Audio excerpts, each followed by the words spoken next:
Just Greg. Greg Dunn's online. Oh, so we don't have a problem. About that.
Well, there's Nick. Okay, that's 5.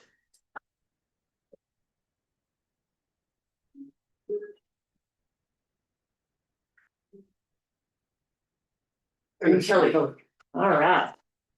We're going to call this meeting of the State Investment Council to order. We can have a secretary take roll call. Governor Michelle Grisham. Planning Commissioner Stephanie Garcia Richard. Here. Treasurer Laura Montoya. Not bad. She'll be here soon. DFA Secretary Wayne Props. Nick Caius.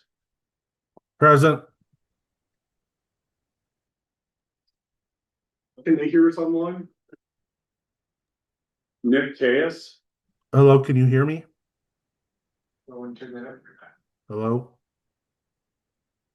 I hear you, Nick. Yes. Yeah, Yeah, thank you, Member JS. We can hear you. Catherine Allen, Here. John Bingaman. Here. Kelly O'Donnell, Here. Alan Sanchez. Present. Kurt Summer here. That's 7. We have a quorum. Okay, if we can have someone make a motion on approval of the agenda. Move approval. Okay, we've got an approval of the agenda for today. I'll just note that there is a lunch break scheduled. I don't know about this lunch break, so just when we get there, we'll talk about it. We've got a motion and a second. Any discussion on the motion? Hearing none, let's take a roll call vote on accepting the agenda for today. Commissioner Stephanie Garcia Richard. Yes. Nick Caius. Yes. Catherine Allen. Yes. John Bingaman. Yes. Kelly O'Donnell. Yes. Alan Sanchez. Yes. Kurt Summer. Yes. That's 7 in the affirmative. And finally, approval of the June and July minutes from the June and July meeting. We have a motion. I'll move approval. Okay, you've got a motion for approval. Do we have a second? So moved. Okay, motion and a second. Any discussion on the approval of minutes for the June and July meetings? Hearing none, take a roll call, please. Commissioner Stephanie Garcia Richard. Yes. Nick Caius. Yes. Catherine Allen. Yes. John Bingaman. Yes. Kelly O'Donnell. Yes. Alan Sanchez. Yes. Kurt Summer. Yes, I'm abstaining with respect to June 24th, that wasn't present. Thank you. That's 7 in the affirmative.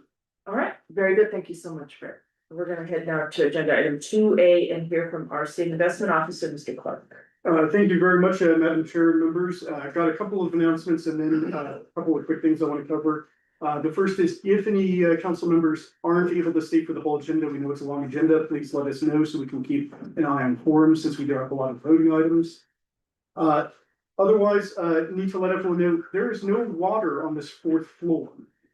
So if anyone needs water or needs to use the restroom, please go down to the ground level. Sorry about that, we just found that out when we got in here this morning. And then for the couple of items that I wanted to talk about, we've heard from a handful of people who are starting to raise the issue of potentially pulling money out of the permanent funds. There's been no formal request from the legislature for us to address this, but we have a clear need to provide better information to policymakers so that they can make their decisions.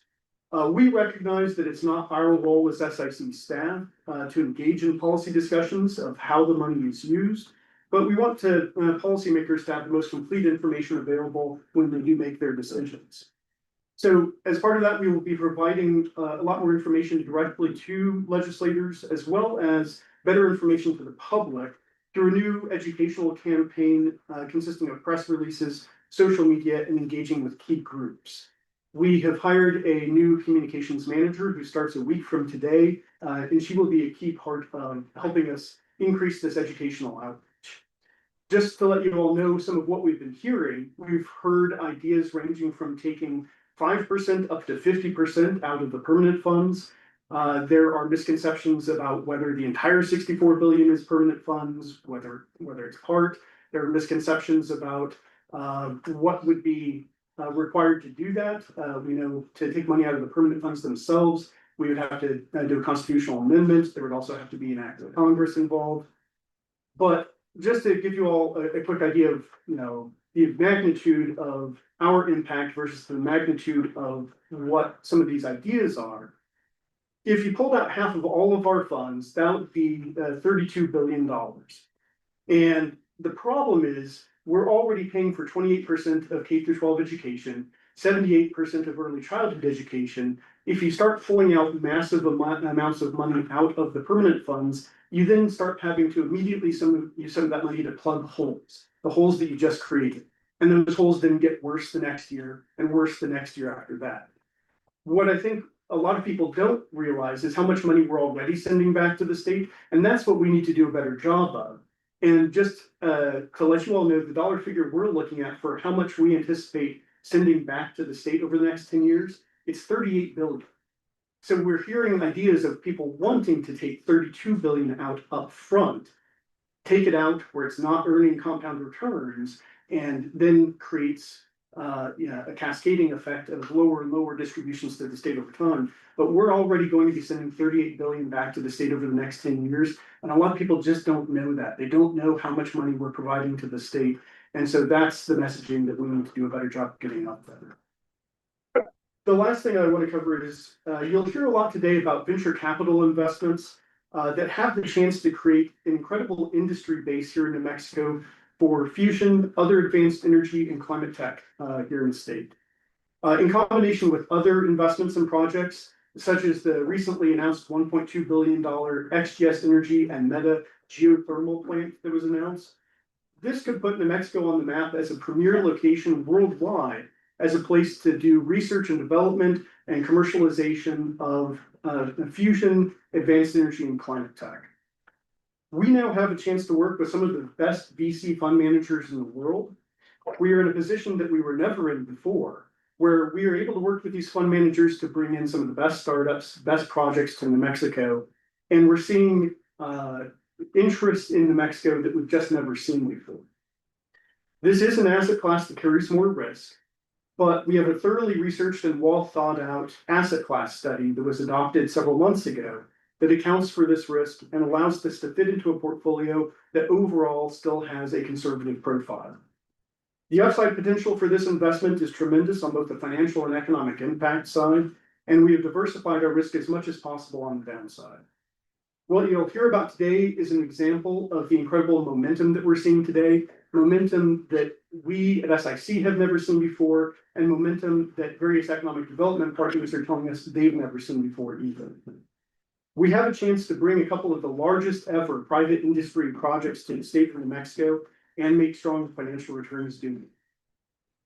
With that, Madam Chair, I'm happy to answer any questions. Questions for John? Hearing none. We're gonna go now to agenda item 2B and hear from our chief investments. Well, thank you, Madam Chair. Good morning, everyone. I'll be brief because we're gonna talk lots of macro here in the next presentation. So I think the most important thing that's been happening, or one of the most important things that have been happening since we last met, was the global central banks are having their annual meeting in Jackson Hole, Wyoming. You've all seen that on the news, I'm sure. Fed Chair Powell struck a rather dovish tone, which is a change for him, and it pretty much lit a fuse under the equity markets. There was an expectation of a rate cut in September, and then sort of a wait and see, but after Powell's speech at Jackson Hole, there's now a perception in the market that we'll get a series of cuts for the rest of the year. We've talked about this forever, but the equity market is just so expensive. Even 100 basis points off of Fed funds just fundamentally doesn't mean a lot for the market at these levels. It's already so disconnected from fundamentals, but it is a psychological help. And so we've seen back to new highs on most of the indices, and we'll see if we get those cuts, we're going to get even higher equity markets here. So kind of keeping our eye on that. Otherwise, Powell's reasons for being a little more dovish on projected rate cuts, really is the labor market. We've been following that and tend to agree a little bit with him that we're seeing some weakness there. So keeping our eye on that. Also in the back of our mind though is Fed Chair Powell has patterned himself after Paul Volcker, who was the 6'8", 300-pound cigar smoking Fed chair back in the early 1980s, and late 70s, who really took to top the inflation and high interest rates at that period of time. We're going to talk more about that during the macro piece later on today. So it's a little bit of surprise that he's bending a little bit here. So I'm not entirely sure we'll see that series of rate cuts like stepping up a little bit. His term ends next May, so there's not a lot more to lose in terms of stimulus facts that we're spreading. But I'll stop there, Madam Chair. We've got lots of fun stuff in the macro presentation later to talk about.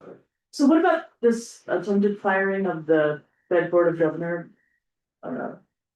Lisa, basically, wait, I've only marginally followed that story. so it's not impacting anything that we need to be watching? No, I don't think so. She was just one of the Fed governors. Didn't have a specific role beyond being on the market committee. So yeah, I've not received anything passed. Just Is that the prerogative of a president to fire Fed governors? That's I don't know the legalities around that. I think they kind of expected her to resign. She said no. Wants to deal with the problems from her current seat. any questions for Vince? No, but I would make one comment on that point. I think that it's a very dangerous playing field to manipulate data, and I also think it's a very dangerous playing field to fire people just because they don't put out your outcomes to dictate rates. Good morning, everybody. All right, so we are moving now to agenda item 2C, and we'll hear from RBK.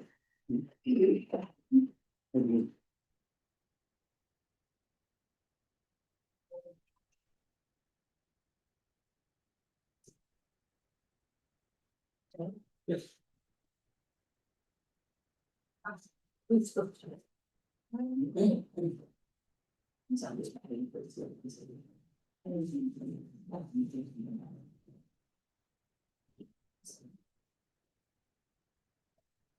morning. In the interest of time, we'll try to keep this as brief as we can. I just want to make a few comments before turning it over to RBK. Don, Joel, and I continue to work with RBK on performance. Some of the things that ideas that we've been talking about and you'll be seeing in the coming months and quarters is, potentially adding some conditional formatting to some of the tables. There's a lot of data here and you tend to get lost. In that, and conditional formatting would help to identify outliers and kind of draw your attention to the most important areas. We'd also like to introduce some private market metrics. These are included in some of our specialty consultant reports, but we've never really aggregated them all together for comparative purposes. I think that's something that, we're looking to include as well. And in addition to that, when we have the right systems in place, we're gonna look to include exposure analysis. So taking a look at the portfolio across a number of dimensions, whether it be, currency exposure, geographic exposure, firm exposure, sector exposure. And then lastly, continue to take a look at the peer universe and see if there's an opportunity for us to diversify that further. With that, I'll pass it over to RBK. Great, thank you, Madam Chair. Good morning, everyone. Thanks, Nino, for the comments. You do have the second quarter executive summary in your book. As we stated, recognize you have a long agenda, so we'll try to be brief and concise and just highlight some of the key things. Starting on page 26 of your packet, you have your capital market overview. So you look at that bottom left-hand side, I'm sure it's no surprise to see markets have moved meaningfully higher for this most recent quarter and the final quarter in your fiscal year. Double-digit returns for most of the equity assets in that quarter, and also moving year to date and 1 year number for your fiscal year quite a bit higher. Now, the second quarter started off a little bit rocky, but then once there was some relief, or at least a temporary pause on tariffs, that tended to improve investor sentiment. We are seeing good returns out of both US and foreign equities. Foreign equities further boosted by a softening US dollar. That's been a trend that we've seen for most of this year and is largely expected to continue. It should provide some tailwind. When you look at your global equity exposure, so your total combined US and non-US equity exposure, you'll see that you're actually outpacing the benchmark by about 2% so far this year. That's largely a byproduct of your implementation and valuation aware implementation of that particular portfolio. Talked a little bit about rates already. Those have remained largely stable so far. Not too much change when you're comparing the green and the blue line. You'll see it, they're on top of each other currently, but as Vince alluded to, and as will be discussed in more detail as part of the annual investment plan, which really is the roadmap for how these assets are invested in light of the macro environment that we're in. I think you'll see there's a potential for some change, particularly on the short end, given what the Fed has communicated. So in the interest of time, I'll stop there, turn it over to Marsha for a few comments, but hopefully you'll be pleased with your fiscal year returns. Good morning. But first, we'll go to page 27 and talk about asset allocation just very quickly. Just a reminder that the new format for the executive summary and the flashes is to start not when the fund was established, but to start with the amount of assets. So you'll see on page 27 that we show the land grant, severance tax, and early childhood. Couple comments I'd make there, that those three funds make up 88% of the assets. So we like the idea of showing by size. Also want to point out that in May, interim target allocations were discussed. There's three funds that still have interim target allocations. Those are the three funds shown on page 27. The interim targets are shown. They were effective June 1st after being discussed with the council. And you'll note that those interim targets have an equity allocation the same as your long-term targets. So really with the interim targets and where you are now, it's just a matter of funding. It takes time to fund those private assets. So that's where private asset classes. So that's where you're off there. So that's allocation. I'm going to ask you to go to page 31 of the full report, and this is looking at performance for each of the funds. Again, listed by assets under management. You can see the quarter return, strong quarter as Matthias discussed. And each of your funds outperformed their benchmark for the quarter. But this is your fiscal year end, so I ask you to go over and look at the fiscal year to date returns. Land grant net of fees was up 10.41%. And each of the funds down the line had performance above their benchmark on a net of fees basis for the fiscal year to date. Again, noticing the land grant, your largest fund, 10.41. The tax stabilization had the lowest return, but remember they have no equities exposure in their portfolio. So this is a nice report, strong performance for your fiscal year. On page 33, this is looking at each of the funds, again, largest to the smallest. And this shows contributions, distributions, then the net of that for each of the funds. And this is on a calendar year to date basis. So this is for 6 months.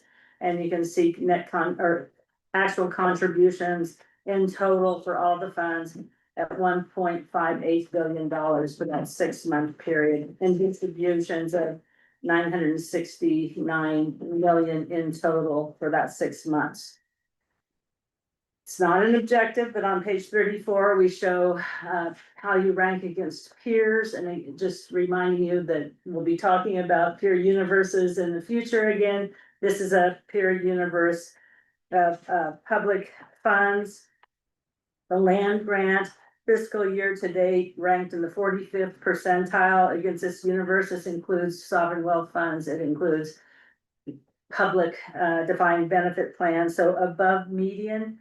And for longer term, 5, 7, 10 year, you rank in above median as well, closer to the top third. Severance on the next page, a little bit different. We understand the reasons why. Page 36, just briefly, the land grant, which is the yellow triangle, and there's a green diamond underneath that yellow triangle to the left, showing that in this universe of other public funds, you rank in that northwest quadrant. So you have below median volatility, but above median return, and this again is on the net of fees basis. So you're getting a higher return and taking less risk to get there than most of the funds in this universe. Page 37 looks at each of the asset classes. Not planning on going through that, except to say that over the last 2-3 years, you've gone through asset class reviews for the asset classes that make up your asset allocation, and that's been a very helpful process. You can see on the US equity portion, some still underperformance. You're addressing that now. And on the non-US equity, I want to point out, again, like Matthias mentioned, that non-US equities outperformed US equities fiscal year to date. Been a while since we've seen that, and your non-US equity outperformed its benchmark by quite a bit. And you can look down at the other asset classes. And the last thing I want to point out is on page 38. We talk it's 0.44% of your total fund exposure on the ETIs that's shown at the very bottom. I just want to point out that we show that, and it is a very small portion of total assets, again, under 1%.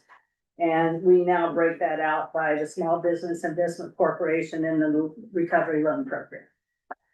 So with that, we'll take any questions. Questions for RK? Sure. So just a quick rundown, how much do we have in cash? And how much do we have of that cash that's already committed? Anybody can answer too, if you guys want to phone friend. In cash, I can give you how much you have in cash, I believe. I can't speak to it. How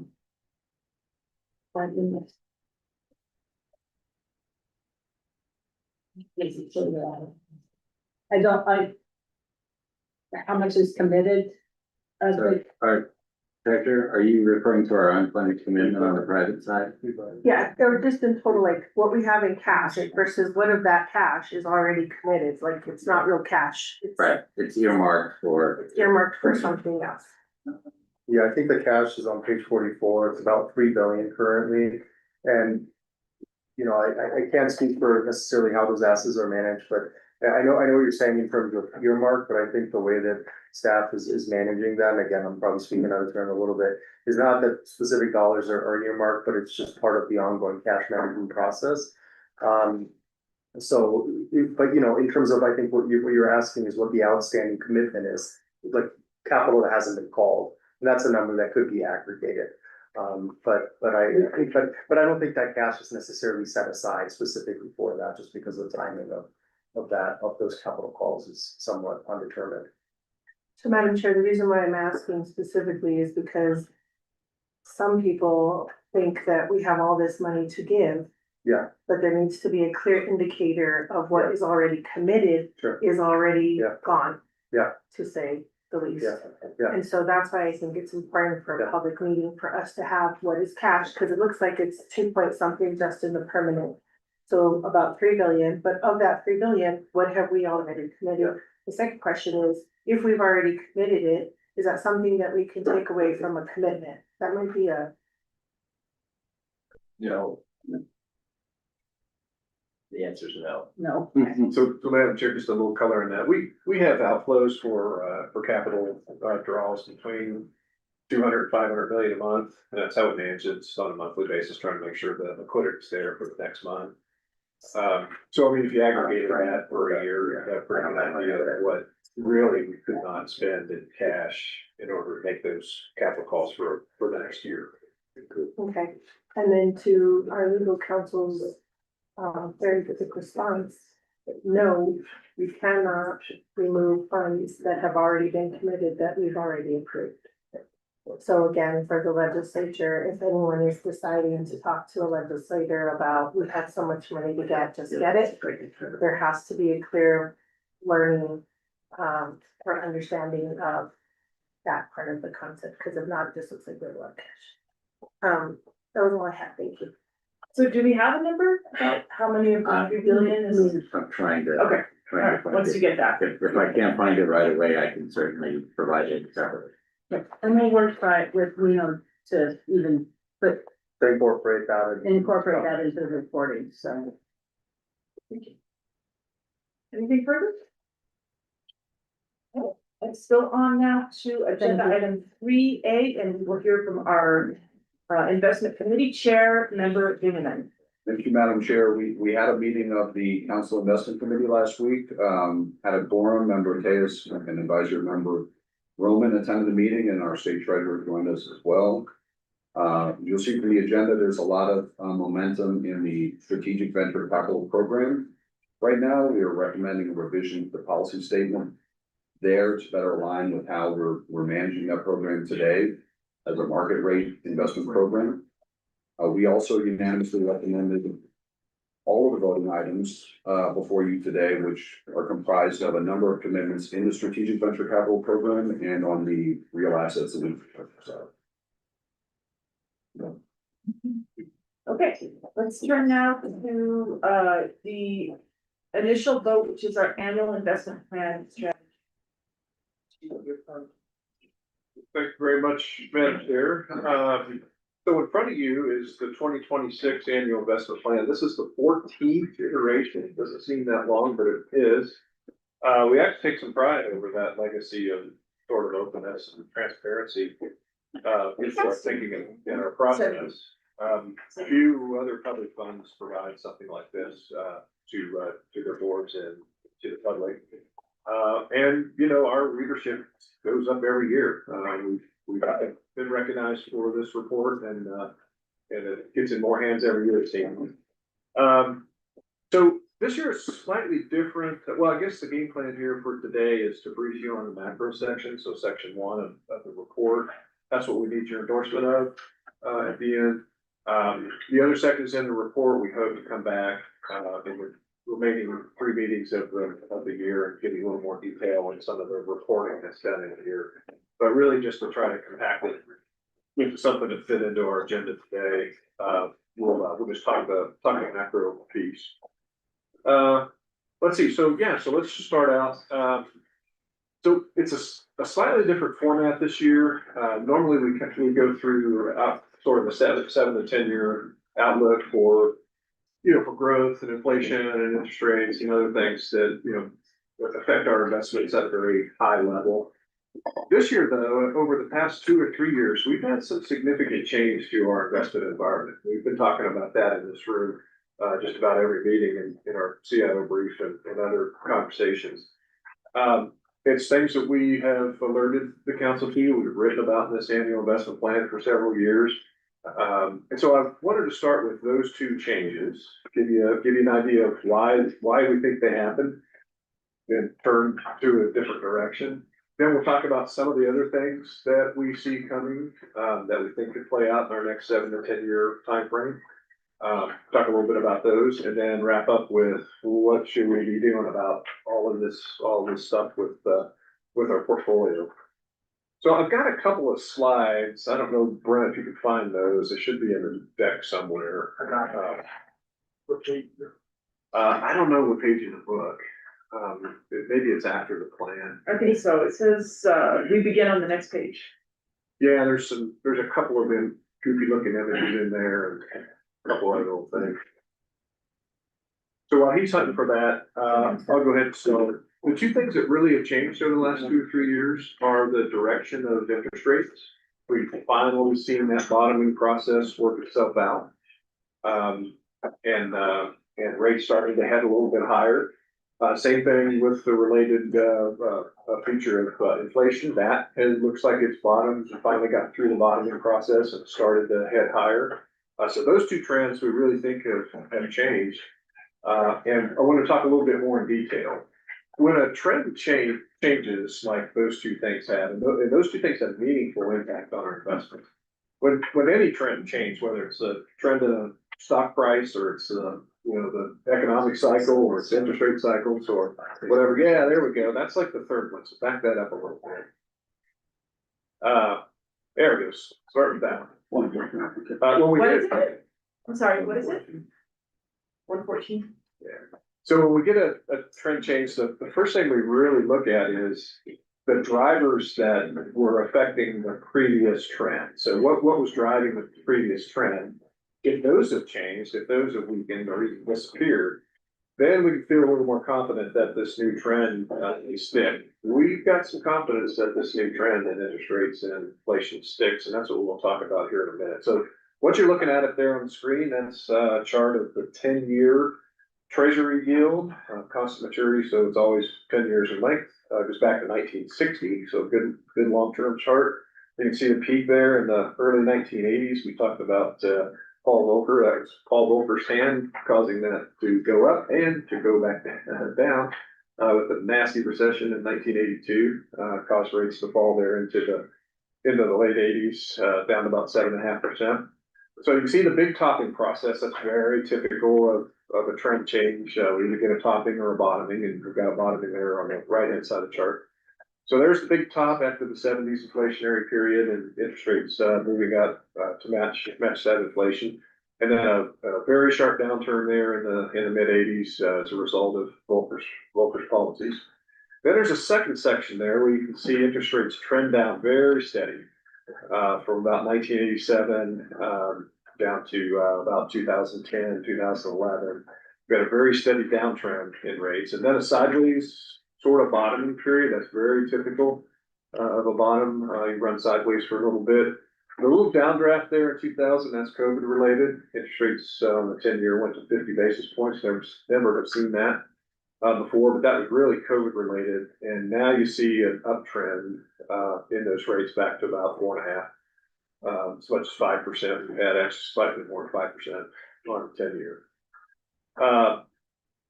So let's talk about some of the drivers of those trends. Now the exact same thing, I don't have the chart in here. This is a slimmed down version of the presentation. In fact, I'll be giving this presentation to our national sovereign wealth fund group on Friday. So I've got quite a few more slides, but I cut a few slides out of here to shorten this up a little bit for you all.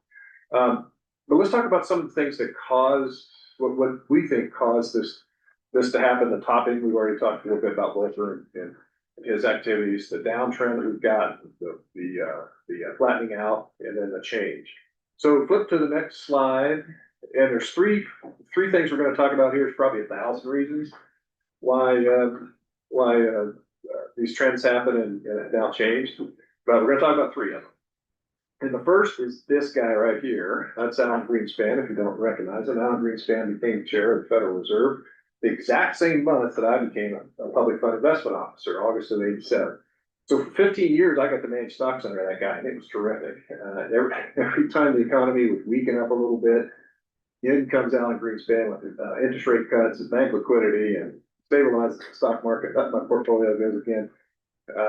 It was really great. He totally earned the title of the maestro, which they called Chair Greenspan, and he also earned the invention of the Greenspan put. If you know what a put security is, it's just the right to sell a stock or an index to someone else at a specified price. So if price goes below that, you make money because you can still sell it at that old higher price.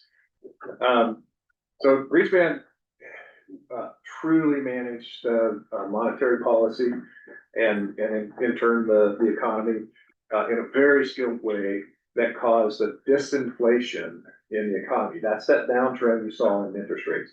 There was a constant disinflation, not deflation, but just lower inflation, so disinflation for all that period of years. I think he finished in 1997. So for 10 years, he had a very disinflationary impact on interest rate or on inflation, which in turn brought interest rates down. So very important as to why interest rates trended down over that period of time, and then continuing. He retired in 1997, but his successors continued to try with his policies. Not as good as he was at it, but they continued to try on with his policy. So we continue to see that disinflationary impact on both inflation and interest rates. Okay, give me slide 2 or this next one. Now, this is what happens when you say to Grok, show me a picture of baby boomers happy in their retirement. I didn't create that picture, somebody else did, but I'm sure that's what they said to one of the AI engines. The second big impact on interest rates and inflation over that period of time were the baby boomers. So the first boomer came into the workforce in 1971. By 1981, half of the boomer generation was in the workforce. They were the biggest generation that our country has ever produced. Now the millennials are going to edge them here by about 1.5 million people. In fact, I think that's already in the numbers, where the peak of the boomer generation was about 72.5 million people. The peak of millennials about 74 million, so another 1.5 million over the boomers. The boomers had two big impacts, and it really corresponded with two really economically important phases of people's lives, people as a group, not individuals. The first was entering the workforce. There were so many boomers entering the workforce. And I've got a little cartoon on the other one. It's really kind of funny about the big herd, but so many boomers came into the workforce that they had a supply disinflationary impact on the labor force. So many of them came in looking for jobs, willing to work hard, which is characteristic of the boomer generation, that it held real wage costs down. So it had a disinflationary impact on costs, which in turn had a disinflationary impact on inflation and in turn interest rates. So all the boomers were in the workforce by 1981.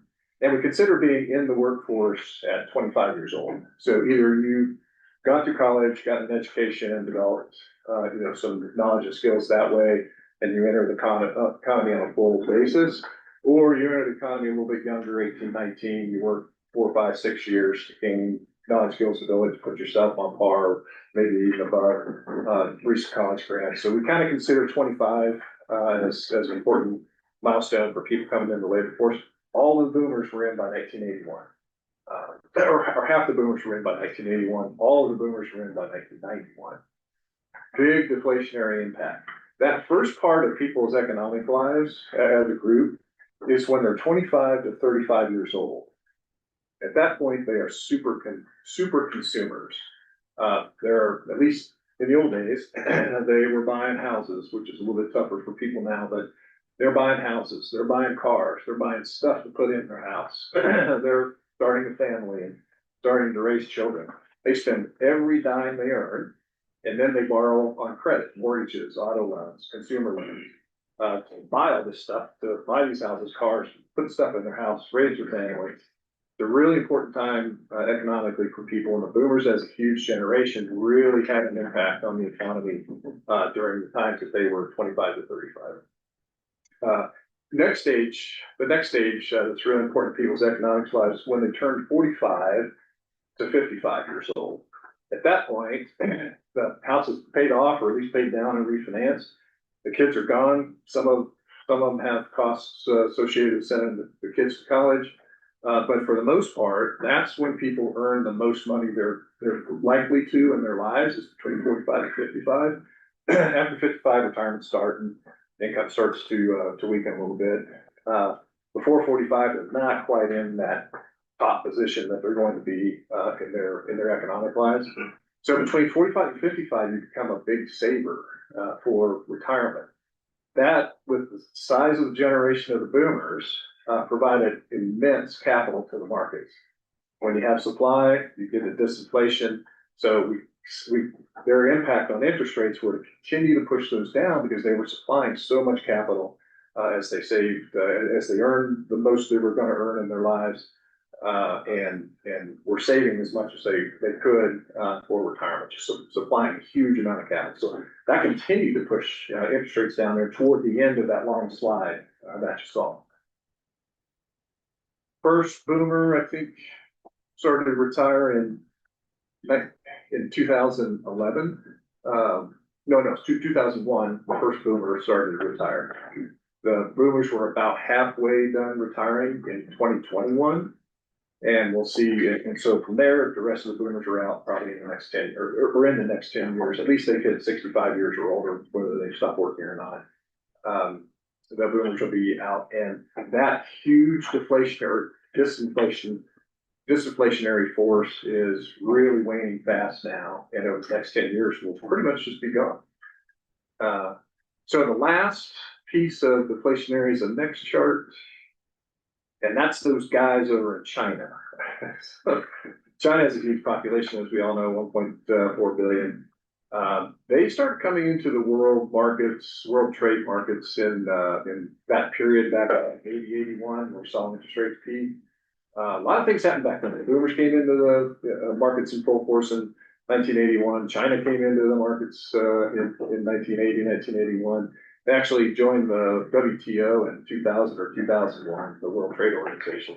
But they started to become a player on the economic scene in that early 80s timeframe when we had a peak in interest rates and a peak in inflation. At that time, they had about 1% at that time they had 0%. But between then and when they came into the World Trade Organization, they'd earned 1% of global trade was either going into or coming out of China. Today, that number is 17%.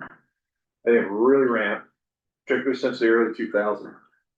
For what the boomers did for disinflation in labor costs and disinflation in cost of capital, China did for disinflation on the cost of goods.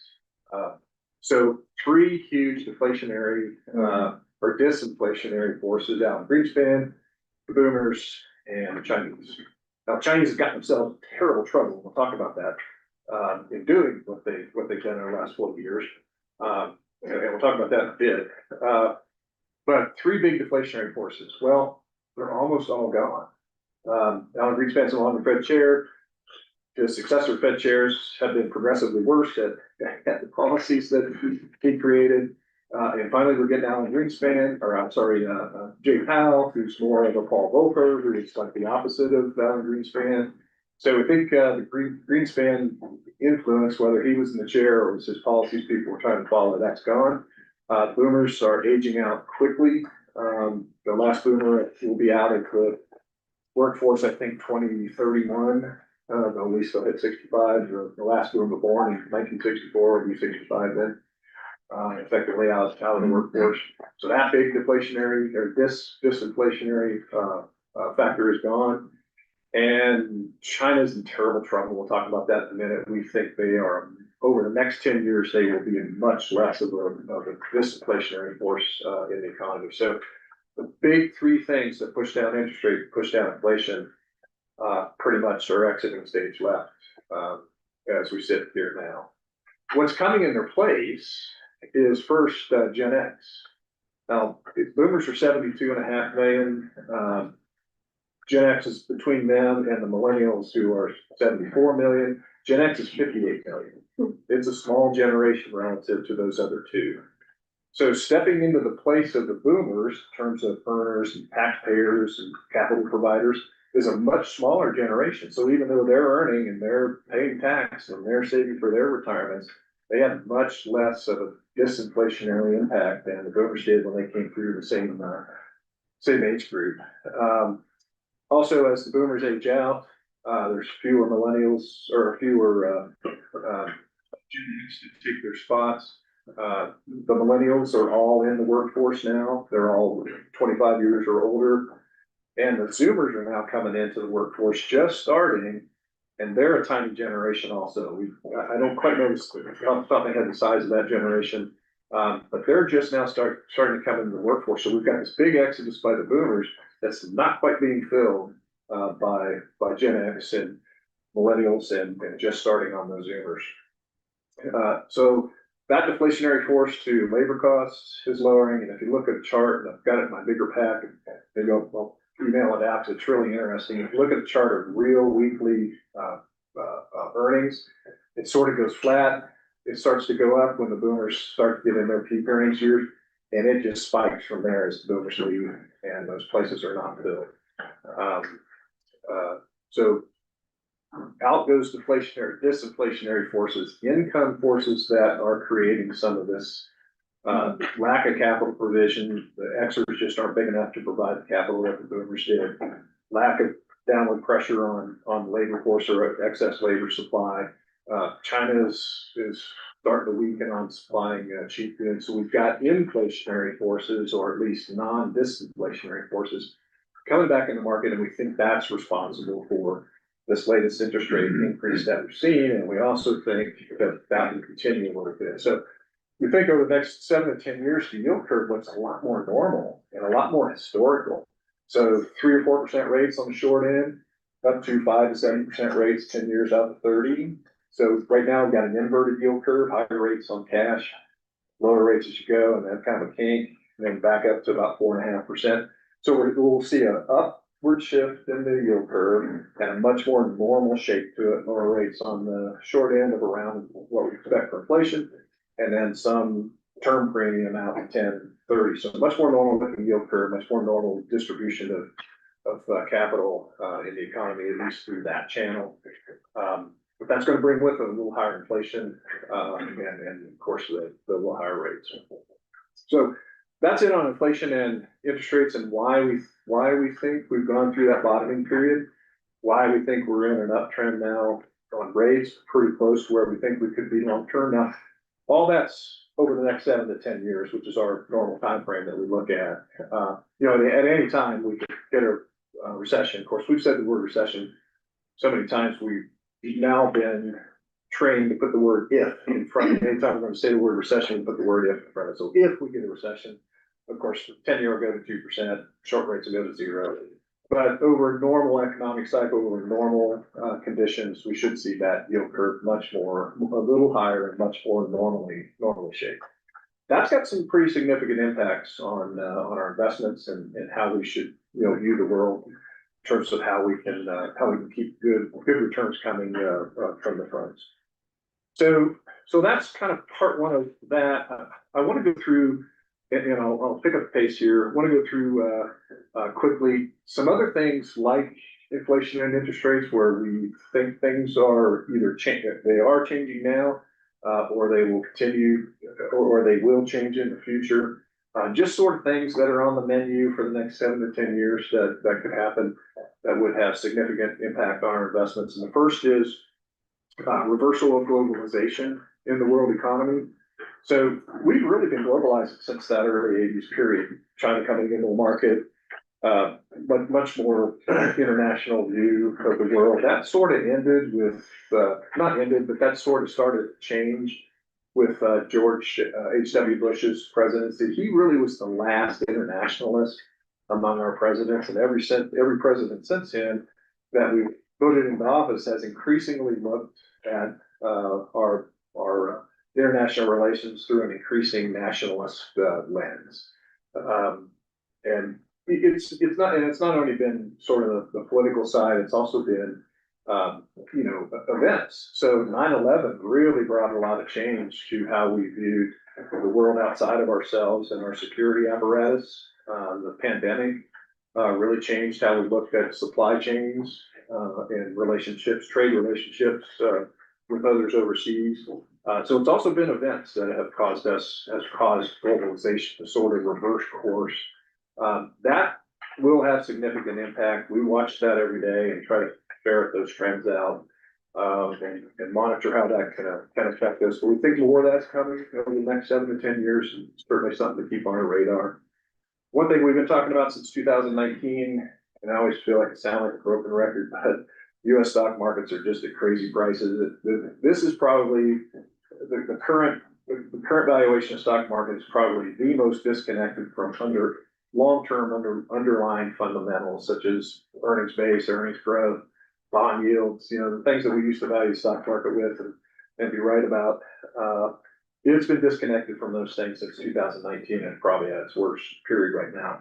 So we expect over the next 7 to 10 years some resolution of that, and I think some of that comes from fundamentals going up, but a lot's going to come from price correcting down, whether that's an actual down or it's just a very slow period to allow fundamentals to come up and low returns out of that market. In fact, I was just listening to Howard Marks the other day, and he pointed out that anytime in history, back to the 1800s, that you paid 23 times earnings or more for the US stock market, you got over the next 10 years a 2 to a -2 compound rate of return. You just didn't get very much return, basically zero. Out of stock, you paid that much. We're currently trading 25 times on the S&P. Now, this is really restricted to US stocks. Overseas valuations are as much as half of what the US is. So we're still finding decent value in our foreign stocks, but here in the US, we're very leery. We're down to 20%. I tell the investment staff if price of the market doubled over the next couple of years, we'd probably go to 15. So we recommend we go to 15. We're very low. We'll probably never be zero, but we're very low on the low end. In fact, this fund, land grant in particular, severance tax 2 were as much as 65 or as much as 60% in US stocks. We're down at 20. 15 might be our ultimate bottom if we have to. I hope we don't. So we think there's some resolution of that coming. The last couple of things is extended economic cycles. We haven't had a proper recession. We've heard me say this before since 2008, 2009. That's 20 years ago. It's 25 years ago. Economic cycles just aren't that long. We've had a couple of sort of recessions. At least the National Bureau of Economic Research says we have. And we had a pretty light period there in 2015, 16, or 14, 15, when they said no recession happened, but I think we were. But just not enough to create that sort of cleansing of the economy. And what's happened in that since or because of that is we've had a huge buildup of debt. Now it's happened on the corporate side. That's almost doubled since the 1980s. Of course, corporate profits have almost doubled too. Against global GDP. So debt service has been okay, but that still hasn't stopped the amount of debt being created at the corporate level. But the big problem, and I write the elephant in the debt room, is governments. US government now, 97% debt held by the public against GDP. If you count total debt, which would include intergovernment debt, like a treasury sitting in the Social Security account, stuff like that, it's more like 120% of GDP. At those levels, countries start running into problems. There's a good bit of research on that. And there's no end in sight. We're spending 5.5 to 6% of GDP in deficit every year. The Congressional Budget Office says that's gonna continue. One of the most pressing things we do about every 6 months is go to their website, and look at their current forecast. And I don't like doing that very much, but it doesn't look like it's something that's going to stop. So very concerned and think there could be some problems in our 7 to 10 year period, related to that. Historically, when governments get into this kind of position, if you're a large country and have an important currency, you inflate, you allow inflation. That lets you pay back, your existing debt with cheaper dollars or cheaper currency. If you're a small country with an unimportant currency, you just default, and get out that way. So that does feed our inflation story, the debt load that our government and several other Western governments have. Last two pieces, and I can do this in 30 seconds, is China. China is serious trouble. At some point, if you want a deeper briefing on China, I'm happy to provide it. But if you think our debt here in the US at 97% of GDP or 120% of GDP for total debt is a problem, it's 300% in China on an economy that's the same size as ours. It's out of control. It's not been seen before. How they get out of it, we don't know, but we do know it's getting worse. It's going higher than 300% of their GDP, which is on par with our GDP. Their demographic position is awful. Just by the end of our forecast period, that 7 to 10 year period we have, just by the end of that forecast period, China's working age population is going to decline by 12%. What that means is so many people are going to hit 65 or older, it's going to overwhelm the number of people becoming 25 or older by 12% of the existing workforce, which is, 800 million people. It's a huge drop in productive capacity in China just over the next 10 years. Some of the other awful statistics are those people in China age 65 years or older, over just our 10-year window, are going to increase by 88%. These are UN numbers, and these are demographics, which we can know with some reasonable precision. So the 65 and older population of China is going to almost double just over our 10-year time frame. The number of children in China over that same just 10 years, that's a blink of the eye in history, are going to fall by 40%, 40. Number of children in China fall by 40% over the next 10 years. It's frightening. By 2021, the end of the century, the UN says the Chinese population will fall by 57% with a downside of 71. That's a collapse in a major economic player in the world. Big doings, big changes are coming from that part of the world into our 7 to 10 year time frame. We are like eagles on it, watching it every day, seeing what impact would be on our investments. So I talked with Greg a lot about our Chinese investments and what makes sense, what may not. You may hear from us in the next few months on potential changes, but we're still talking that through. The last thing I'll touch on is artificial intelligence. Man, nobody knows where that's going, but we watch it every single day. If you're not watching AI every day, and if you don't have someone advising you that actually knows something about AI, you're doing it wrong. And so we try to watch it every day, and we try to talk to as many people as we think know about AI and how it's changing the economy, how it's changing the world. We're on it just about every day, monitoring that trend. So last piece here, Madam Chair, I can finish up in 5 minutes here, is what the heck do we do about all this? It's a lot. This is as much as it's been in my career. I managed underground Greenspan for the first 15 years. That was my fortune. So given these factors, the extended economic cycle, high debt loads, budget deficits as far as we can see, record valuations on the US markets, and sort of period long things like higher inflation, higher rates, shifting international economic relationships, trade, demographics. The demographics is not just hit China, but there's several other countries that are in trouble. South Korea has birth rates in the 0.4 area. It takes 1.2 just to replace your population.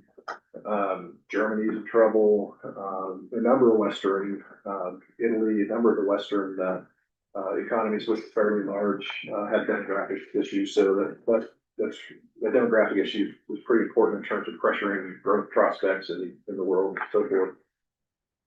We think it's fair to expect over the next 7 to 10 years below average investment returns. So what are average investment returns? Well, we look back in history at what public funds have been able to earn over 10-year timeframes. Marcia and Matthias helped us out with that data. And so we sort of set up a scenario of what's the beginning return on the 10-year bond. So today it's yielding, I don't know, 4.30 or so.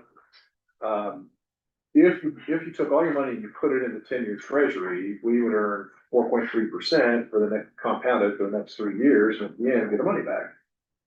That would be a lot, we would know. When you compare that to what public funds do over the next 10 years with a diversified mix of risk assets, they earn between 2.5% and 4%. We did a study a while back that said it was closer to 3.5 to 5, but we think it's somewhere between that and 2.5 to 4. The difference with the data that we got from RBK was it was net of fee, and it's also a little longer time horizon. So call it 3 to 4.5%. We could the public funds at the median, and we tend to perform a little bit better. But at the median, they earn about, say 3 to 4.5% over the starting yield of the 10-year bond. So if you add, sort of 3 to 4.5% to today's 4.30, that implies, almost 8%, maybe a little more 9 at the top would be available. We just don't see a path to that. Not with all these things that are sort of facing us right now. We don't see a path to 8 or 9%, which would be the average, at least over the time frame since that early 80s time frame. So we're still comfortable with the 7. A lot of our peers have gone below expectations of 7%. That's below average relative to history. I think we're still comfortable with that number, but there could be some downside risk for that. Higher inflation, of course, would help our nominal returns, but in a real return sense, which is what we care about, we think there's some constraints for a forward period. That's been our opinion over the last 2 or 3 years, so there's no change to outlook there. The only thing I will say, and we haven't talked about this in the past, at least in terms of lower return environments, they're never very easy. They're never very smooth. You don't just get 5 or 6% on the stock market in a year with low volatility, and that's just what you got. They're volatile. So you get big drawdowns, 40-50% like we saw in 2000 or 2008, 2009, and then these face melting rallies, coming back out a lot, and all of it nets to just a lower rate of return. So if that's what's coming toward us, I think what we wrote in last year's annual investment plan sticks. And that is to enter a period like that with a highly diversified portfolio of assets and strong liquidity, both of which we have. You've been diversifying this portfolio for 7 or 8 years now since we started becoming concerned about U.S. equities in particular and interest rates being so low and potential for them to turn around. We've got a very diversified portfolio relative to our peers. And of course, the inflows we've had over the past few years have given us very, very strong liquidity. I think if this is the kind of lower rates of return with much higher volatility, we're about as well positioned as we can be. You also have experienced investment staff, plus many of you were here managing during COVID. That time frame of volatility. So you've seen the volatility before. The second piece of it was when you enter tough periods like this, or like we may get, financial markets historically have created enormous future opportunities, and I put a lot of statistics in that little section. It's on page 7 of your annual investment plan about how these markets, when they fall off, just have awesome recoveries, like double-digit, multi-year type recoveries. So orienting our mindset to a little more volatility and having the guts, and it does take guts. I can tell you, bottom of the market, 2009, we're piling money in and just crossing our fingers, and of course, putting 15% return for the next 10 years. But it takes a lot of intestinal fortitude to be able to do that. Getting our mindset in that, or getting ourselves in that kind of a mindset, even if it doesn't happen, still be important, and that's suggested here in the plan. The rest of the plan here, Madam Chair, really is just the kind of reporting stuff, so it's no real changes in strategy or anything, it's just more reporting. I hope to come back to you over the next 3 months with a couple of sort of 20 or 25-minute presentations like this one to talk about those things. So I think they're really important that you know, it's not just seeing black and white, but you hear from Don on inflows, you hear from Craig on pacing and so forth. So we'll try to get that work in, work with John to try to get that work in. But I think that's the environment we're headed for. That's not a big change from the last 2 or 3 years. I think we called it right on interest rates and inflation. I think we got a couple of good calls out there on some of the other things that we went through, like budget deficit and so forth. And I really do think we're prepared with, with a well-diversified portfolio and a lot of liquidity, if markets kind of get themselves in trouble. That's my presentation. If there's any questions you have. And there's a broader presentation we'll be doing, so, give John a call or Charlie a call, we can try to get that into hands, for you this evening. So I'll just begin with a question because I'm not quite clear. So you laid out the justification. Are there any particular changes that you're recommending? No, that's one thing we kind of address in here is, so if markets behave normally, you should see very little change in our strategy and, our outlook, right? It's when they act abnormally that you either see changes in our outlook, or we kind of forecasted it and positioned the portfolio ahead of time and you won't see much change. That latter is what's happened. So we kind of got the interest rates right, kind of got inflation right here, already positioned the portfolio. A couple examples are our real estate portfolio, 8 years ago was 3%. We started raising that with a target of 12. We had 0 in real assets.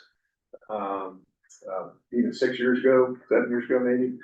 We targeted 12% on that. And we were getting pretty close. Due to the inflows, it's a little bit lower now. Both of those assets are helped by, or at least defend against inflation. Initially, they're a little hurt by increases in interest rates, but they recoup that quickly in cash flow. So we made those changes already for that turn that we've seen in interest rates and inflation. So we've already sort of gotten right at least those 2 things that have changed. And we've made changes in the portfolio, so there's not a lot of change to our strategy right now. We just don't seem to need it based on the other things that we're seeing. So based on what we approved the last time we approved this, there's no allocation change, no percentage change. Just don't think we've already done it. We did it ahead of time. And caught things pretty well this year. And the past 2 or 3 years, I should say. Well, I always appreciate your historical perspective, and thank you for doing that. Also, before I ask my question, tell me again, you're giving a speech tomorrow to whom? Well, on Friday, about a dozen years ago, we put together a sovereign wealth fund group. There's 13 or 14 funds in it now. We have a quarterly meeting, and half or a third show up for any individual meeting. So they really like this plan. So they wanted me to present it to them after you guys got to see it. Okay, and I know you've been recognized by others. It also tells me that group might be good for helping us in the governance committee with best practices that they're using. Yeah, it's all names you recognize: Alaska, Utah, Montana. So I'm gonna go with the black swan kind of thing. So what kind of scenario analysis do you do, of if tariffs are worse than we think they're going to be? Or I see the counterpart to, yes, the Gen X are fewer people, but AI is gonna take a lot of jobs away. We're already seeing layoffs on that, so that kind of may counterbalance what's happening.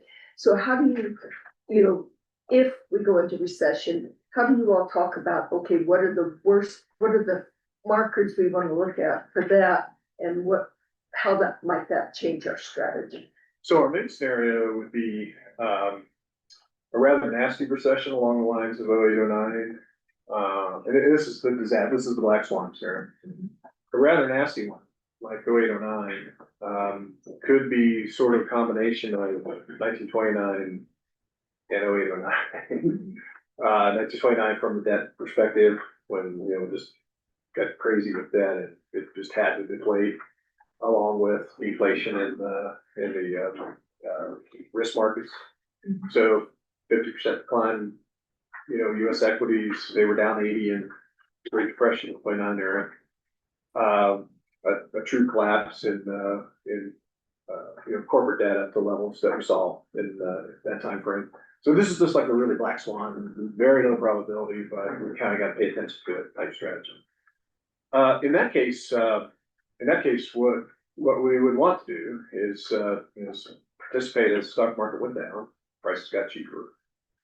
Gets really hard toward the bottom. I can tell you, I've done it twice, 2002 and I think in 2009. It's really hard to put that money in there, but you do. Yeah, we got plenty of liquidity to do that.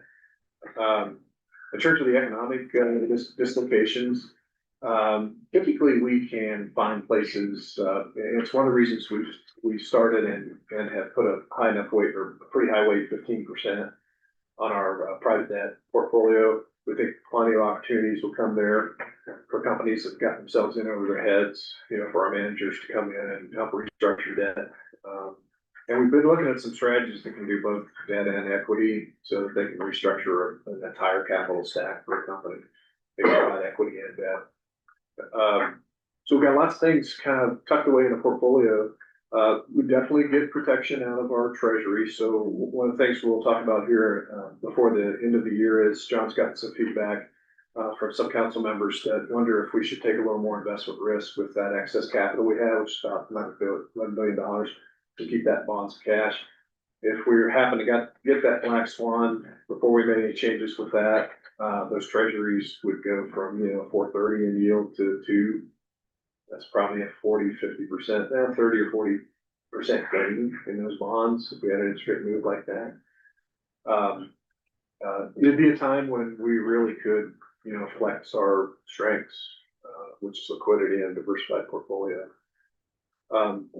Specific things like, the tariffs get out of control, or if AI starts taking everybody's job away, those are just really speculative.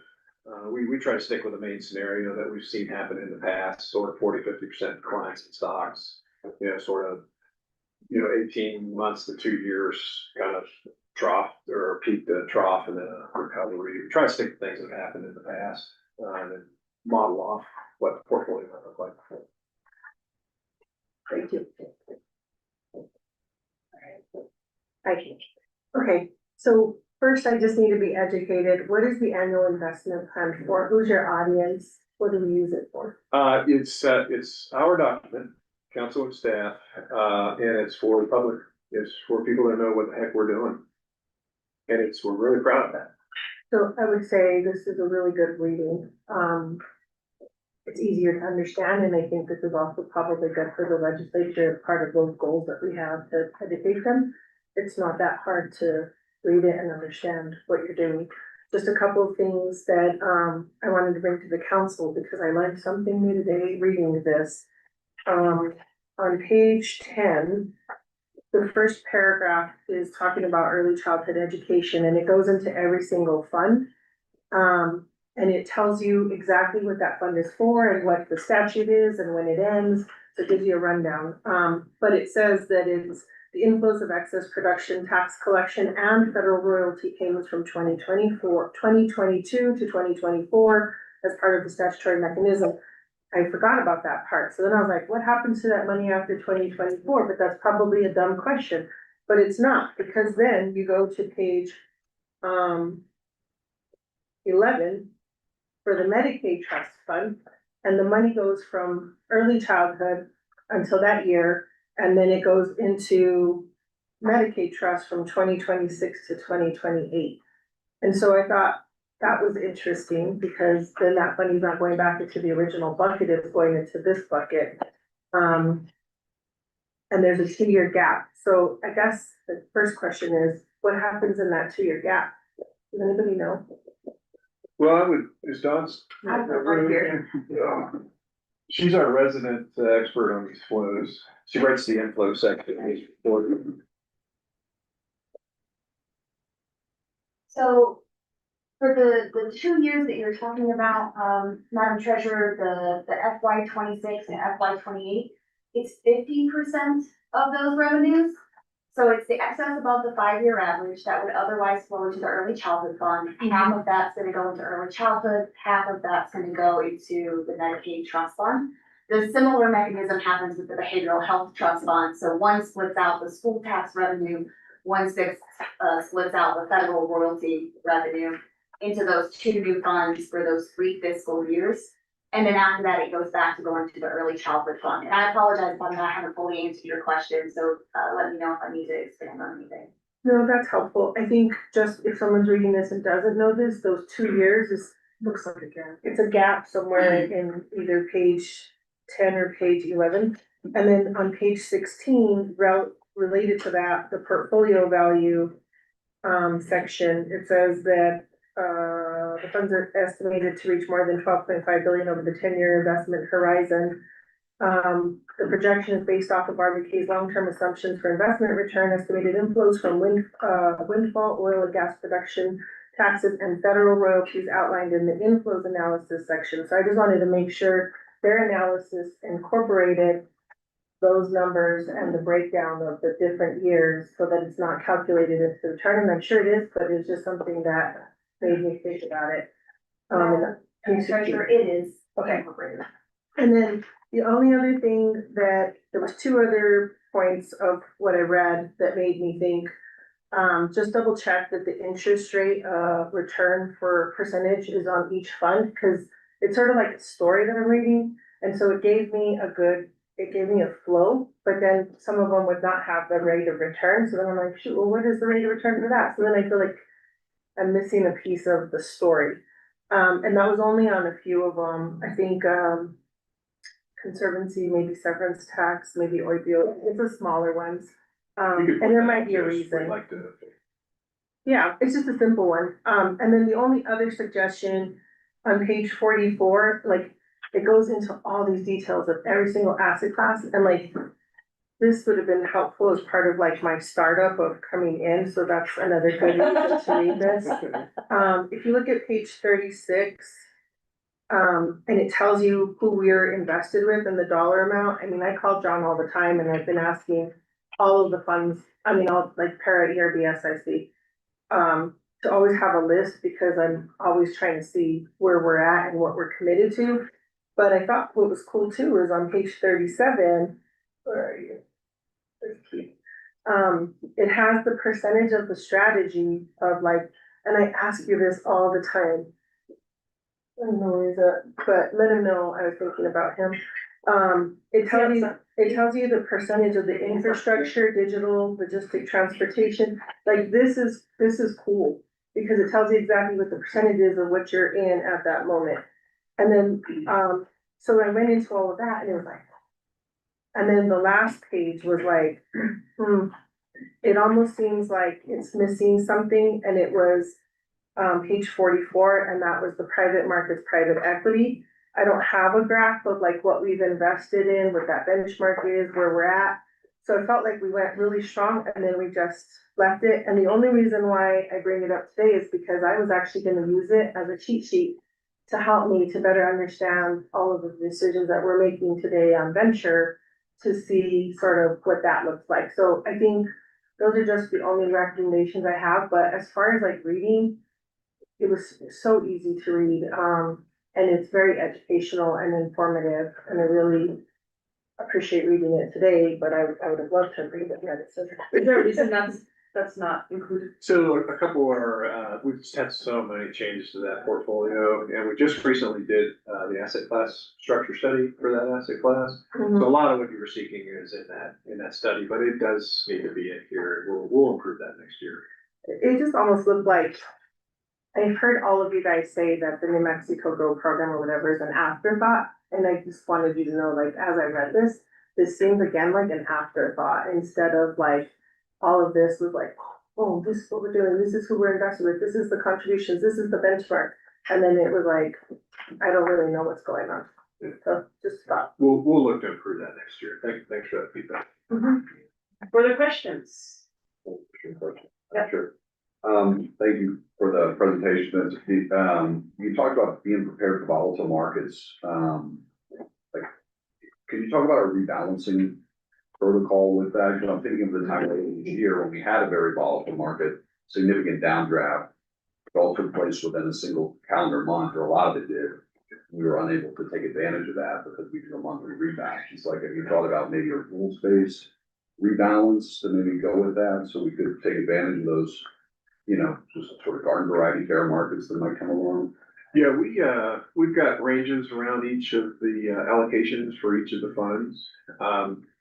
Usually and so for instance, equity is a 5 percentage point range, so 5 percentage points up, 5 percentage points down. Usually once we get about halfway into that range, I start paying attention and we start looking in the markets and saying, should we do something here? Because you all give us flexibility to, you know, to subjectively make investments in those asset classes before we leave the range. Once we leave the range, your direction to us is get that back in the range as soon as practical. So that's really helpful when you get drawdowns like 08, 09, or even 2000, that, you know, last 18 months, or, you know. So you get outside the range and you can kind of just chase the market down a little bit. And when things look the darkest, catch up then. Historically, that's been the strategy. And I think we're, at least the investment staff, we've got our mindset towards something, you know, toward being able to, you know, pull the trigger and do it. So we do have kind of a rules-based rebalance policy. It's just in normal markets, we rarely hit those, you know, rebalance points. Usually I'm in there when we're halfway or so, starting to do something. So Madam Chair, what would that imply roughly in terms of a drawdown, like peak to trough in S&P then, before you would look to rebalance it? Almost 20%, right? Earlier Yeah, this year. we would definitely, I think we would hit our boundaries with a 25-30% drawdown. We had a little over 30 in COVID, but it just happened in a month, like you pointed out. There's no way to catch it. We didn't have, you know, process to catch it. And that's sort of my question. I guess, Yeah. is there a way to improve the process so we could, you know, if the markets are gonna be that volatile intra-month?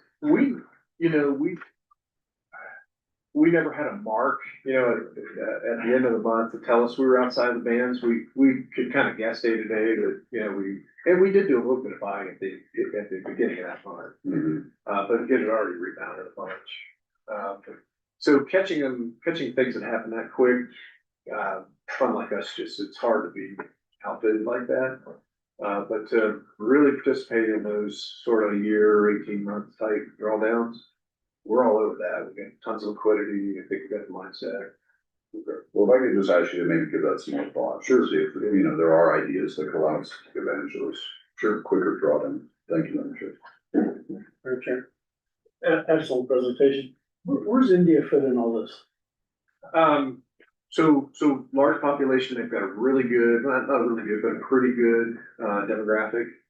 So if you've ever seen a demographic chart, it should look a little bit like a pyramid. So lots of kids at the bottom, you know, fewer people as you get up to the top of the pyramid. Most of today's demographics charts kind of have of course, a small at the top, then we got this bulge in the middle for about 35 to 50 years old. And then they start to shrink in, there's fewer kids, birth rates are dropping. India's is a little smoother, a little more like a pyramid. So they, you know, if birth rates just plummeted in India tomorrow, you know, to well below population replacement, they got 75 years before they got problems. Same thing here in the US, if our birth rates drop, you know, to on average for some of the Asian countries like China and South Korea and so forth, overnight, we got 50 years before we have problems. Our demographic is not good, but it's not terrible. Good for us is our largest trading partner now is Mexico. They have an excellent demographic. They'll be around for 100 years or more, even if birth rates went to, you know, really low. So India, large population, I think, you know, the governance there is, you know, not quite, you know, fully capitalist. That'll come back a little bit in terms of economic growth. The real growth in the world is coming from poorest areas, and that's why we're not getting as much of a kick out of economic growth as we used to. So the population growth is happening in Africa, you know, places like that just have low GDP levels. So even though they got a lot of people, their productivity levels pretty low, and it's not giving the world growth much of a kick. more, but India's not either of those places. They've got good population and pretty productive capacity. We look for investments there. It's really hard. They close these markets off. Evan wisely doesn't let us sign powers of attorney that they could take our money from us, so, which they require to invest in some of their security. Thank you.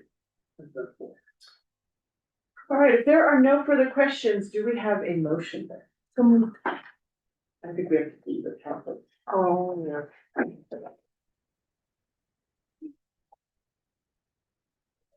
Based on the recommendations of SIC staff, I move that the State Investment Council endorse the annual investment plan with interest rates on each category as discussed by the memorialized for the council as today's meeting. Second. Okay, we've got a proper motion by the treasurer, second by Chair Bingaman. Discussion on the motion before the council with those changes. Hearing no discussion, if we could take a roll call vote, please. Commissioner Stephanie Garcia Richard, Yes. Treasurer Laura Montoya, Yes. Nick Tejas, yes, Catherine Allen, Yes. John Bingaman, Yes. Kelly O'Donnell, Yes. Ellen Sanchez, Yes. Kurt Summer, Yes. save in the affirmative, motion passes. All right, next we will turn to agenda item 3C, and it is a policy update on what now we're calling the New Mexico Strategic Venture. Okay, done.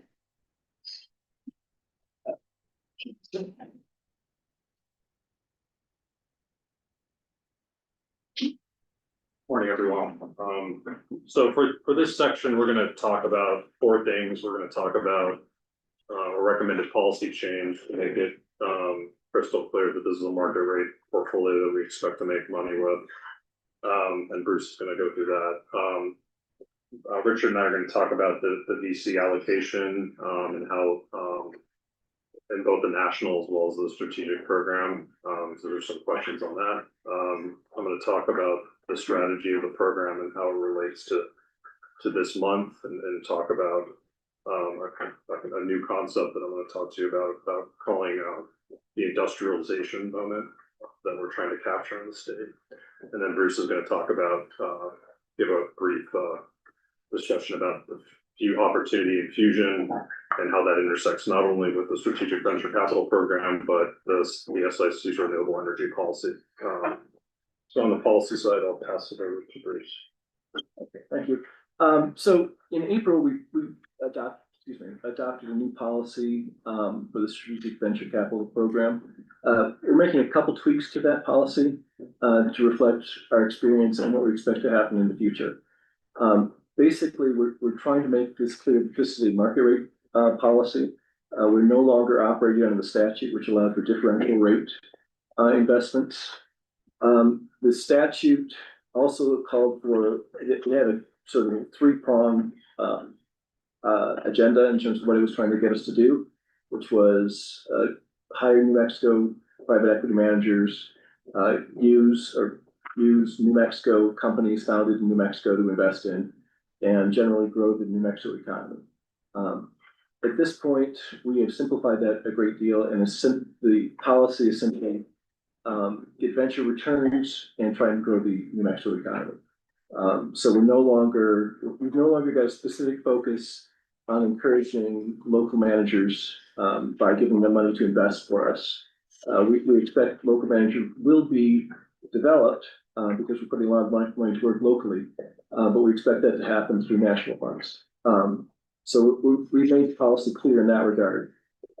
We've also clarified that because this is a market rate policy, we're no longer limiting it to the severance tax as an investment pool. We're making what's really sort of an accounting change at this point, which is to allow for the severance for the strategic venture capital program to be housed separately as a separate pool outside of the severance tax. So at this point, all of the money is still coming from severance tax, but in the future, if other funds want to invest in this, which we suspect they will, I mean, our anticipation with all caveats to everybody is that this is going to be a very high performing fund. with high risk, but will be appropriate for more than just the severance tax in terms of investing. Yes, go ahead. Can we just go back to one thing you said? So you said originally we were trying to encourage New Mexico managers, but we're no longer doing that. What? Well, so what we're doing, so in the past, that was a specific policy. Specifically, we were trying to generate people who made money as private equity So like investors. Cottonwood are those ones that we would Right, do, yeah, very, very specific people. So you can list them on one hand, Right. people we were sort of investing in. right. And the policy was to help those 5 people develop their business. We're no, or 5 companies develop their business. We're no longer specifically targeting that as an objective. Because we made the decision that in order to get New Mexico businesses to work, you've got to have encouragement from national So we're VCs. investing instead in national managers to invest in managers. New Mexico companies? Combination, so the program has kind of 3 pillars. A very deliberate sector focus on where New Mexico has evidence of strength and where there's a potential right to win. And all the investments we're bringing today are in that. That's deep tech, it's climate technology, it's advanced energy, it's aerospace defense. We're trying to find the best partners in the world in those sectors. We have also been investing in what we call company creation engines with those managers where they do have a local presence. Roadrunner Venture Studios is the first one. We followed that up with Antler, New Mexico, which is now called Antler Criticality. That's effectively an accelerator entity that has a presence in New Mexico specifically. A group called Up Partners, we've done the same. They have found an accelerator called Abundance. And then last month, we did one with a group called Playground Global. That's probably one of the world's best, if not the world's best investor in quantum and next gen compute. So we are investing in managers in situations where we're trying to create the scaffolding, the local infrastructure, but we're doing it in partnership with national groups that can receive a recommendation from not only us, but from Mercer as an our institutional consultant. Okay, but sorry, because this is supposed to be the New Mexico program, so like the national managers, what's their mandate to ensure that the money? The same. They will invest in New Mexico. I mean, that's the mandate, that they're intended to invest. So this is no longer money that we're taking as differential rate investment. These are investments we're making to make money. And we're investing with venture capitalists who can make money in New Mexico. That's the concept. So, going to the punchline of what we're going to talk about today, in the past, the focus was on giving capital to local investors. Nearly sold. Did not matter if it resulted in a financial return or a long-term economic impact on the state. What we're talking about is a difference in the strategy is we are focused on both producing financial returns for the fiscal solvency of the state long term, but also demonstrable economic impact. Big projects, companies with hundreds of jobs, putting hundreds if not billions of dollars into the state. That's the goal of this program. And so the first example that occurred was XGS Energy. That resulted from a $15 million commitment from the SIC. And that company plans to build, the first project is $1.2 billion. They have a lineup, if it works, to be tens of billions of dollars for the state. Actual impact. And you're saying we already made this policy change? Yes. Yeah. And now we're. This is effectively what we've been doing. So so in April, we said we were going to leave a small amount of the money to be invested that way. Now we're saying we're not going to leave any money for that purpose. None of the money will be earmarked out. And so the standard now is, just like all of our other investments, we're putting enough capital to work now. We believe we can do it with world-class partners. I just realized I missed the meeting and that's what happened. So make it real clear, we enter into these side letter agreements. Basically, that's how we implement the policy. And the old side letter was effectively, you can earn a differential rate. We can get out of your partnership if you don't invest all the money we say you're going to invest in New Mexico. If you don't do it, we can leave the partnership or sue you for something. I mean, depending what the language was. The new side language is you're making a commitment to invest in New Mexico. We could give $100 million. You're making a commitment to invest in New Mexico of $100 million. You have done your underwriting that makes you believe you can invest $1 million comfortably here. But you may not do so without in a violation of fiduciary duty to your other partners and to us. you are going to make an investment in New Mexico under the same terms you would make it anywhere else. And in the past, that was a very, very niche definition of what counted. It was New Mexico headquartered and majority of employees, which basically meant the program could only, what counted was companies that started here, and whether or not they stayed or not was less relevant. Going, the big change, and I think why we feel there's a massive inflection point, not only us, but I think other people in state government, like economic development, is it opens the aperture for XGS Energy, that was not started here, was created in California. They can go, wow, New Mexico with its geology is a great place to do business. And then the two opportunities we're going to talk to you today, Pacific Fusion and Castilian, did not start in the state, but are very, very seriously over the next month considering building their facilities here. And that's what one of our managers came up with this idea of the industrialization moment, where the goal, really at the end of the day, my view is that the intention is to meet companies at that industrialization moment, because that's where the impact occurs. If a company's created here and it gets to the point after, they're going through its startup phase, it's actually building a facility like Ubiquity is, that came out of Los Alamos, we want to do everything we can to support that.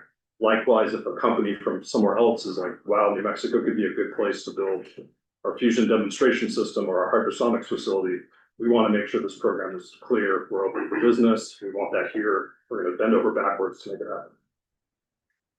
And all the while, we're going to be investing with VCs who understand the markets they're investing in on an international level. So when they say this can happen in New Mexico, they don't mean just because we're giving them $100 million to make it happen in New Mexico.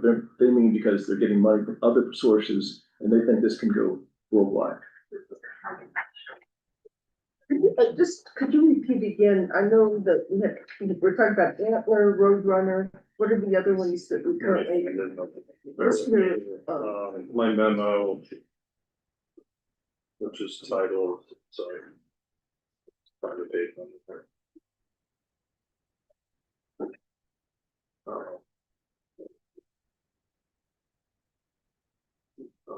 The slide that's on the screen, the memo titled Introduction to August 2025 Recommendations lists in there somewhere. Slide 122. We've invested in so far 5 specific, what we call company creation engines. Roadrunner's a venture studio intended to work with scientists to spin out technology out of research institutions.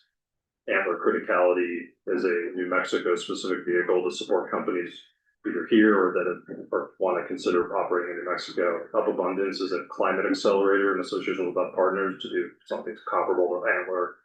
Up Labs, which will launch later this year, is a venture lab that will be launched in association with a corporate partner yet to be announced. And then last month we did the Playground Next Gen Compute SMA that is intended to accelerate the quantum ecosystem, and I plan to make some comments about that. We probably should count builders as well. That was a commitment to a commingled fund. They've hired a woman named Angelica Maestas, who's the person on the ground here, and they're going to open an office in downtown Albuquerque and systematically bring companies here and house them at that facility. What about Tramway? Tramway and Cottonwood are local emerging managers that we will continue to work with, and but when under this policy change, when time comes for a re-up, we're going to evaluate it in the context of how we evaluate everything else. What about how come Anzu's not here? Andrew's just one of our fund commitments. They spend a lot of time here. They're kind of comparable to our friends at J2 in the back of the room. They are technically not under that label, but they certainly spend their fair share of time here. Sorry, Bruce. Can you pick up where you were? Yeah, so basically, it's a very simple commitment. It's just, if we give you X dollars, you make a commitment to invest that much money in New Mexico. And you must do so responsibly as you would for any investment anywhere. And if you don't make it, we probably do not re-up with you, but we don't have a cause of action. We would have a cause of action. I'm sorry, this is my old school where let's sue people. We don't really sue people. We're not intending to sue anybody. But if we did sue somebody, it would be because they made a bad investment and they were not responsibly investing, like this, the investment they made never had a chance of making money. So that would be the cause of action, whereas before, we had a cause of action, if they didn't actually take the money we said they'd had to invest in New Mexico and invest in New Mexico, even if they lost money or if it was a bad investment from the start, that wouldn't have been a cause of action under the old program. It would be now. So now basically, we're asking them to be market rate, invest everything as if this were any other fund. But before we invest with you, make it, look through New I Mexico, believe that look at New Mexico ecosystem and say, can we invest this much money? Can we realistically invest this much money in New Mexico? And we size the commitment to what they can commit to New Mexico. And it's good faith on all parties' part, and we hope it works out for the best. And in a case like XGS, we gave them 15 million, they're getting a $1 billion investment in New Mexico. So sometimes we will have, that's well above what we would have expected. And we're hoping that there will be enough of those examples that we'll get more money in New Mexico than we would have otherwise. And so in terms of the policy shift is just to make clear that every investment in this program will be approved both by staff and by Mercer for purposes of being a national program. Just the standards they would recommend this to anybody based on venture capital risks. So return risk profiles, they're standard across the board. No special exceptions just because it's a New Mexico program. So that's the one. The other change is to move the pool the money is taken from into just a general pool that can be allocated either to severance tax or land grant or whoever wants to take a piece of this eventually based on structure studies that will come in the future. But this is the previous policy said all of this money must come from severance tax. And the idea behind that was because these were differential rate investments. They're no longer differential rate investments.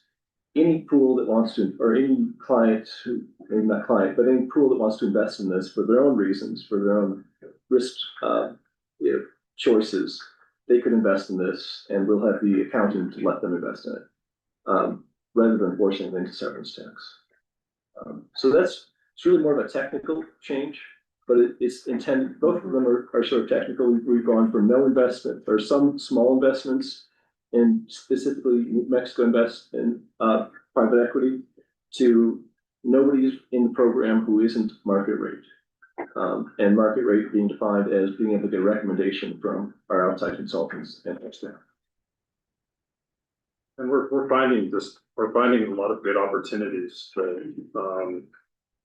with managers who believe in New Mexico, think we could be a good partner as a state for not only as an investment firm, but for their portfolio companies. And I think that there's an opportunity here. I mean, maybe Richard and I talk about the venture capital allocation and where it's going, because I think that is part of it. We did talk about this in our structure study, but based on the strategy group's projections for where the permanent funds are going to be in say 2030 and 2034, which is in the materials under the annual investment plan, the SIC's funds are growing.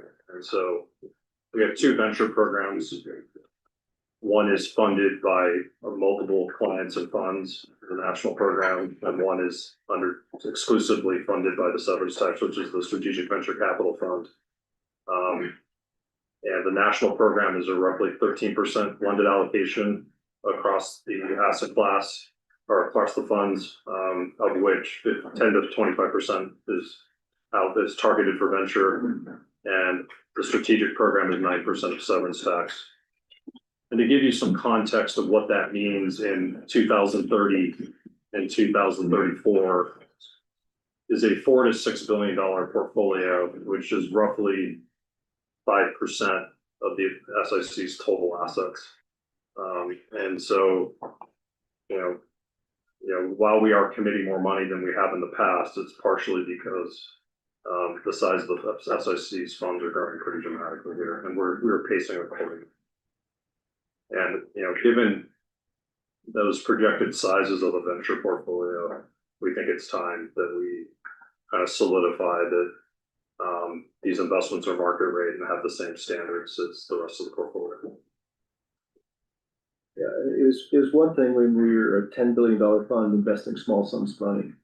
Now we're $60 billion to invest, and a small portion of $60 billion is still quite a large sum of money. And it's just more responsible to invest it with people who have a track record of making lots of money for us. One other policy question, so we're invested in VC or private equity. What if the business doesn't want to sell ultimately, or how are we not investing? Or I mean, how do we get the money out? Pardon? How do we get the money out? Is that what you're asking? Yeah. Mhm. It's why, I mean, honestly, it's why you work with professional VCs. At the end of the day, there's a number of ways that these businesses are sold, some combination of an IPO and M&A transaction. And that's why we want to work with people with demonstrable experience getting to that stage. I think there's a lot of venture capital that ultimately funds, I think what you're hinting at is more small businesses that with no exit at the end. It's one of the reasons when we did the recovery fund in 2019 or 2020 when it was COVID. I was pretty clear that we should not take equity in these businesses. We should give them a loan because we don't want equity in liquid equity in a bunch of like small companies in New Mexico. The venture firms that, we recommend in this portfolio are trying to basically invest in companies that are truly scalable startups that, rule of thumb, need to get 100, 200 million plus of revenue to achieve what I'm talking about, an IPO or M&A event. So these are not local businesses constrained to geography where they're only selling locally. They need to get to a venture scale to get there. And are we communicating that? Because again, in the community, they're like, well, why didn't we invest in a food company, but or some other company, but maybe they won't want to sell. And so are their alternatives to go to banks for loans? Do we have anything that we're doing to help them? The severance tax is an 2% allocation to the New Mexico SBIC that I think all of us at the SIC thinks a very important solution that should be provided. They provide relatively low interest loans to a number of lending partners that are CDFIs. And in fact, our new colleague Keith worked at one of the CDFIs called Ventana Fund, that's trying to help affordable housing in the state. So I would say, you're correct. There's venture capital is not for everyone, and we try to be as vocal. We try to explain that to folks. I think reasonable debt is a solution for a lot of businesses. Thank you. Yeah, I think that's a very important lesson for us is that venture capital is very expensive capital. It's not the only way to encourage local businesses. And we're not saying we're replacing all programs to encourage local businesses. It's just, if you're going to do venture, it's got to grow big. And if it's going to grow big, you've got to have people who've done it before who know how to make that happen. And that's who we're investing with. So it's an asset class. That's what we do. So I guess we've also, the policy's also changed and made clear that we think because we've got local information, there's even a possibility that we will get better returns in this program than the national program because we will have local information that's not available to people outside this community.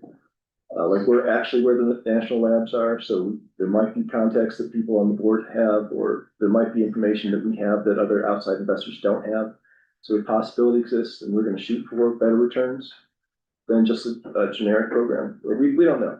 To be determined whether that's possible.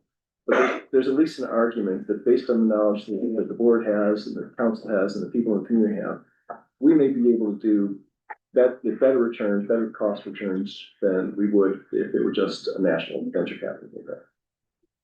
So that's also included in the policy. Yeah, I don't know if they're ready for questions. I'm sorry, I am ready for questions if you. But what are we voting on?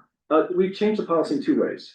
We've changed policy so that now the pool of money that's funding this program can come from the money can be invested. Not just state, not just severance staff. seven staff, okay? And the other way we've changed it is we have eliminated the specific emerging manager portion of it, which is a specific kind of emerging manager which we were investing in that didn't meet national standards in terms of venture capital, but might have met our standards, which is something that staff would recommend, but Moshi would not.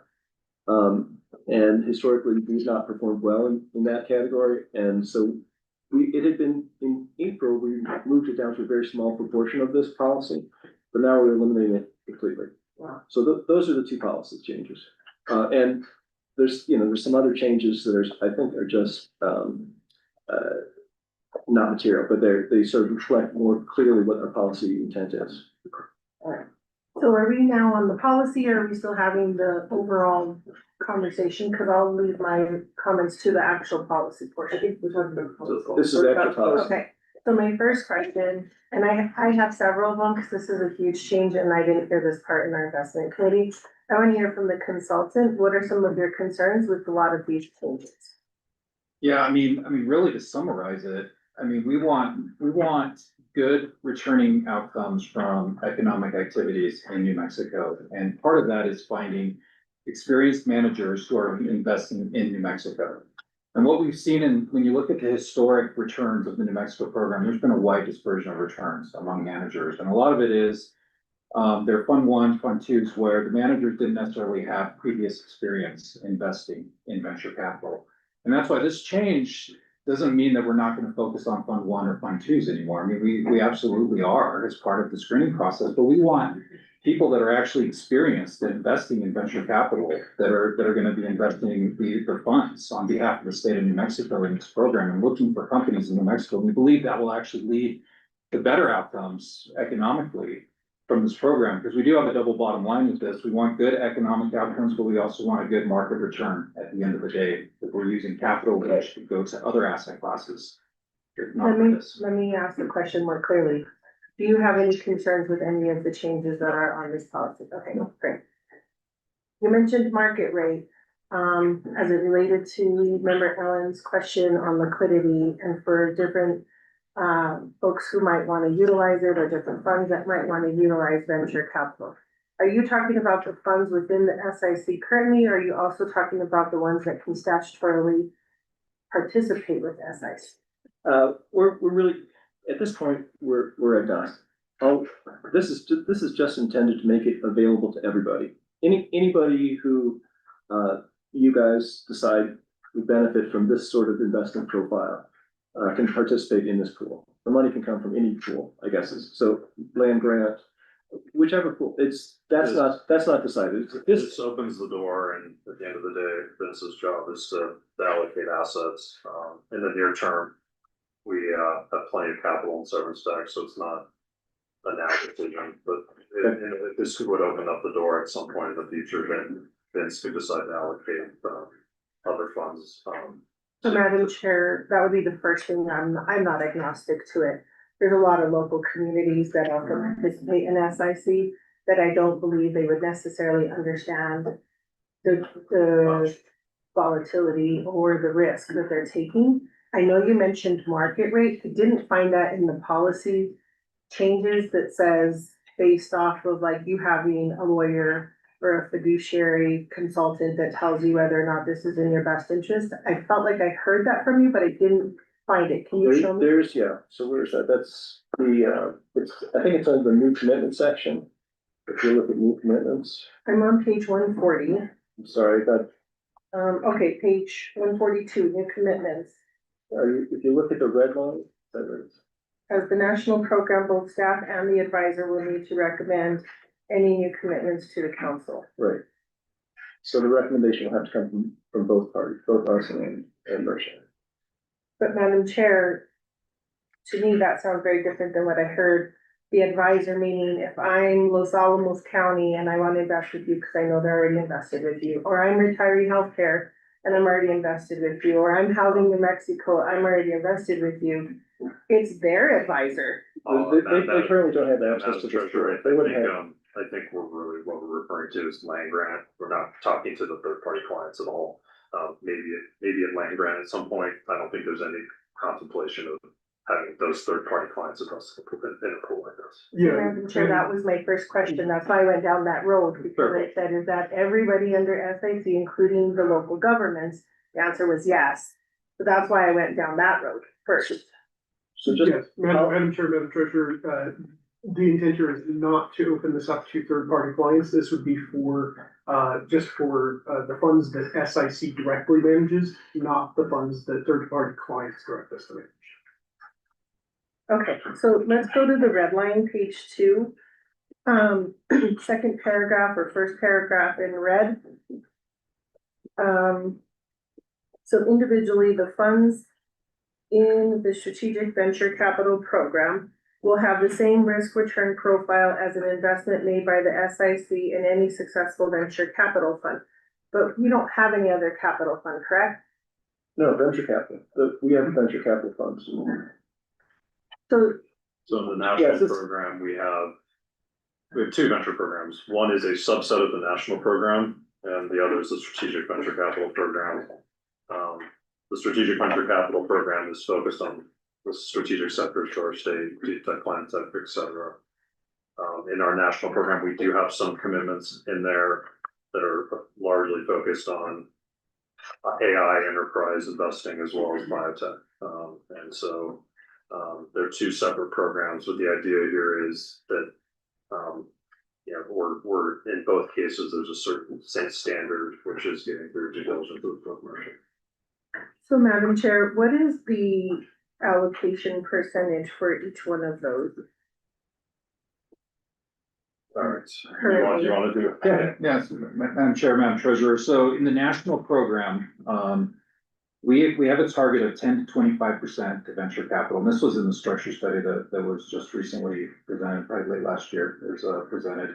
Current exposure, as in our performance report, is 10% venture capital, so we're on the lower end of that range right now. In the strategic venture capital program, the target is 9% of the severance tax fund.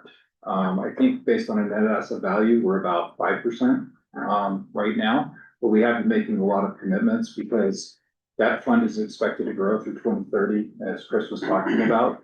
And so we're really kind of focused on trying to get to a kind of a $2 billion plus program. And that'll take us to 9. That'll take us to 9%, yeah. So Madam Chair, just to clarify in my head, the Strategic Venture Capital Program is only the severance tax fund money, and that's at a total of 9%. We're at 5% right now. The other one is the New Mexico Private Equity Program? No, Or- it's just the venture capital allocation in the national private equity program. And that one's 10 to 25%, currently 10%. Yeah. So if we're looking at this dollars wise, That's of 13% allocation, so that works out to, what is that, let's say, midpoint of that 17% times 13, what is that? Couple percent of the whole SIC's funds. Yeah. And 9% of severance tax works out to roughly a couple percent of the entire SIC's portfolio. So you add those two together, it's roughly, let's use round numbers, roughly 2.5% of the SIC's in the national venture capital program, and 2.5% in the New Mexico strategic. It's roughly, it works out to roughly 5% of those targets. Is what those translates down to. so Madam Chair, what is the number, the dollar amount of 10 and 25? And we can take the time because this is so important.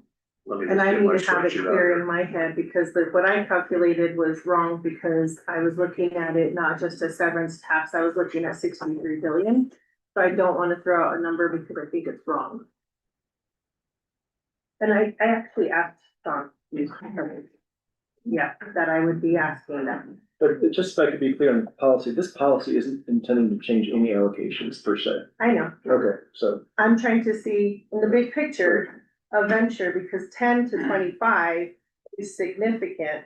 And then the changes we're making are significant and we just made changes that are significant. So I think the whole table needs to be clear. What are the dollar amounts that we're really talking about and anticipation of what they're gonna be in the future? Well, he's checking out those numbers. Let's. I have. Okay, So at 10%, best to describe this here, let's just use, calendar year 2030, because that's what, we're targeting, based on future growth of the funds, but, the national program, the 10% lower bound results in a roughly $1 billion venture portfolio. And the 9% severance tax target doesn't change, so it's a fixed target, so, or a fixed percentage, so it's 2.2 billion. So you add those two together, $1 billion national program plus 2.2 billion gets you a little over $3 million. If you do that to 25%, the national program goes from 1 billion to 2.8.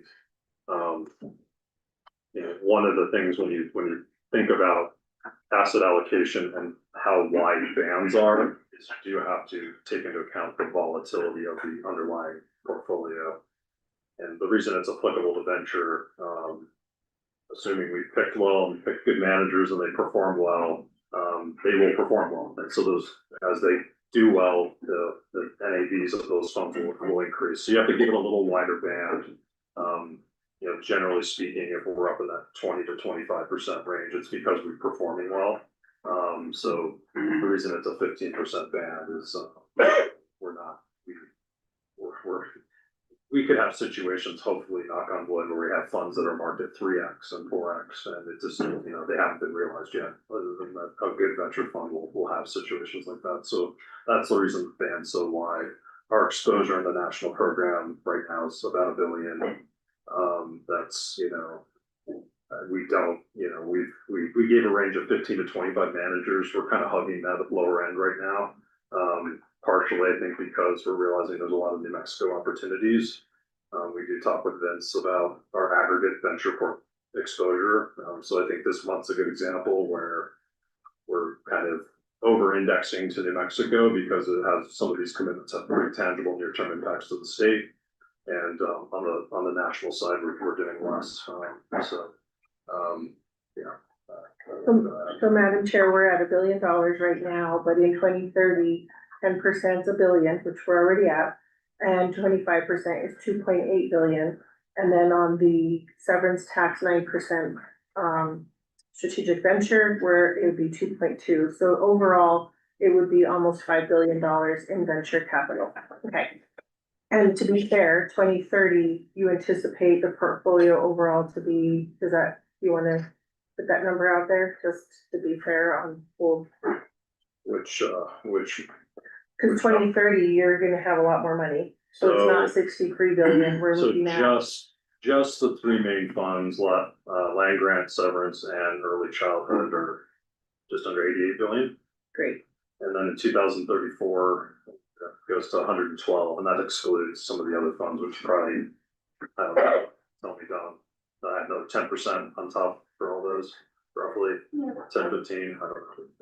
I could pull it up, but. Yeah. Okay, then the next paragraph, it basically clarifies and makes it more detailed of what you're trying to do with the connection to New Mexico. Pretty fair? Right. That's fair. Okay, so then under background, as investments in the strategic venture capital program, which is the 9% of the severance tax right now, will be made at market rate, the statutory target allocation applicable to the New Mexico private equity is not applicable to the venture. Can you tell me what that means? So previously, the council sort of relied upon this 9% upper target in the statute. I guess it's 11%. The council decided they were going to invest 9%. Now we're no longer using the statute as a baseline. It's not like up to 11%. It's up to whatever the council thinks is appropriate. So it no longer is a reference because it's no longer strictly in that statutory authority. So it's whatever the council thinks is an appropriate limit is what it should be. And we're keeping the 9% because that's what the program was. The last time we did a structure study was 9% that the council felt appropriate with putting this program. We're keeping that 9% for now. When these things are re-examined, we know more about what's in its portfolio, that number can be re-examined. So Madam Chair, for me, I don't like to not have a minimum and a max, especially because council members change every 4 years, possibility of 8 years in my case. I don't know what the appointees are, but having it open-ended to me is not being a fiduciary from my role. of making sure, like, if the council decided, let's do 25%, because now we have $100 billion, $150 billion. To me, that's not prudent. So you want to bind future fiduciaries to your fiduciary standard today? I mean, that's what you're saying you want to do. I'm saying that I want to make a responsibility for me being at this table today. That sounds prudent, and as a fiduciary of today, where we should be at, which is a minimum standard of a percentage. If the other fiduciaries in the future decide to increase that, then that's on them for making that mistake. If it is a mistake, depending on what that percentage is. But for the role that I sit in today, yes, that's what I would want to do in a policy, is to make sure that I at least have that minimum standard, so that this same conversation could take place without somebody just saying, let's do this, this is great, we're gonna make a lot of money, let's take the risk because we have a lot of money, so let's pass it. Madam Chair, Madam Treasurer, so you've already set that limit through the asset class structure study. Yes. So that's where we set those. The asset class structure study that was approved for the Strategic Venture Capital Program earlier this year did set that 9% limit. It was set at that point because that was in line with the statute. But again, that 9% was set earlier this year by the council, so that is the maximum. And again, every time we do a new asset class structure study, the council gets to revisit that. So that is entirely in your control, but it is also something that you've already set. And it's not in conflict with this change? No. No. But if we decided outside of a normal asset class evaluation, that the staff brings forward a percentage increase because of market changes, because of more money, or because of whatever, would they then be able to bring just that one particular asset class to the council to ask for an increase? Yes, the answer is yes. Yes. That's what I'm concerned about, because some people are not gonna read through the policy and then look at the asset class and understand what type of risk that's gonna be. So for me, it's a safeguard to at least have some type of minimum to safeguard the future of this money. It doesn't matter who's in this role, but the fact is that we're in this role right now, and this money is New Mexico's money. So that's just one of the points. Madam Chair, Madam Treasurer, so our investment policies don't contain minimums or maximums for each asset class. Across the board, they're universally contained within those asset class structure studies. So taking that out here and leaving it in place in the asset class structure study where it already exists makes it uniform across the board for how we treat every asset class. So Madam Chair, I'm going based off of that. If I don't have that sentence in here, then it stays at 9%. Yeah, but 9% is the limit in the asset class structure study, yes. So therefore, there is a percentage in this policy that limits it right now. Yes. We can't go above 9% right now, correct? Madam Chair, Madam Treasurer, you can go above 9% if you decide to re-examine the asset class structure study and put a higher limit than 9%. But you would have to re-examine the asset class structure study. We tend to do those on a 3-year cycle, and we just did one earlier this year. So, absent any very unusual conditions, we would anticipate bringing that back in another 3 years on that current cycle. Okay, so let me go to the next sentence. Instead, the allocation to the Strategic Venture Capital Program will be consistent with the allocation to venture capital as set forth in the SIC's investment policy and relevant structure studies. What does that mean? Means it's being determined somewhere else. Means it's not being, this policy is not determining it, it's determined pursuant to the investment policy the council adopts, not pursuant to this policy. Which, as I understand, is a combination of the structure studies the asset classes do every 3 years, which I believe is part of the IPS, as well as Vince and his team. How often do you do asset allocation events? Is it 3? Right. And to be clear, Madam Chair, what was struck was an aggregate of 100 million from the date of the policy to fiscal year 2028, which is exactly what I'm saying, is it's a dollar amount or a percentage that was in this policy that's now being removed to be made decisions on in the future. Let me go to page 4. So could I clarify that? Yeah.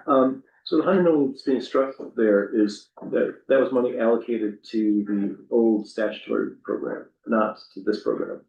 So because we're not allocating anything to that, that was a limit to what we were going to do through the old statutory, the differential rate.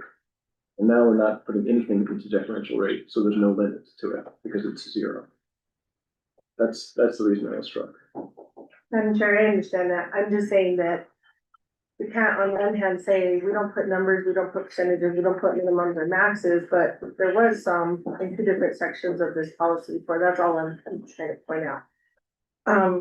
Page 4, or 142, investment guidelines. There's two things that were struck here. In respect of emerging manager commitments defined by the new commitment section to a specific manager, the first commitment may not exceed 10 million, and each commitment thereafter may not exceed 20 million. However, a manager may receive no more than 50 million in emerging manager commitments. Why did we remove that? Because we're no longer investing in emerging managers who are differential rate managers. So now if emerging managers is a term of art that's used in this space, it just means first, second, or third fund manager. So Or that's the typical definition. it's a typical definition. So this had previously it had its own special definition of emerging manager, which was submarket differential rate emerging manager, which we needed to cap off what we were going to spend on that. Because these emerging managers are being underwritten in the same way currently. Emerging managers we're investing in are going to be underwritten the same way as any other manager. There's no reason to have a separate limit to it. It's the general limit of underwriting. So Madam Chair, is it fair to say that removing this, you're eliminating any younger firms with Fund 1, Fund 2, Fund 3? No. No? No. Where do they go? They're still emerging managers because that's how it's defined, 1, 2, 3. But now they just have to meet the standards of Mercer to invest. So if we're giving them $10 million, they've got to meet the standards that Mercer would apply to anybody to invest $10 million. So we have supported other emerging managers in this program. J2 would have met that definition. They're here today. So we do invest in managers that are funds 1 to 3, but what we want to see is some track record evidence that they can do what they're saying they're going to do in their new firm somewhere else in the past. And we certainly do that. We do it in the national program too. We invest in emerging managers as defined by Fund 1s, Fund 2s, Fund 3s all the time. But there's some sort of track record those professionals that are setting up a new firm have to prove, we've done some of this in the past and we want to set up a new firm and we have a track record of success doing what we're going to say we're going to do. So Madam Chair, I completely agree with that. But I also agree that when you're a Fund 1, 2, 3, there should be some type of limitation on the Fund 1, or even from a new commitment, because it's a new relationship with the SIC. But now we're stripping that completely when, one, I don't really know what your process is for somebody to come in the door as an emerging manager. And right now, we as the council don't really know our internal process of what it takes to be able to become an emerging manager. We're still working on that process, right? So how do I have reassurance that if you have a new emerging manager, that they're gonna have the opportunity either through coming through straight to SIC or through a consultant to be able to be vetted? And what is that vetting process? And what are the standards that we're talking about? Because sometimes what I've heard is, for example, you'll have, it's that example, but it's the first thing on my head.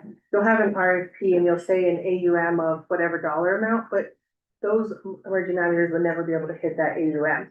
And so you're still limiting them. That example, but you get what I'm saying, right? So how do we remove it from here and the limitations and feel safeguarded? Yeah, Madam Chair, Madam Treasurer, I think a good example actually is America's Frontier Fund. That was a first-time fund that we supported, $100 million commitment. The team that was managing that fund had a prior track record running a venture capital fund. They also, one of the general partners also ran InQtel and had a track record there that we could diligence. We could talk to people about the companies that were backed. We could look at exits that were done, and then compare what they did with the strategy that they were proposing with that fund. And we do that with a lot of inbound. I mean, we actually track a lot of inbound interest from different fund managers for the Strategic Venture Capital Program. And we'll ask for, if it's a Fund 1 and they obviously don't have a track record with that firm, we'll ask for a previous track record from another firm that was previous to see if they have that experience where we'll be able to underwrite it so that we could get to a point where we could recommend it to the council. I think, maybe where the confusion is, the policy previously had a way for the council to invest in some of these funds that might not have had a track record, but we wouldn't have been able to underwrite it from a Mercer standpoint and recommend it. And that's where those limitations were coming in. It was capping how much you could do to a manager that a third party couldn't underwrite. So Madam Chair, as we grow and we're getting new employees, we're growing in the fund, we're growing in staff. If Mr. Cassidy has more staff in 5 years, or 3 years, I don't see why we shouldn't try to work with lower level funds that show you the proof that $20 million is worth it, or $5 million is worth it. I think we already are. I mean, honestly, I think, just going through our list here this year, Stellex, it's a group of gentlemen who spun out of Carlisle and created a new firm. Invictus is a group of people that spun out of another firm that worked together to create a new firm. Longshore, similar story.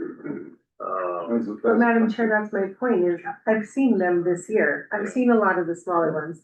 But if we're removing it from the policy, how are you still? They're still meeting the standard though of having a track record of success in the past that we can underwrite.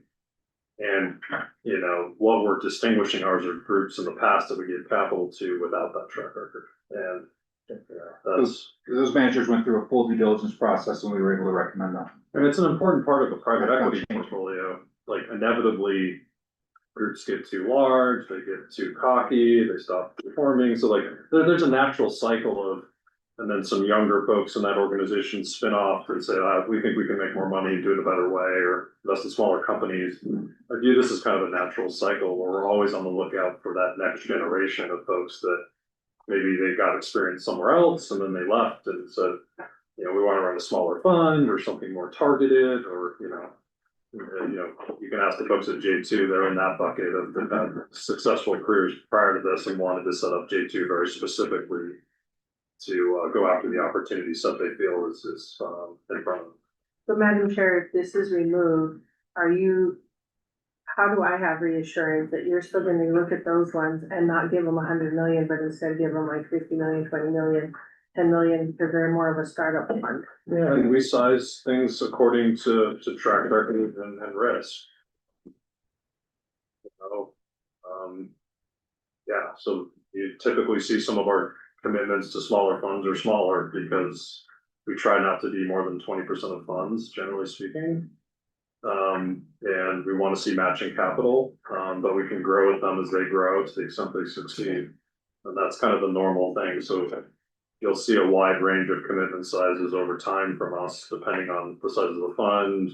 If it's a new, we tend to typically size relationships smaller when we first start them to get to know people. It comes down to sizing at the end of the day. So Madam Chair, it sounds to me like we are removing more of our authority and safeguards for those emerging managers on that tab. The second tab is even more concerning to me because it says emerging manager commitments will be tracked separately and are not expected to exceed $100 million of total commitments made under the strategic venture program from the date of this policy to the fiscal year 2028. The reason why this one sort of popped out is because there's $150 million commitment with $150 million co-investment. There's 4 others that are somehow tied to the same fusion as that one. And our policy actually, if it doesn't get processed today, wouldn't have allowed for you to bring that before us. Right? Madam Because Chair, it's 100 million. So I think if I could provide some clarification, so the limits that are in here, they were put in place in April. Back before April, those limits that you see there didn't exist. Those were put there in April with the idea that we were moving to a market rate program, but we were leaving a tiny carve out for the definition of emerging managers, which existed here, which is not the general definition of emerging manager, because the general definition of emerging manager is first, second, or third fund. But the definition here of emerging manager essentially said, we don't think they're going to make us the same amount of money as market rate. So we're removing that definition of emerging manager and all reference to it because we're moving entirely to a market rate program. If we're moving entirely to a market rate program, we can still invest in funds 1, 2, and 3. They just have to provide us some sort of evidence that they have a chance to perform. It also means that if we were moving to a market rate program, we don't need those limits anymore, which existed solely for the emerging managers that we didn't expect us to make as much money. Those limits do not apply to anything else on the agenda. I think, and I understand that, I know that these are not an emerging manager per se. To get to the next level of emerging manager, it's venture, right? There's a lot more risk that's being taken in it. My point is in bringing this up is it taking away some of those limitations. If you had $100 million limitation on an emerging manager, it sort of throws me off that we have over 300 million potentially to maybe 400 or 500 million if you add them all together with something that is not even at emerging manager level, it's venture, and it's all in one bucket. So in my mind, I'm trying to better understand the logic behind the decisions that we're making today and what the unintended consequences of tomorrow might bring because we do. So, Madam Chair and Madam Treasurer, what you see before you with red line changes holds us all to a much higher fiduciary standard. So any of the limitations that are being removed were limitations specific to the differential rate program, which under this red line version is being eliminated. We were moving entirely to a market rate program upholding a higher fiduciary standard. Those limitations did not ever apply to anything within the market rate program. They only apply to the differential rate program. So we're increasing the fiduciary standard by moving to the market rate program. We're only eliminating those limits that now are no longer needed, they would just be leftover worthless language if we move to a market rate program, but left those limits in place because they don't apply within a market rate program. The emerging managers that you're talking about are emerging managers within venture capital. And, you know, we talked in April when Chris and Bruce and Richard came forward with the structure study about how we have 35 years of experience in this institution of looking at that differential rate program and that it was an economic failure and it was a fiscal failure. It lost us a lot of money and got very, very little economic productivity out of it. It is one of the most expensive economic development programs in the state's history. What we are instead moving to is a program that has shown a track record of fiscal success and now is also starting to show a track record of economic success with the announcement of this $1.2 billion XGS Energy Meta project. So what we're trying to address is the original differential rate program had a problem of thinking that economic success and fiscal success weren't linked, but they're intrinsically linked. If the underlying portfolio companies are performing well, they're doing well financially, but they're also then generating the economic success that we want. By moving to a market rate program, we're acknowledging that they are intrinsically linked and that we can expect market rate returns and expect greater economic success. Madam Chair, I forgot to ask earlier, what's the rate of return for the SVCP and the national program?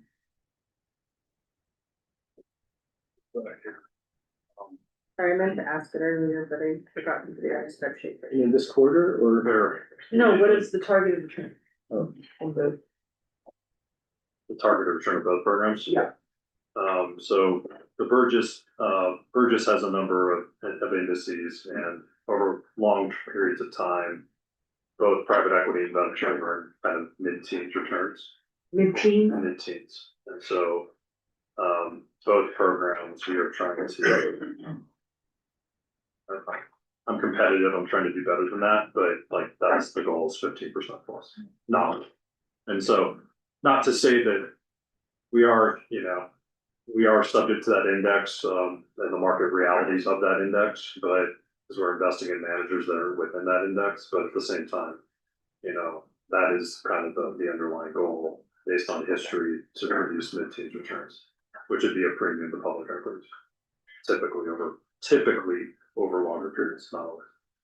Okay, But Madam Chair, just so I'm clear in my head, that 15%, is that something that we did as part of like our rate of return approval every year that we look at? It's, or our index is the purchase index, which includes, so in the national program, it's a broader purchase index, which includes buyout and venture largely.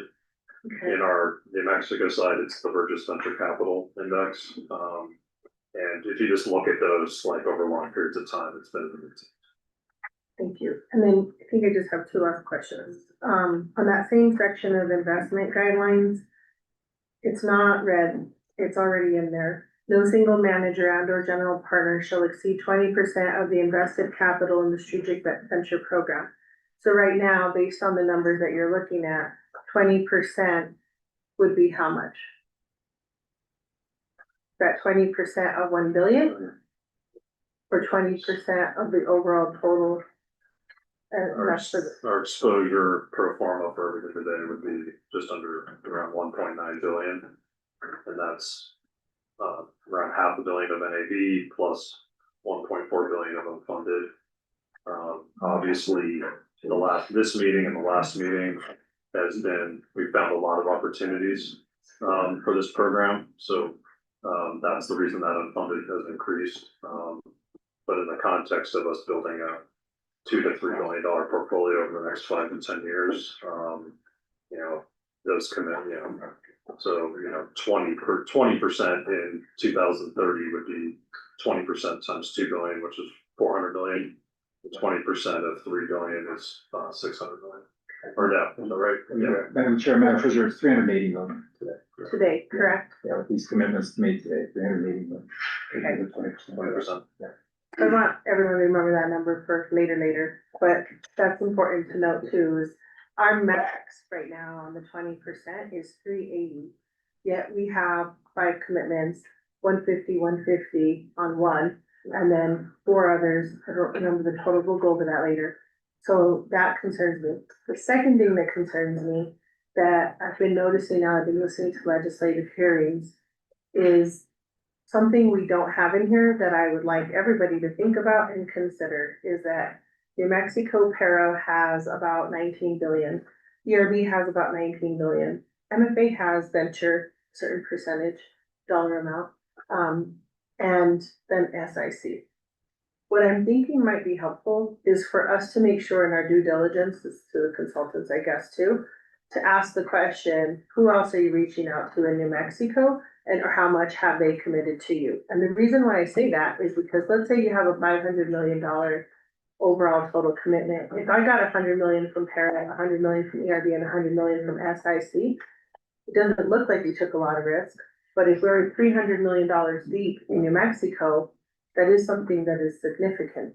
And so because we all work in our own silos, I thought maybe we need to start thinking about that. And maybe, I don't know if it belongs in here, but when I started reading all these other parts, that's something that I thought maybe we should consider, look at, have people analyze, making sure that New Mexico is overall protected when it comes to risk profile. So something to put in your guys' head. That's all I have for right now. Thank you for taking the time to answer my questions. I have a lot of concern about the changes, and I'm trying to think whether or not it's a knee-jerk reaction because of everything else we have on the table today, but it is definitely a shift in a different direction with a lot less safeguards on paper is what I feel like it is for me. Everyone has different risk profiles. But it's the opposite. We're no longer taking individual risks on these things. We're not taking risks that are just being underwritten by staff members. It's being underwritten by Mercer as well as us. So everything has, the guidelines have gone up, the standards have gone up. So this is a significantly less risky, significantly more likely to return market returns than previously. Previously, we had investments that were really quite risky. In a sense that we couldn't get Mercer to adopt them. We were doing them as a matter of differential rate investing. So they are highly risky given the returns we were expecting to get. Now we're not doing any of that. All of the returns we're expecting, they're risky in the sense that there's going to be high dispersion. But overall, we're expecting this to be the highest performing portfolio asset class that's run by the SIC. So yes, it's risky in the sense one individual asset might value, the changes might be great. But overall, the intent is we're getting market rate, every risk we take, we're getting compensated for. So We're because working with groups that can raise capital from other institutional investors. And that's one of the core tenets of the economic development best practices is to have some sense of matching capital, working with groups that other investors other than all of us have approved as well and put capital into their funds. So the 20% for the commingled, we obviously have some New Mexico specific vehicles as part of this program, but we're working with managers that can raise institutional funds, can raise $100 million, $200 million, and in a lot of cases today, $1 billion plus. Madam Chair, one last question. When you say open the doors up before any other fund, the only other fund I can think of in my head that could potentially take in some type of percentage of venture is probably the early childhood education. Well, land grant was Right, right. And land grant. So if it would only be those two, which I don't know how people would feel about the early childhood education being a venture, but if they're the only two that are able to do it, why don't we wait till we prove that this new investment program works before opening it up to more of the funds? this is really just an accounting error. We're just switching it out. It's just moving the pool so we don't have to say it's part of severance tax. Previously, the policy said it's part of severance tax. Effectively, it is still part of severance tax because that's the allocations we're dependent upon. Allocate only severance tax to this investment pool.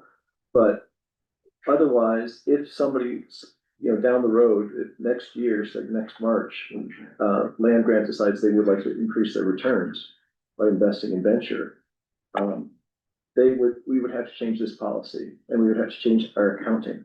The accounting itself, this is Brent's issue. It's really more, it's a difficult thing to change the accounting once you've started it. It's much easier to start it, because we're just starting out here, it's much easier to start it out as a separate pool. So Madam Chair, if you're just trying to get in a separate pool, a piece of the severance tax, why not just put it in a separate pool? Because we're currently, we have a policy right now that authorizes differential rate investments, as I understand it, that is not legal. But I'm sure you're saying that because we change our policy today to allow everybody to be in it, that all of a sudden it's legal to separate it from the pool? No, the severance tax fund is the only fund that I'm aware of and that we manage that allows this idea of differential rate investments. And so this policy is really intended to solidify that we intend to earn market rate returns in this portfolio, manage it like all of our other portfolios. Same process, same level of keeping a bar high, but officially ending this concept of differential rate investments, which is only allowed, as I understand it, under the severance tax fund. And we've had a number of programs in our history, including Charlie knows the laundry list of carve-outs in the severance tax legislation that allows for certain types of targeted differential rate investments. Film SBIC. It's that 727,515 where Chris's investments live no true. But over the history, the legislature has created many economically targeted investment programs. The council has, through usually bad experience, like the film program, later abandoned those types of investments. It exists in statute, but the policy the council is in charge of, and the council has basically made the policies much stricter with film. And so that's the idea here is raising the bar and abandoning that differential rate aspect that the legislature has given you the power to make those investments, but they aren't the only one. Actually, SBIC is a shall, so that's a 2% required, but everything else is at the council's discretion. So you made the statement, we expect this to make a lot of money for us, we expect it to be the best performing of all of the asset classes. And so how are we, and we expect the economic driver in New Mexico to partially come from this program. How are we monitoring that? What's the same way we monitor everything, right? I mean, it's just gonna be, we're just tracking it, right? It's gonna be a separate pool. Do we revisit this policy at any point, I guess is my question. Yeah, I mean, in fairness, I I mean, mean, I've revisited it, what, 3 or 4 times since I've been here Yeah. in 8 years, so this is something that we keep a close eye on. We recommended the change in 2019 to change the program because we felt, the strategy change was warranted. I think this is kind of program that, we'll have to keep watching and have scrutiny over. It's not just us, but the board as well. Cause, and I think, stepping back, how do you create a quote unquote market rate portfolio? One of the big changes in the policy this year has been trying to create a diversified portfolio with multiple managers. The investments we're talking about on the Fusion side, while it's a Fusion, one of the funds is Fusion dedicated only to Fusion. That is a diversified fund too. There'll be, more than 10 companies in that portfolio. And so we're making these investments with people that are very experienced venture capitalists. They're building diversified portfolios. These are not the kind of people that make investments unless they truly believe in them. That's how we're implementing the program.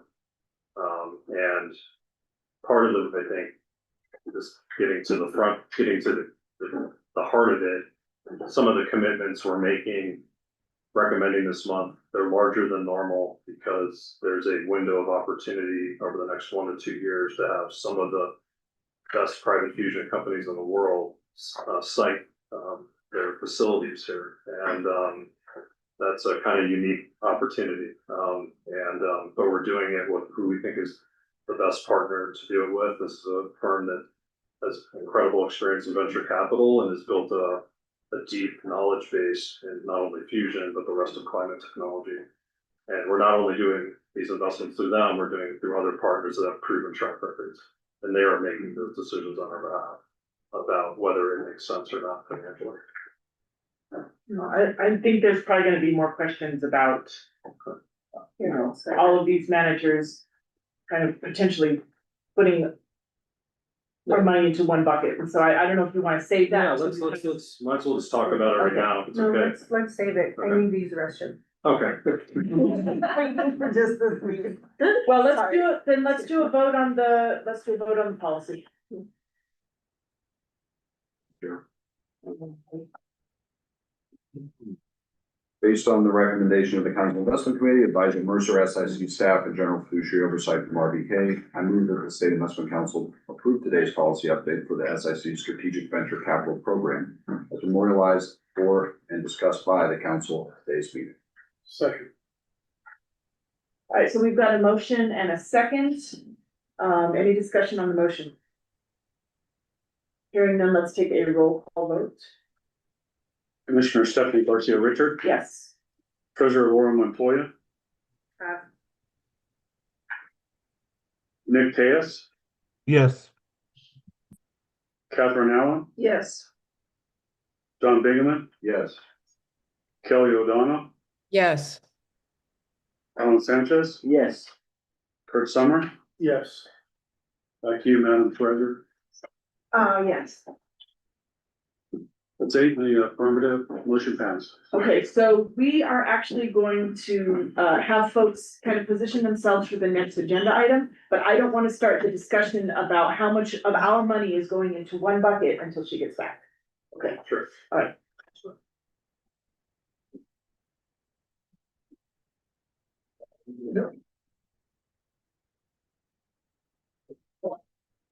Take your breaks right now, guys. First floor. Yeah, first floor. Yeah.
There's no water in the girls' restroom. Well, there's no water on this floor, Madam Chair, there's no water on this floor. They have water. Yeah, the men's got water again, apparently, it's the women's restrooms on the ground floor. Not on this. So, it is almost noon and we are on agenda item 3D. I think that, the next few agenda items are going to probably have, a lot of discussion. We are looking to see right now if there are any of these, recommendations from today's agenda that could possibly be pushed to next month. If that is the case, that would be very helpful to us. And we are considering possibly moving the lunch break up earlier, just taking a break earlier than what is indicated here, but let's start with this discussion. And then kind of play it by ear. So I know that on your memo for the policy votes, because you have these 4 managers potentially all investing in this one project in New Mexico. Not all. They're investing, they're all gonna be, some of them are gonna be fusion related, some are gonna be multiple, there's gonna be multiple things they're investing. None of them are investing all of their money in Pacific Fusion. Right, but okay, then let me restate it. Some of all of the managers listed next to Fusion on your memo. Some of those investments will go into one Fusion project. Some, yes. And so I saw in both the meeting notes and I have heard just concern from folks that what is the potential total amount of our money of SIC investment that's going to go into one company? The outside potential total. So let's go through the list here. Our friends at Lower Carbon should maybe help us. So three managers this month, are looking at making investments in Pacific Fusion. I'll go with the easy one first. Lightspeed is already a shareholder in the company with a small exposure as part of a $2 billion fund.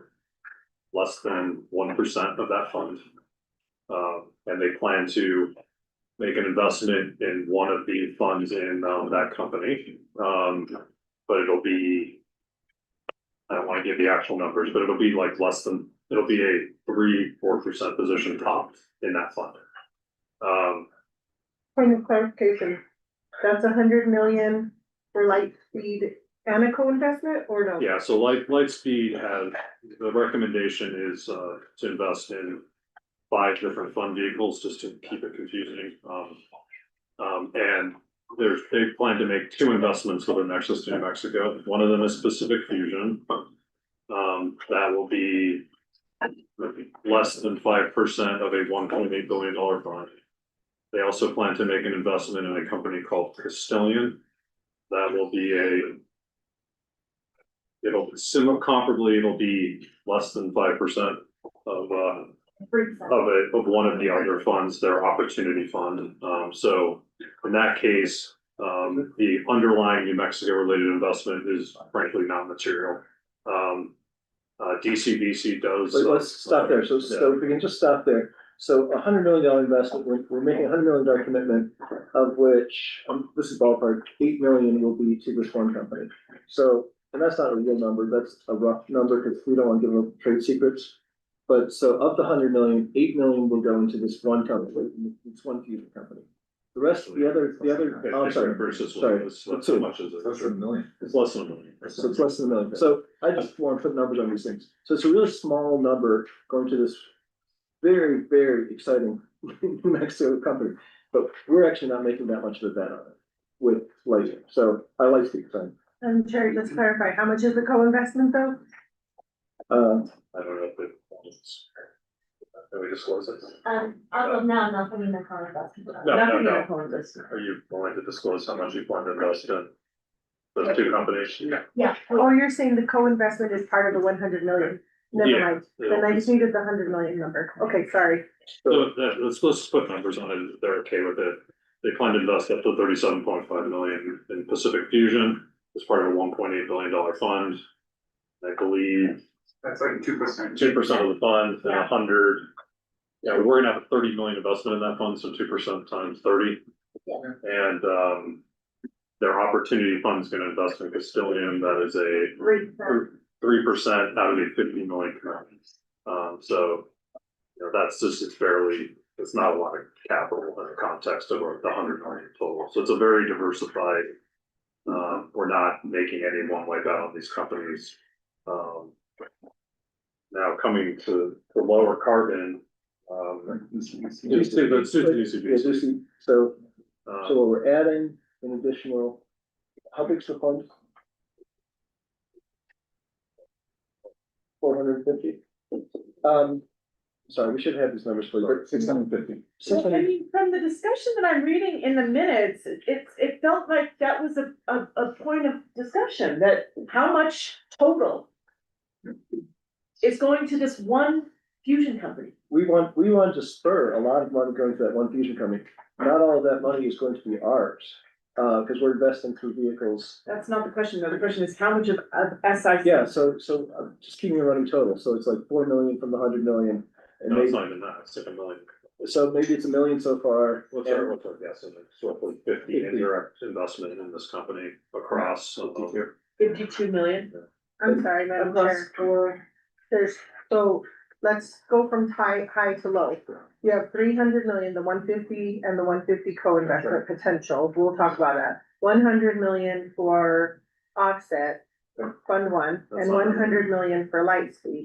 Is that all of them? I know there's a breakdown of a small $10 amount. I'm just saying million in general. The $100 million offset is not going to fusion. None of that is going to fusion. That's just the New Mexico focused vehicle. So which ones are the ones that are connected to fusion? There's lower carbon, DCVC, and Lightspeed. There's a top up to DCVC. how come not of abundance? That's on there, but we don't need it. We're not recommending an increase. That's a very, very So small. it's not on It's these. a very small investment. They were helpful in the company trying to move here. It's small. I don't see you here, something. So Madam Chair, what's the full dollar amount of those four that you mentioned? Most of our indirect exposure, and just to be clear, so indirect exposure, we are not making a direct investment in this company, comes through the lower carbon funds. The other funds, it is a small portion of each of those vehicles. They're larger funds, so most of our exposure will come from lower carbon Q greater than 10, as well as a separate account which will invest in companies, not just fusion companies that plan to either operate or move to New Mexico. So between those two, our best guess is somewhere in the range of 53. Yeah. Upper limit. No, it's really the upper limit too. So if you're doing the math, the total math, it looks like less than 60 million into this one company. And this one company, after we're done with this, will be funded to the tune of 1.2 billion. So we'll have 60 million of a 1.2 billion dollar Even company. with the Yeah, lower carbon? correct. So this kind of Pacific Fusion's already raised basically roughly $1 billion while they were in California. They plan to raise a little more money. It's not, they don't plan to disclose it, but, and this is part of their move here, but yeah, there's a roughly 20 times. Spent very little. The spent very little of that.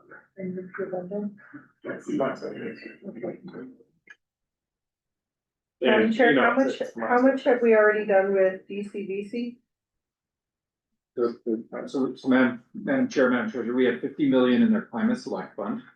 And then we did 35 million in their main fund, and that's where we're recommending a 50 million top up into their main fund. And of the original amount that we did for them, did they do anything into the Pacific Fusion company that, or are they going to? They're going to. They are going to. So it's more than the 60 million then. No, that's counting. That's counting. Yeah, because it's all diluted. The problem is, if you add up our numbers, it looks like a lot, but all of those investments are diluted because they're part of the levy fund.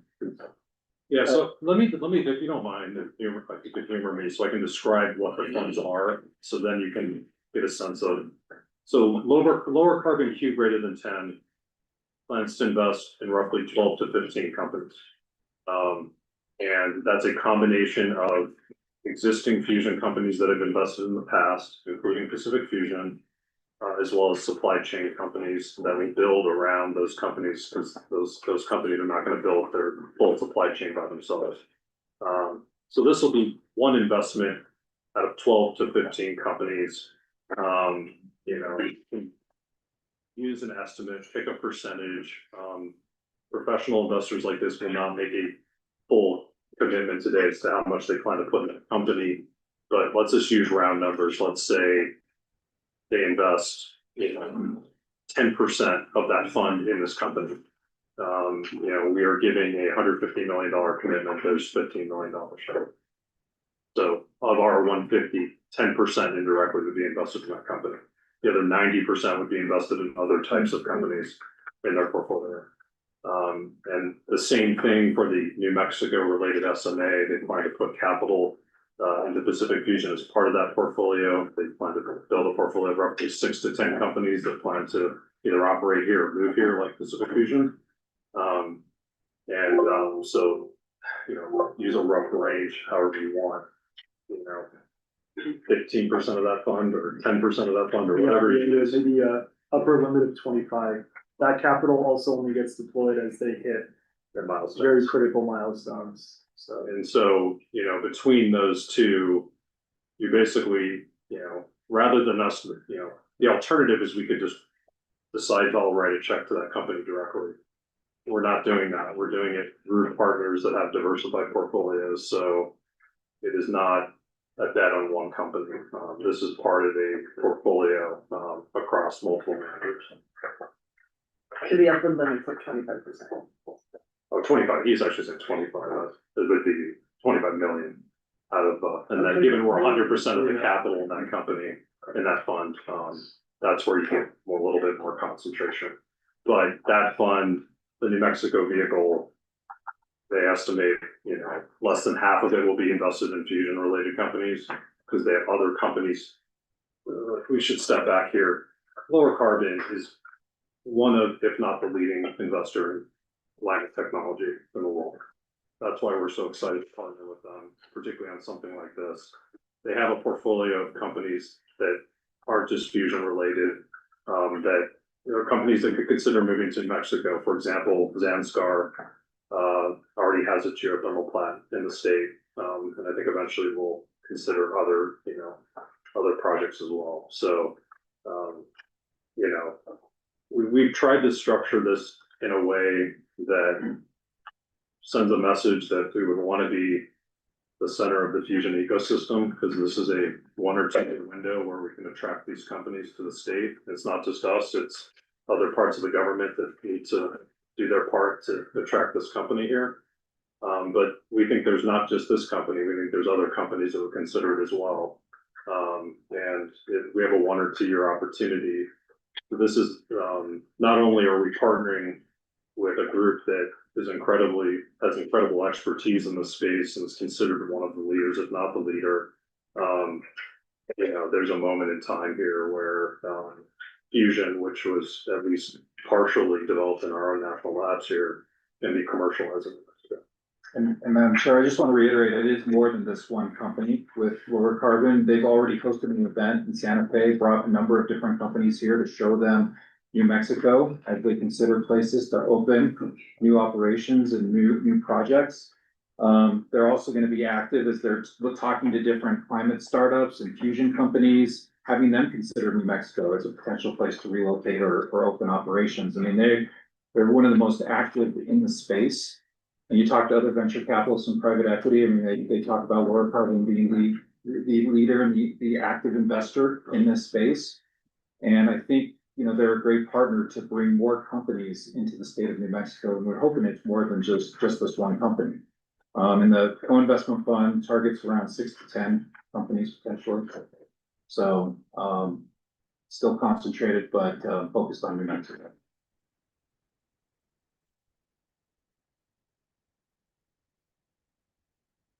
Do you want to? Take your guidance. Would you like Richard to talk about the due diligence and then we can launch into a presentation? Okay, great. Thank you, Madam Chair.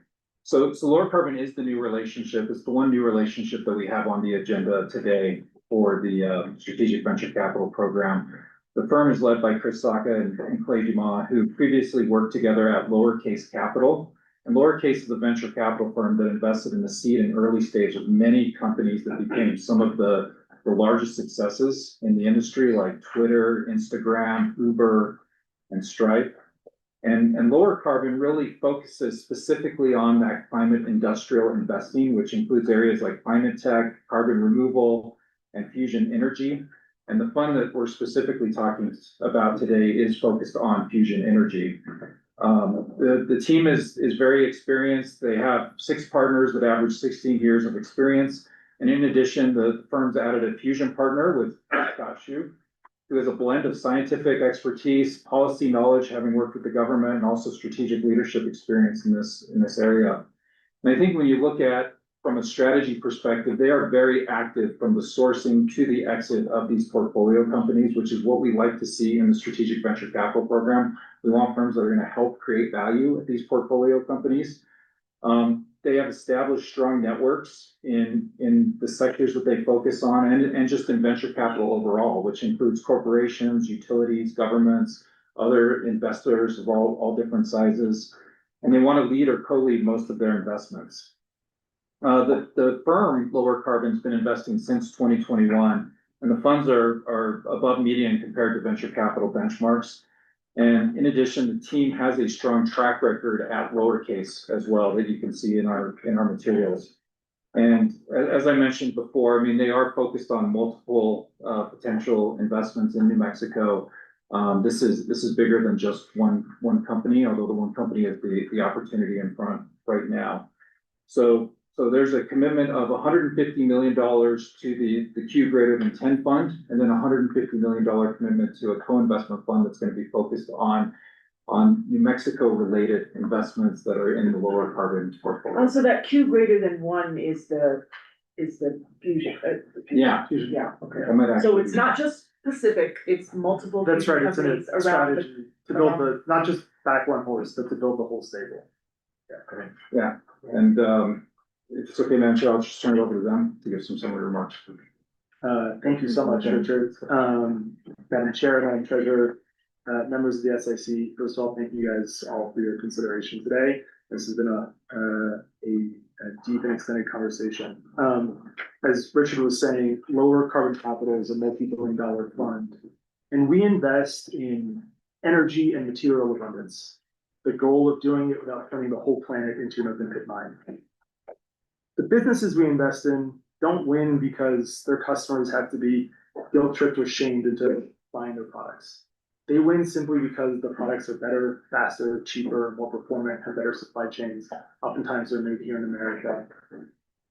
And that's important from our perspective. If we're going to build real businesses that return capital to all of our partners, as well as ourselves, whose impact in the long run financially cannot be separated from the impact that they have on the climate. As Richard was touching on, and by the way, I just want to give some credit to Richard and his team. And this is not celebration of mercy, but they really ran us through our cases, and I appreciate the relationship we were able to build over the last few months. Lower Carbon Capital grew out of Lowercase Capital. It's a firm that in Fund 1 distributed 214x the invested capital. Established ourselves as one of the leading firms in all of Silicon Valley. We backed household name companies, as Richard was noting, and those experiences deeply informed our perspective at Lower Carbon about how to find companies that win because they help your bottom line. Keeping the planet habitable is just a perk of what we're doing. So what do we actually invest in? We've been leaning into 3 big areas. The first is the future of advanced industrial technologies. How do we make more with less? The second, we are backing teams that are working to buy time for the people and places who are affected first and worst by rising temperatures, by forest fires, by floods, and by the long list of climate perils. And 3, we're backing companies developing the infrastructure for abundant energy to power AI and the long list of other requirements that we have if we're going to reindustrialize the United States and the parts of the country that have historically guided our industrial strength. Some of our portfolio companies outside of fusion, just to highlight the for Zanstar, who are operating one of the only 9 operational geothermal plants in the country at Lightning Dock. They today hold the largest basket of geothermal resources of any private company in the country.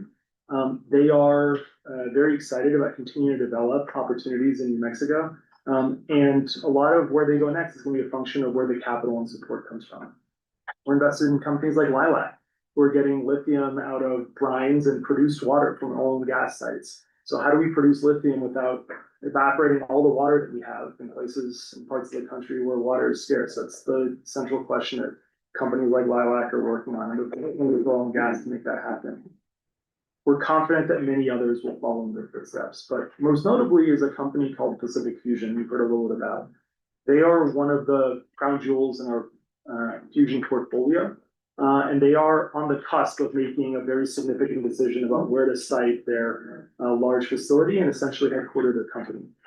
When they make that decision, it's not just the hundreds of millions of dollars, the hundreds of jobs from plasma physicists all the way down to the construction teams and the operators who are going to be running their plants. But it's the more than $1 billion of capital that they have on their balance sheet that they're going to be bringing to wherever they go next. So maybe just a note on why we're talking about fusion, why we're so excited about it, why we already raised a dedicated fusion fund 3.5 years ago, and why we're doubling down in this space now, and we're so excited that it could become quite literally one of the largest industries on earth. When we launched our first fusion fund 3.5 years ago, we called it Q greater than 1, which is kind of a nerdy way to refer to a fund, but we were referring to that moment where you get more energy out of a fusion machine than you get in. That was the holy grail. Folks starting right here in New Mexico have been pursuing that goal for 70 years.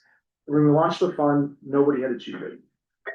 Some people thought we were a little crazy when we were saying it. And yet, in the first calendar year that we launched that fund, Q greater than 1 was achieved at the Lawrence Livermore National Lab.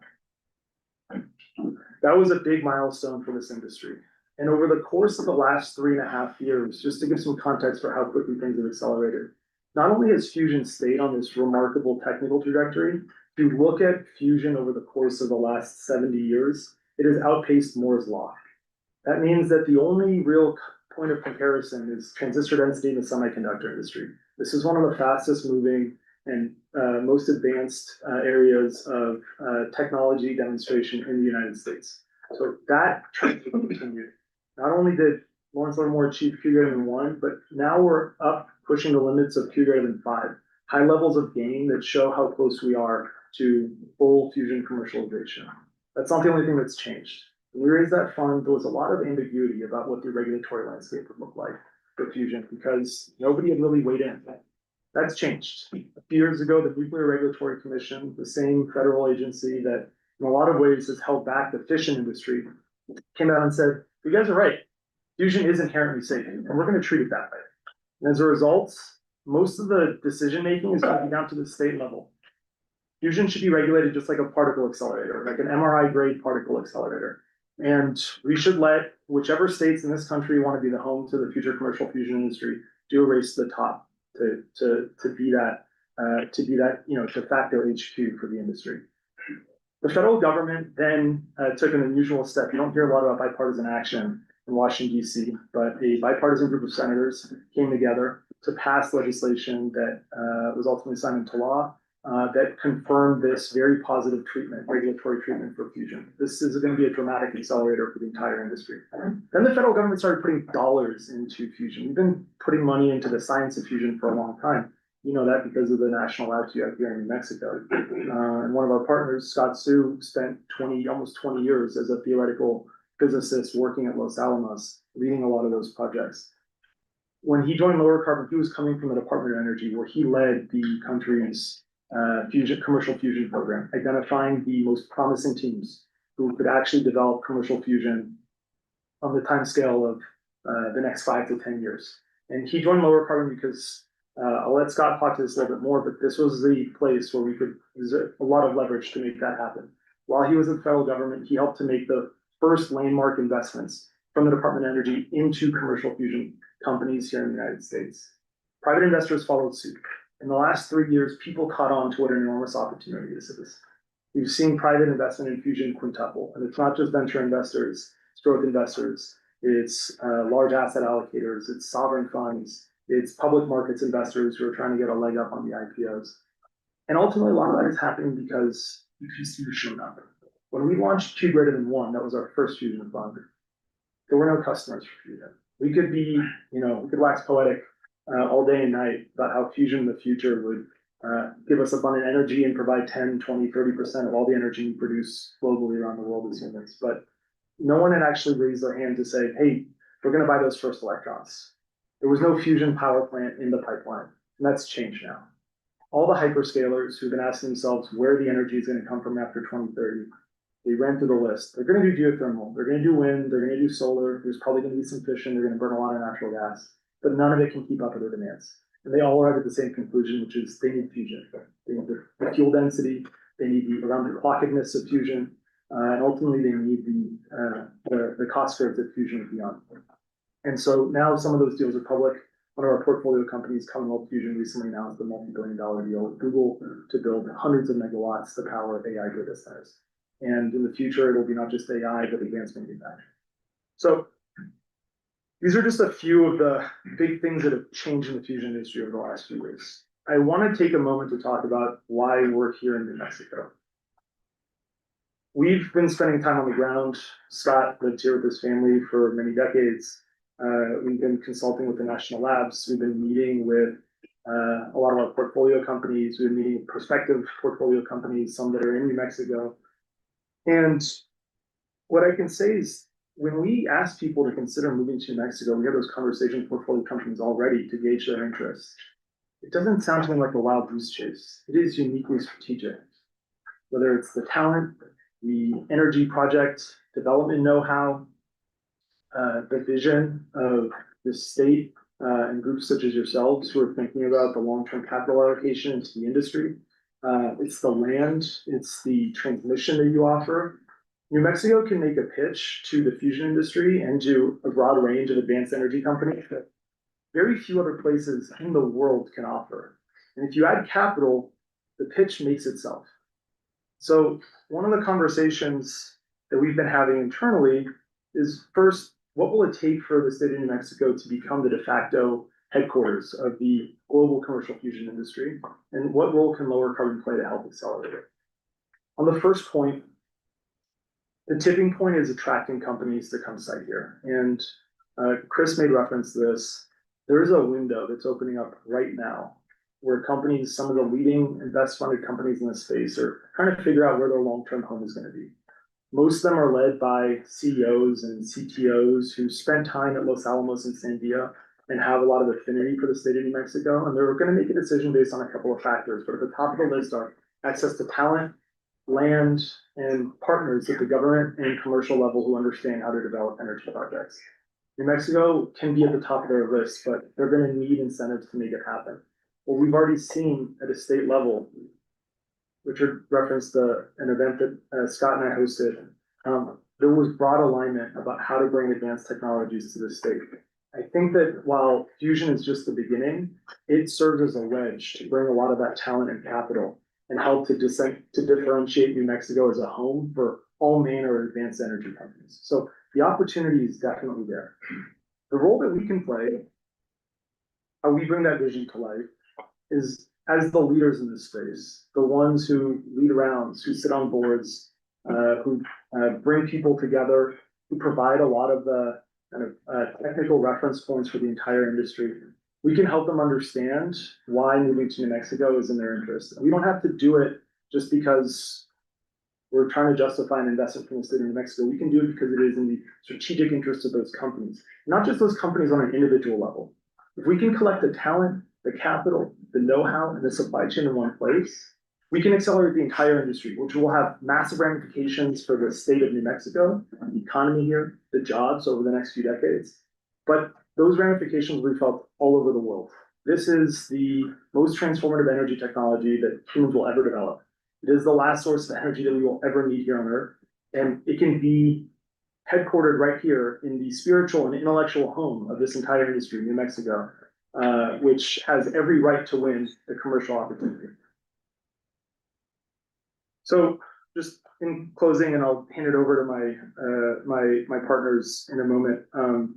I just want to emphasize that we're optimistic about what we can do in fusion, but that is for us just the beginning. Whether it's in geothermal, in wildfire, in combating wildfires, in lithium production, in advanced manufacturing, and industrial heat, we have a portfolio of companies that we'll see, I think, over time, the unique advantages New Mexico can offer. And we look forward to partnering with you guys on all of those opportunities. Thank you. We can keep going. We can answer questions. I mean, I'll just say, I'm Chris. Thanks. And it's fun to hear how many of you are Shark Tank fans. I appreciate it. And so, you know, we're not new to this business. We're not new to venture. We're not an emerging manager. I will tell you, as my wife and I are probably the biggest backers of emerging managers in the country. It is not a for-profit strategy. And so it's kind of philanthropic. It's one of the ways we pay it forward. But I will say, you know, as we had a lot of success with that first chapter of our business at lowercase capital, highest performing fund of all time, we stepped back to see what our second chapter would be in terms of investing. And, you know, I deeply care about the climate. I live in the American West as well. I'm up in Montana. And we see the impact every day. Doors were closed yesterday because our AQI was 145. And so I deeply, deeply care about this. But at the same time, I'm not an activist. I know that making people feel bad is never a winning political strategy, and that guilt and shame do not transform economies at scale. And so the core insight we had was that the economics of the climate investing business had shifted such that it didn't need subsidy anymore, and it didn't need government permission. And we saw an opportunity to have a direct relationship between our companies and the consumer, our companies and businesses, our companies and government as a customer. And so now, look, if somebody passes a bill and free money falls out of the sky towards our companies, we'll accept it. I have no allergy to free money whatsoever. But the reality was we saw a dramatic shift in how the cost of starting companies in the space came down and how the demand for this stuff was just increasing. Now, whether you come at it because of an ideological agenda, hey, you do recognize the scientific consensus that the planet is pretty screwed up right now and that it's humans who've been causing that. Or you just come at it, and these are my favorite customers because they realize these are better, faster, cheaper deals. I mean, we have a company called Solugen that makes industrial chemicals using enzymes inside of oil. The customers for their stuff are oil and gas guys.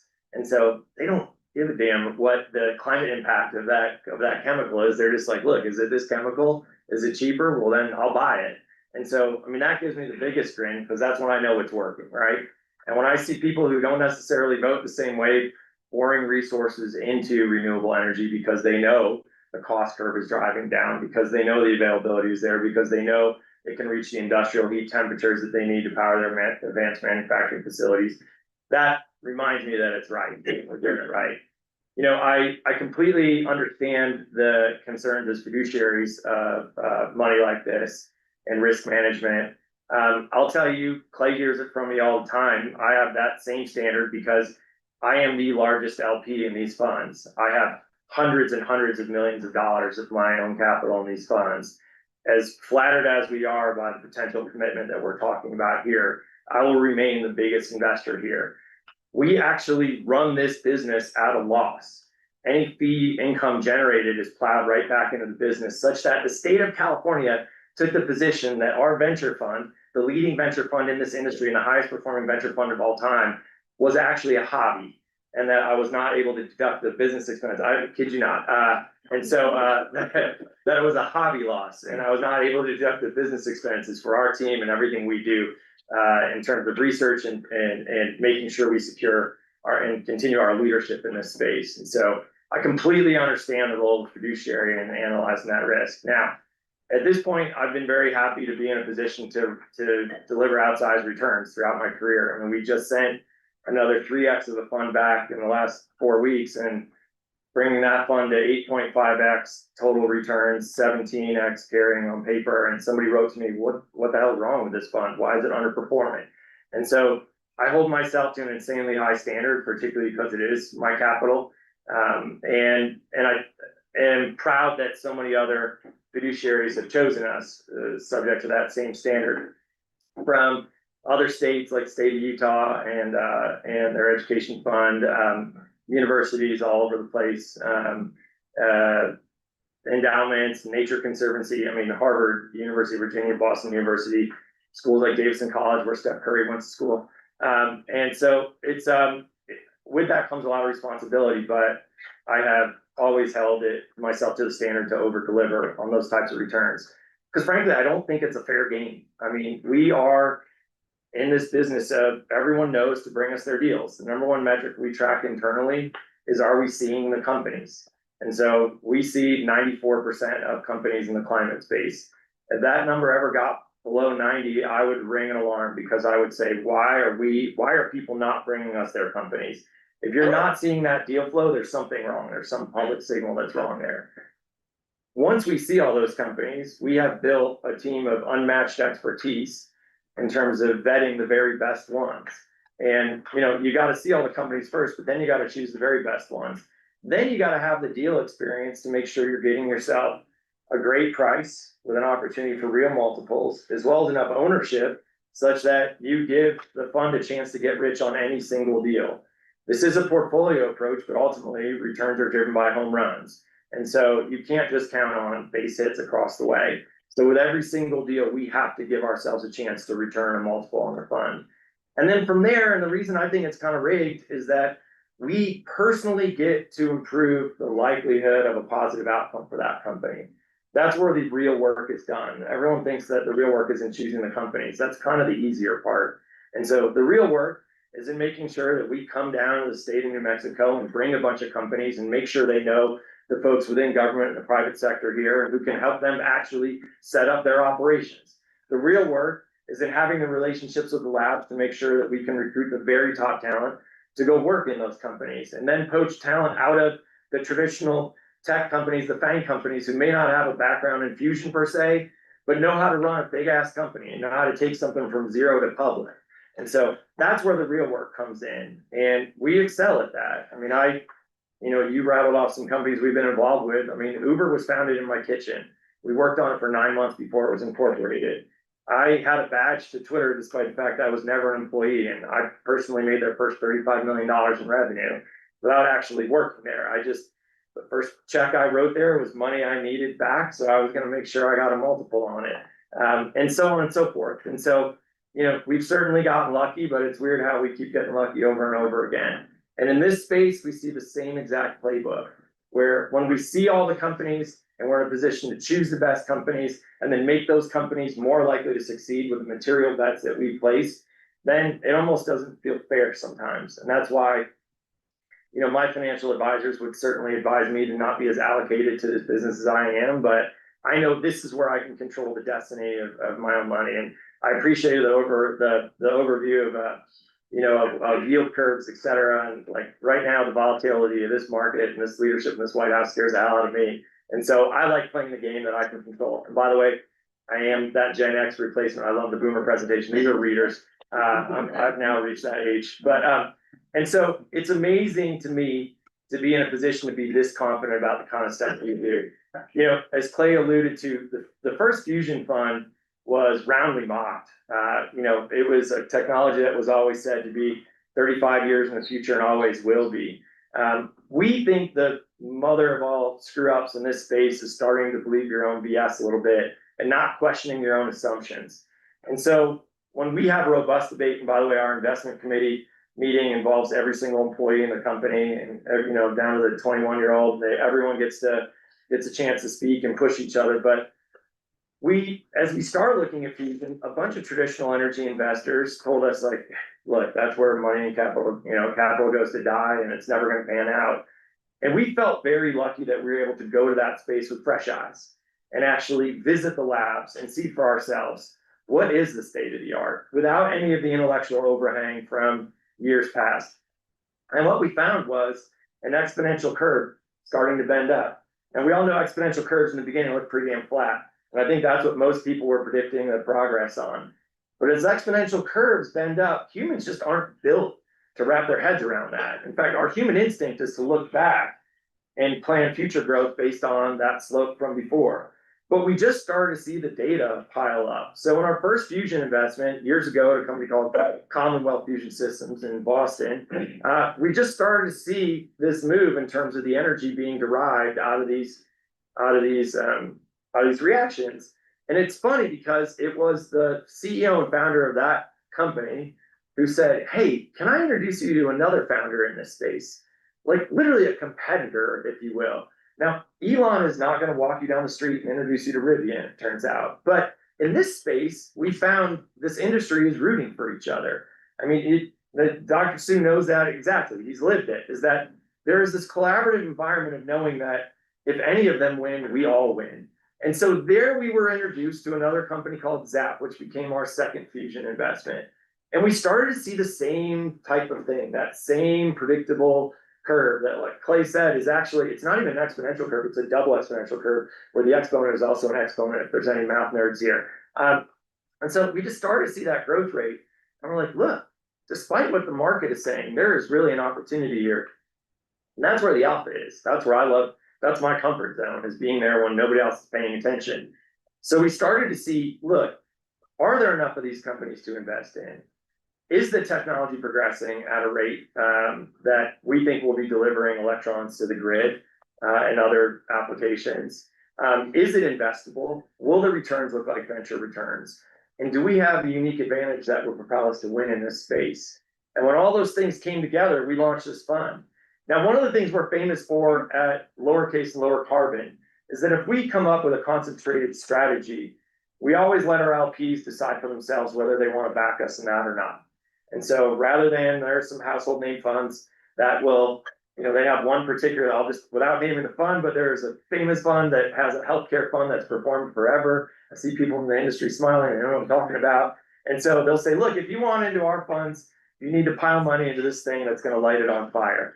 And so we've always taken the opposite approach. And again, that comes from being a major LP myself, is that if somebody comes up with a strategy, we want to give them the opportunity to individually choose their risk profile, their need, their belief in this technology. And so it was fun. With the first fusion fund, we did not have a 100% conversion rate from our main lower carbon funds over to fusion.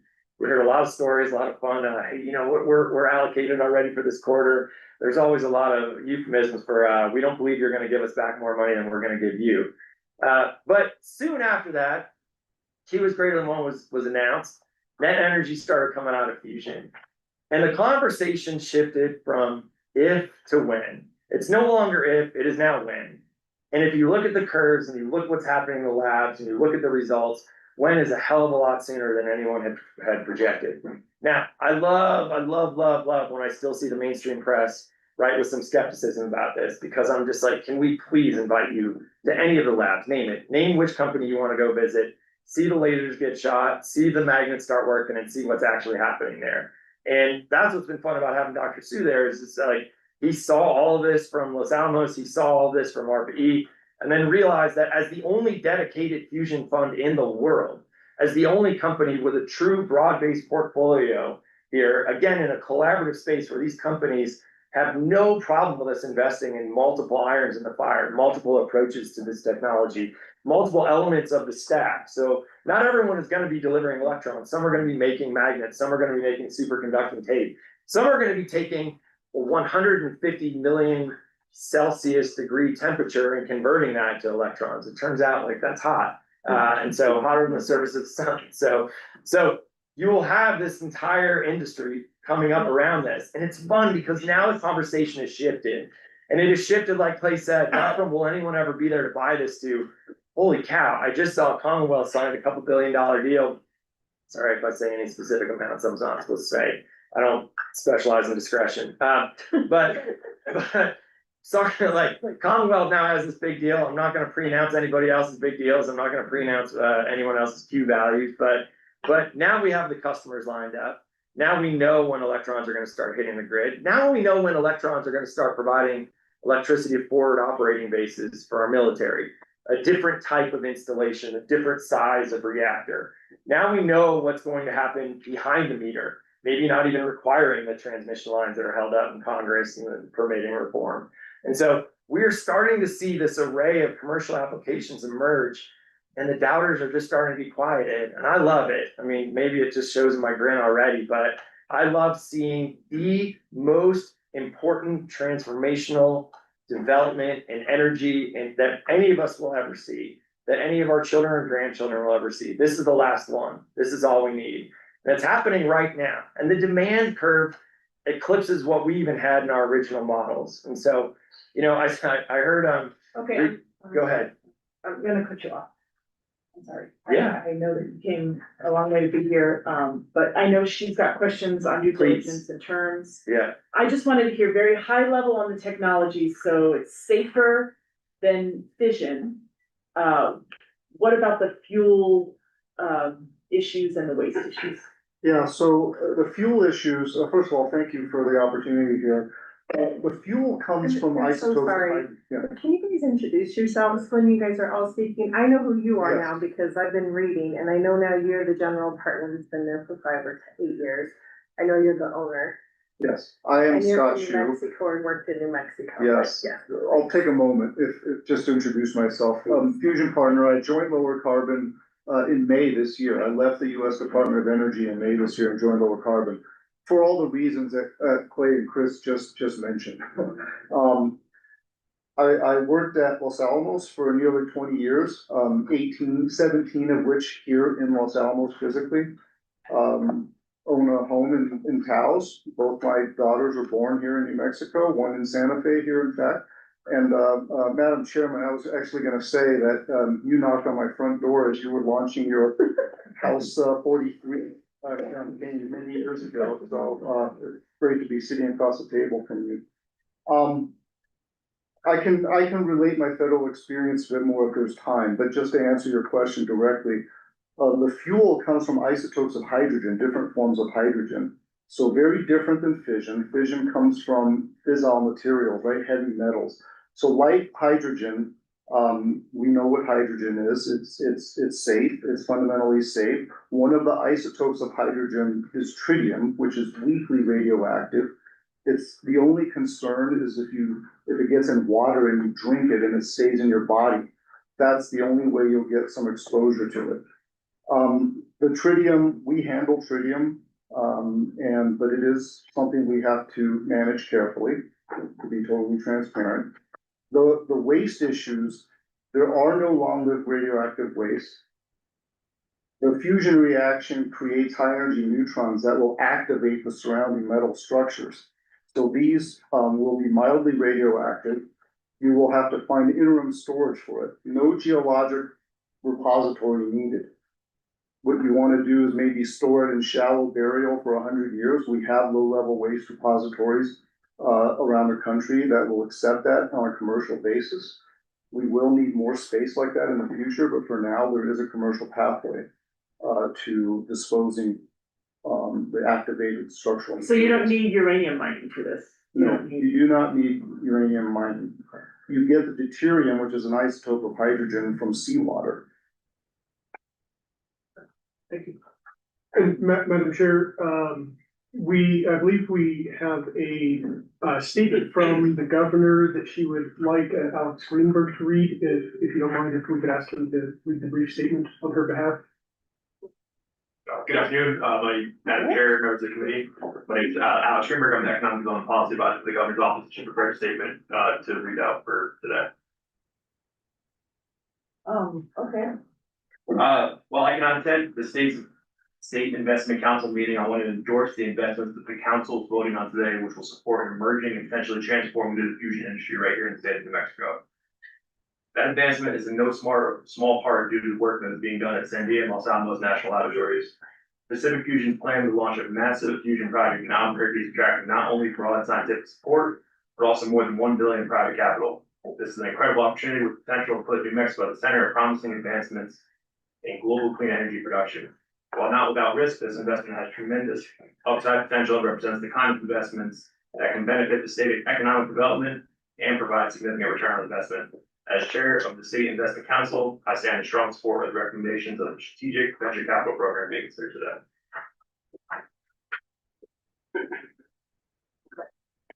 Do you have?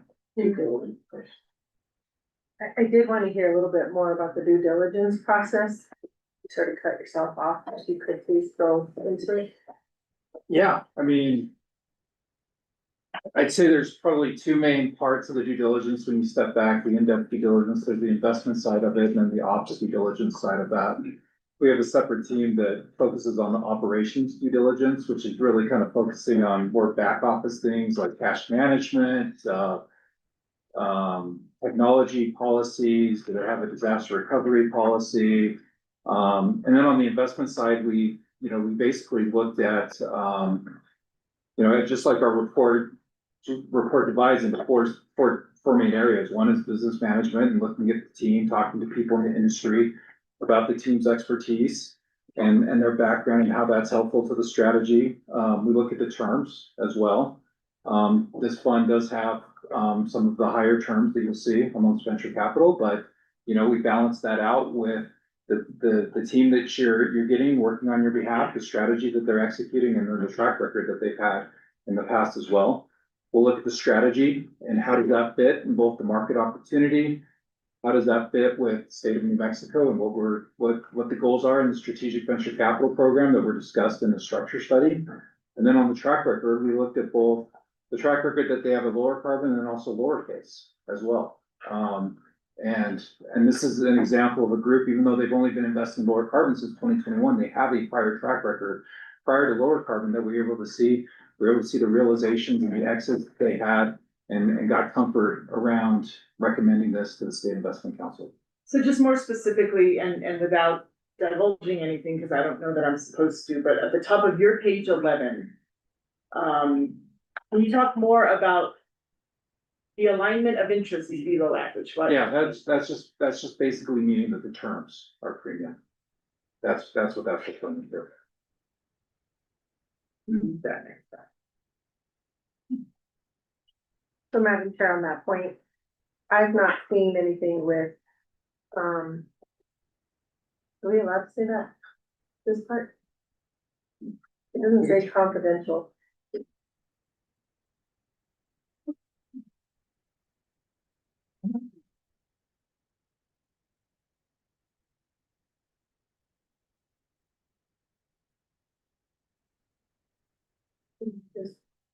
I'm gonna paraphrase. The discussion point from the treasurer relates to a market premium venture firm and incentive fee, which is not necessarily different. I think, Richard, you could speak to the fact that that's typical of a high performing venture fund, and it's not different in that. Yeah, thanks, Evan. Thanks, Madam Chair, Madam Treasurer. I think I know what you're referring to. That is a much more common term in venture capital that you're seeing. I mean, I think you've seen it with other venture capital firms that we've brought. Yeah, it's not that. It in some ways, it does provide some incentive for maximizing returns because there's a larger profit share at the end for the GP, but it's something that we pointed out in our report because I think it's important for the council to be aware. So I have several questions, but I'd like to let everyone else ask their questions, and maybe some of my questions will be answered. Are there further questions from the council on this investment recommendation? Okay, I'm gonna ask questions on behalf of. Alright, so this is not my area of expertise, and I greatly appreciate all of you being here, and I'm not gonna ask any questions about the actual expertise of what Fusion does, I don't think. I just wanna know more clear in my head the number side of this. So this one is a 900 overall $1 million fund, is that correct? Yeah, that's true. Or 700, sorry, 750 million, I apologize. Yeah, so that's what we're working towards. And Madam Chair, how much has already been committed of that 750 million? A little bit more than half, with the rest coming in the coming months.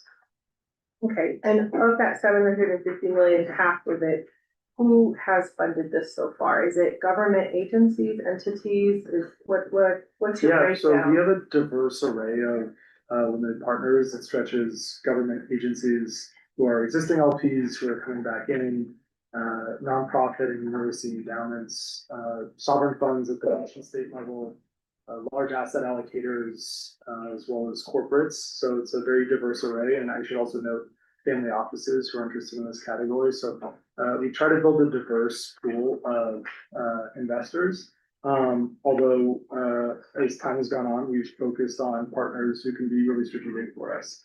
And because this is not just investing in software companies that are all coming out of the same, couple of blocks in San Francisco, but we are looking at real steel and cement in the ground opportunities. That broadens our aperture a little bit in terms of who are the actual partners here, not just on the capital side, but when it comes to geography and access to power and talent and all the number of other things that we've talked about. Thank you. Madam Chair, of the half of the 750 million, what's your largest commitment? Is that from SAP? Is that the largest commitment? We haven't committed any of the dollars out of the new fund yet. Madam Chair, of the 700 million that you're trying to raise, Yeah. you've raised half of it, correct? Yeah. Of what you've raised, who is the largest contributor to that half? I'm not sure that we can disclose that. The dollar amount. $50 million. Okay, thank you. And then, is there any funding that's coming from the federal government? No, and to my knowledge, the federal government can't fund directly into a fund like ours. The federal government can't participate. The federal government is funding companies in our portfolio, grants, and probably over time debt. Okay. What is the overall rate of return that you're anticipating for this particular fund? I think one thing I would just highlight is, while we can cite the IRRs, like our most recent fund has a 41% IRR in year 2. We are not a firm that historically is targeting an IRR. We're looking at big multiples. We're not trying to hit base hits here. We're looking to invest in totally transformational technologies. So, just going back to Fund 1 for lowercase, I think the IRR was something like 85 or 86%. It's just funny, I literally don't know it, because it's just it's not what we track, we just track multiples. So Madam Chair, if I'm looking at the right information on page 147, I see IRR for low carbon 2021, 2021 opportunity. I don't see anything with a 40 on it, but I do see some percentages there. Are those the net IRR for those particular funds, Chris? Yeah, as of earlier this year, as of March, I think. So there's nothing in, I was mentioning. there's nothing in here that says 40s. The highest one is in the 20s. So 40 is our flagship fund, 421. I think you're looking at Q4 audited. I will say our other reputation in the space is sandbagging, frankly. We write things down very aggressively before we write anything up.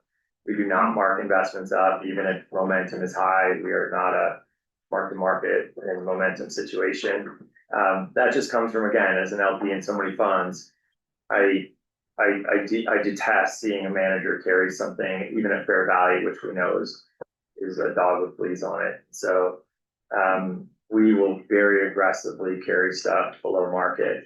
And believe me, it comes at some reputational risk with our founders who get pissed off that we carry their stuff at a discount, but it's also the nature of the candor that I just can't help myself just being like, look, you're underperforming, and so we're writing you down.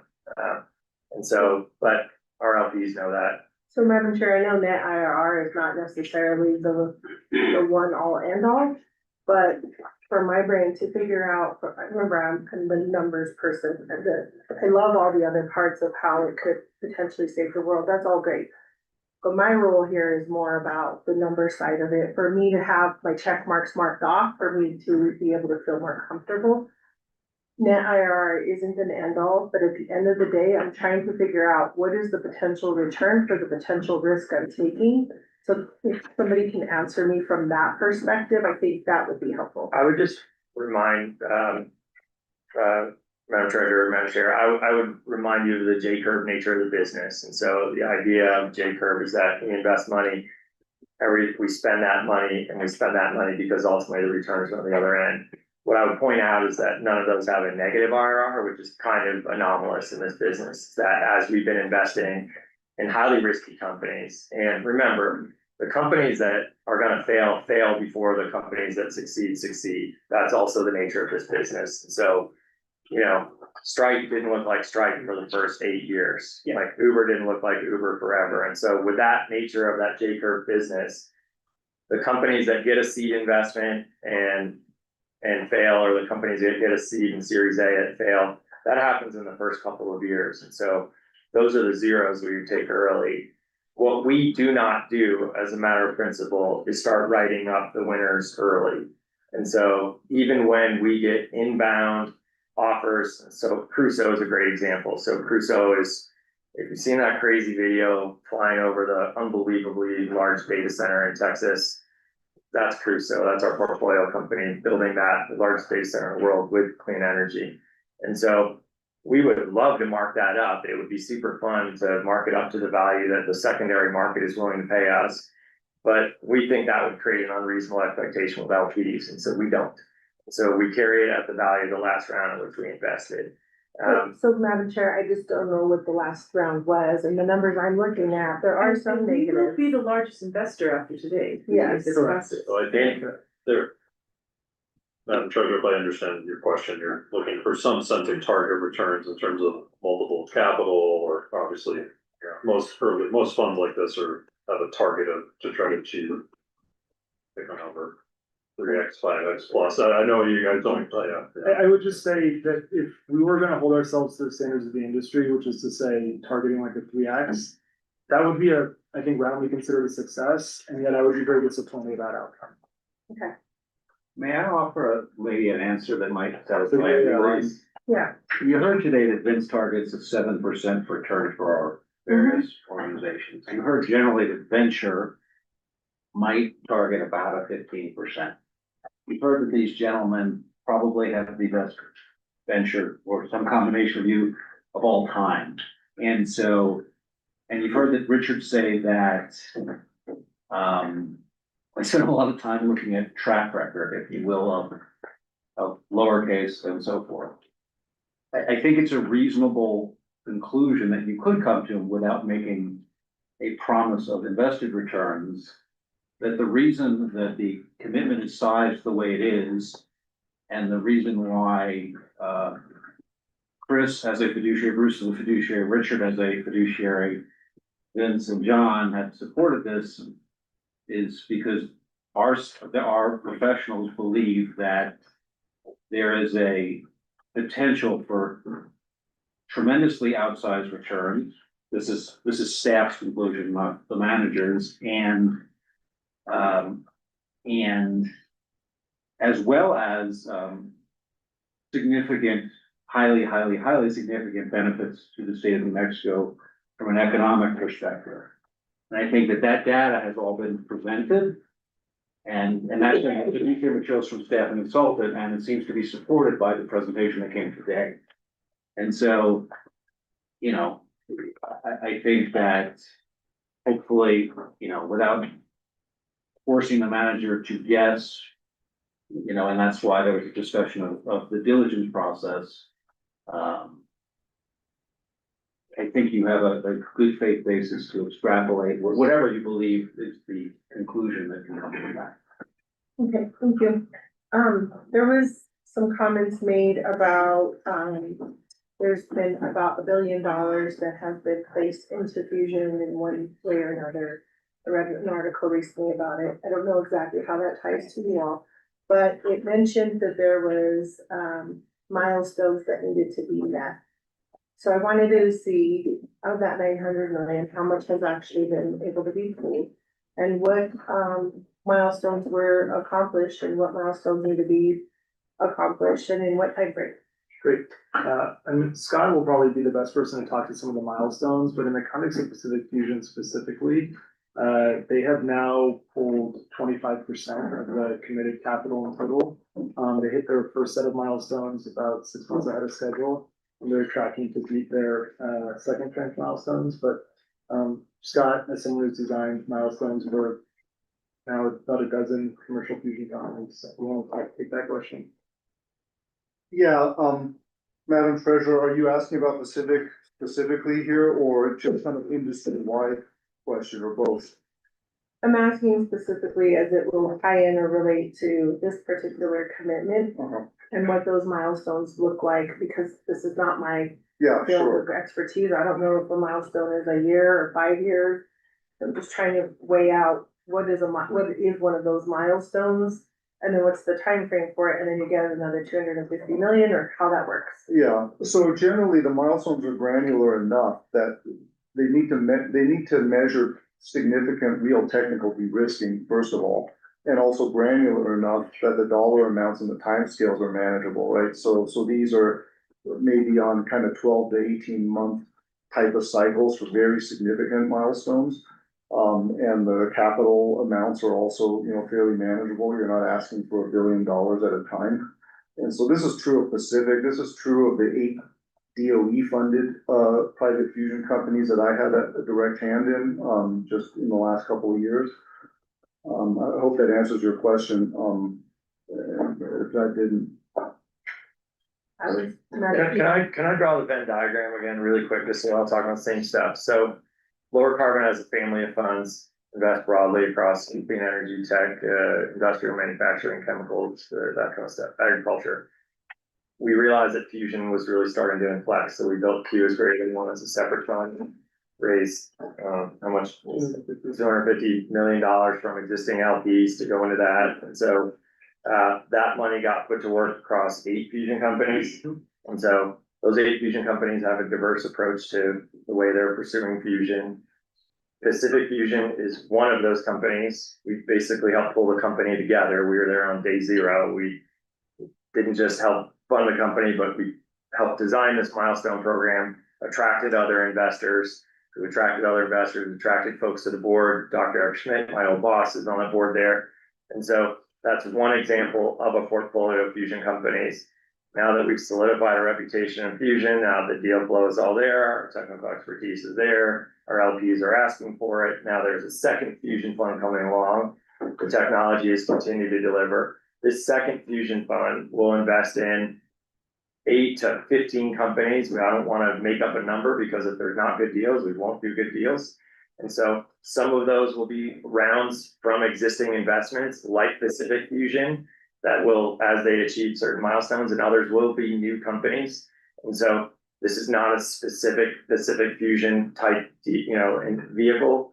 The reason Pacific Fusion keeps coming up is because even before we've done any business with you, we've been bringing them down here to try and cite. And I think that's something that's probably going to happen in the next 60 days, is they'll make a decision about coming down here. We have another company coming out of Colorado that is already in touch with the governor's office and working on relocating down here. We've also been bringing other portfolio companies down here, like Vanstar, outside of the fusion portfolio, that will be job creators down here who have billions of dollars of investment. And so what you're evaluating is that investment in that fusion specific vehicle. Right now, we are not raising for any other funds. At some point in the future, we may, if we think there's still an opportunity to do well. And so within that, Pacific Fusion will be one of those investments. We have committed to fund Pacific Fusion depending upon their fulfillment of some of these milestones, but we are also investing in other new fusion companies. And so we don't preordain how much money is going to go to any particular company. Sometimes if things are going well, I want to buy more of the stock before anyone else catches on. But it's not that we wouldn't share it with you, we just don't even know that answer yet. Pacific Fusion, we did this thing with milestones where we wanted to say, look, we prefer if you didn't have to spend all your time fundraising. And instead, we could agree right now, today, here's how much money you need to run the shop and hire the right people. Tomorrow, presuming you achieve this, then here's more money to buy the right equipment and buy the right facility. And then if you actually achieve what you say you can achieve, as measured objectively by the milestones designed by the smart folks, then here's the additional tranche of money. But so this is a portfolio approach based on a sector of energy, but it is a portfolio approach across all of these. And Pacific Fusion is a great one to talk about because it is the most near term for New Mexico. It is the one that will be bringing the jobs and the investment here literally within a couple months.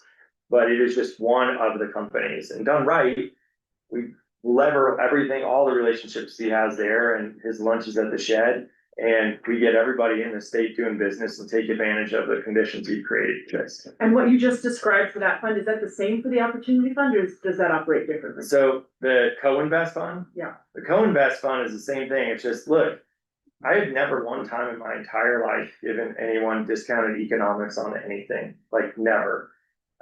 This is the very first limited partner who we have talked to about giving a better deal to. It is going to set off a nuclear reaction in the industry because all the fanciest names you've ever heard all pay full freight. This is the only time in history that we've considered doing this because of the actual strategic nature of this relationship. Believe me, every LP thinks they're strategic and they say it to us and we're like, we roll our eyes like, God bless your whatever, your insurance company, and I'm sure you're strategic to us, but this is the only time in the history of my decades of investing that a limited partner is strategic enough that we've already started working on the strategy before we are in business together. And this is the only time that a limited partner has asked for a better deal and that we've shook hands on it. And we did that. We don't even have a formal capital commitment from you yet. We just said, we can already see the strategic nature of this relationship opening as a result of the event where we brought people down. We've literally never done anything like that before. People come see us, but we thought this was important enough that we would bring companies, and not just fusion companies, to this space because we see a unique opportunity to frankly juice the value of our investments. I mean, there's self-interest in it. We think that our companies will be worth more as a consequence of siting here. And I think your money will be worth more as a consequence of investing it with us. And your state will have more jobs and a leadership position and the only energy technology that's going to matter soon as a consequence of working with us. So that's the reason why. And, I beg that whatever document we ultimately sign that shows you guys get better financials, I beg that it doesn't become public for as long as possible because my phone is going to start ringing off the hook and people are going to be personally offended that I've been charging them along the way, and I'm gonna have to have hard conversations with everyone about how they're not actually strategic to me. But this is the reality of this situation, is I actually believe that this is and I before coming here, I double checked with Clay. I'm like, the Pacific Fusion thing is real, right? Like, I don't want to actually sit in a room and look y'all in the eye and say like, hey, yeah, we hope. I mean, I remember the country of Ireland wanted to give us investment. They're like, you're gonna bring a bunch of countries to Ireland, right? And we're like, I just can't look you in the eye as much. I did a semester abroad there. I love it, but I can't look you in the eye and tell you we're going to relocate a bunch of companies to Ireland. It's not going to happen. So you fix the weather. But New Mexico is a place where this is happening now before we're even doing business together. So I wasn't talking about the terms of the co-invest. I just meant that the money will have the same kind of. That's Yeah. right. Yeah. And specifically, in the co-invest, we expect that there will be one, maybe two fusion companies, but the goal is to build a diversified portfolio of other companies that will be relevant to the state of New Mexico. I could imagine that would include a company working in geothermal, a company working in lithium, and companies working on wildfire protection and new models of insurance in a world where home insurance seems possible to do because of wildfire and flood risk, companies that are working on drought relief. So the goal is to build a diversified portfolio that gives you access to some of the best teams in our broader lower carbon portfolio. I'll say we've also never done a co-invest fund, not one time.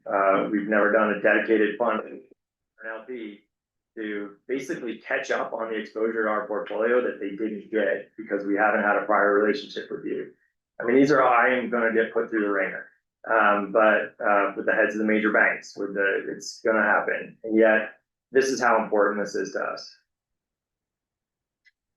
So Madam Chair, there was a mention of employees, 200 employees that could be potentially working here. Can you tell us what the skill set would be? And is that New Mexico people that would be working those positions? And I think I saw something on construction as well. Yeah, so I think in the conversation that we had a couple weeks ago, Carrie, who's the COO of Pacific Fusion, spoke to this point, since that's about Pacific Fusion, not lower carbon capital specifically. But they are anticipating that just in the first instance, they would hire 200 people in New Mexico. Some of them would be high-level plasma physicists, but many of those jobs would be in construction, manufacturing, and would run the gamut. So I would expect it's a diverse pool of new employees. Madam Chair, I think this might be for staff, but there was safety concerns or question about it, and the answer was no, there are no safety concerns. But for everyone who's listening online, can you just verify or validate this, that there's no safety concerns, because it's right by the airport at Mesodoso. Yeah, this is under the same, correct me if I'm wrong, Dr. Sue, under the same regulatory regime as, you know, MRIs go through. I mean, this does not melt down like vision. This is not the same. This is I would also just add, this first facility they're building, the $1 billion infrastructure, it actually is still a test facility, so it's not gonna be operating like a power plant. And there won't be, it'll be just very benign hydrogen that they're using at this point. And so, Madam Chair, the lady had mentioned there's a meeting going on with the city of Albuquerque. What is that meeting in reference to? What permissions are needed? So there's actually a couple, both Castilian and Pacific Fusion are going through the process with the relevant city council to approve industrial revenue bonds in Lido. I believe the one for Castilian is happening next week in Seminole County, and I believe the one for Pacific Fusion is scheduled on mid-September. I believe it's September 13th. And Madam Chair, do you know the dollar amounts for the IRB and the LIDA funds?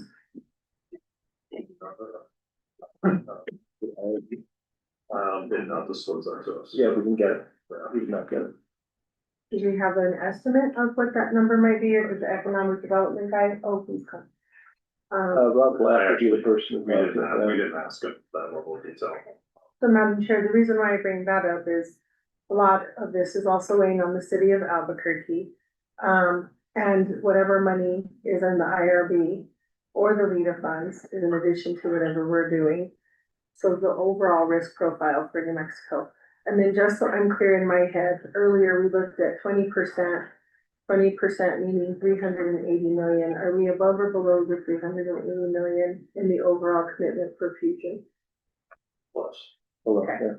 Right, like Well, barely, like I mean, we're flirting with the well, line, correct? the opportunity fund will be less than half fusion, so this is not a, you know, Q greater than 10 is 150 million commitment. That is all 100% fusion or fusion supply chain, and less than half of the other 150 million is in fusion. So it's roughly a couple $100 million of exposure for fusion through these two funds. We'll have minor exposure elsewhere through other vehicles. And Madam Chair, Mr. Brown, this question's for you. You made a pretty distinct comment during our investment committee meeting. Can you reiterate what you were talking about as far as risk? Right, it's risk. Yes. I say a lot of things about risk. Specifically, you alluded to something that even with the full commitment, how much? Yeah, so are you talking about our percentage exposure to this stuff? Yeah, so if this particular fund, it's gonna be $750 million. I'm just doing math here. And if it's 10% of their fund, 15% of their fund Pacific, that we're only gonna have 15% of that, so it's only gonna be 15% of our 150 million. Or let's use 10%. So if it were 10% of the commitment, we would only be in for 15 million. That would be our exposure to Pacific Fusion specifically. I'm sorry. I really say a lot of stuff about risk. So Madam I'm Chair, not sure if that's it. more on if it didn't work out on the dollar. Oh, yeah, that's right. So if it didn't work out, look, these guys are tremendous investors, right? I mean, they're underselling themselves at some level. Hard to believe. We've been trying to develop a relationship with them for 4 or 5 years. I mean, the SIC has a strategic renewables policy. These are the best in the world. I will tell you that. Like we've been wanting to, this is a wedge to actually create a relationship with Strategic to New Mexico, but frankly, they're the best group in this space. Yeah, so run the numbers on that. So say we lost half the money on Pacific Fusion. We're looking at a 50. They're not gonna say this because they cannot say this, right? They literally cannot say this without getting in trouble with the SEC. But I will say, so they lose half, Pacific Fusion goes to zero. We end up with a fund that's, you know, a bad fund for them is 3x. There's other investments in the portfolio So the numbers would be, and I'm not gonna guarantee this, because we can't guarantee this. Yeah. But the numbers would be, we would still be making like $50 million on this thing. And that's a really horrible performance. That specific fusion goes to zero. New Mexico is out of the fusion business altogether. And we're still making $50 million. If it goes the other, I know, this is all caveated, because I'm not an SEC lawyer. I couldn't say, these guys couldn't say any of this. But this is what we're projecting. So our low case scenario, things go south. Pacific Fusion still has this facility that they built in New Mexico. There's another laser that might come here that's going to be built in New Mexico. Those are going to be hugely valuable to New Mexico, and we're still going to make money on top of all of this. It's unimaginably good in terms of an opportunity for New Mexico. I've been here for 13 years. This is like nothing I have ever seen. So I don't know. I couldn't be more enthusiastic. Look, I worry that people still think this is a direct investment. It's not. It's gonna be one investment in a diversified pool, one.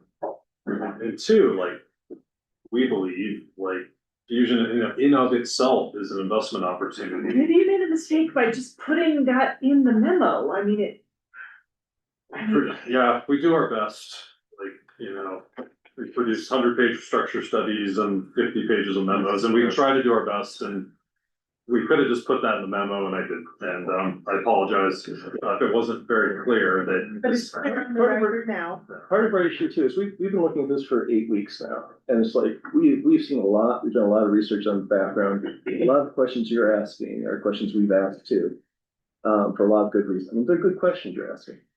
But we spent a long time looking at this, and so there's so many good reasons to do it.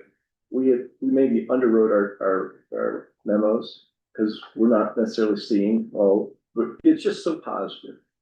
We're not seeing all the negatives we should have addressed. But we spent a long time looking at this. We've thought through a lot of the questions you've asked. You're not asking bad questions, I'm not saying they are, but we thought them through and worked them through over a long period of time. And be happy to address them with you. It has taken a long time to do that too. Okay. I have one other question for you, sir. So, Madam Chair, there was a question about the idea of single ownership. And so I wanted to, as one of the concerns, and we've said that several times in any commitment that we have, when we have a one ownership kind of deal, it's a little bit more touchy. And I want to add into that, I don't know the right term, but if some people can get into ownership vesting, what's it called? Ownership of low carbon. Oh, ownership of lower carbon? Yeah. Okay, so yeah, it was founded, so the reason you got two numbers about when lower carbon started investing, we actually started investing in 2017 with family office money. So it was Clay, plus Crystal, my wife and I. And then it was once we were confident enough in the strategy of being an alpha driver is when we started accepting outside money in 2021. So it was those two deltas, but we don't own the funds outright. Clay is our equal partner. So my wife and I own one half and Clay owns the other half in terms of the general partner entities across the funds. Within that, every single employee at the company down to the receptionist owns a piece of the general partner upside. And so everybody who works there has a profit share, and those profit shares are across everything. So even somebody who works on carbon removal has a piece of fusion and vice versa. We think that is the way to build the most cohesive team, and that there's no, eat what you kill or anything like that. We're all in it together. It leads to much more robust internal debates since we're all investing in each other's money. But I wouldn't say at this point it's a single owner type entity. I mean, we go through sometimes what they call key man or key woman risk, but if I got hit by a bus, it might make Clay's job a lot easier, frankly, so. Okay. That's all I have. Thank you very much. I appreciate all of you. Thank you. Thank you. Is the shed the place to go? yes. All right. Do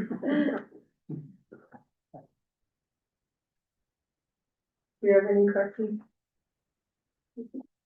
Madam Chair, I have a comment or just an observation, because it related back to the policy change that we approved recently, and I think this speaks to sort of the benefits of that, we have world-class venture capitalists in our state. evangelizing our state globally now. To companies all around the world, and I think it's tremendous, so thank you for being here.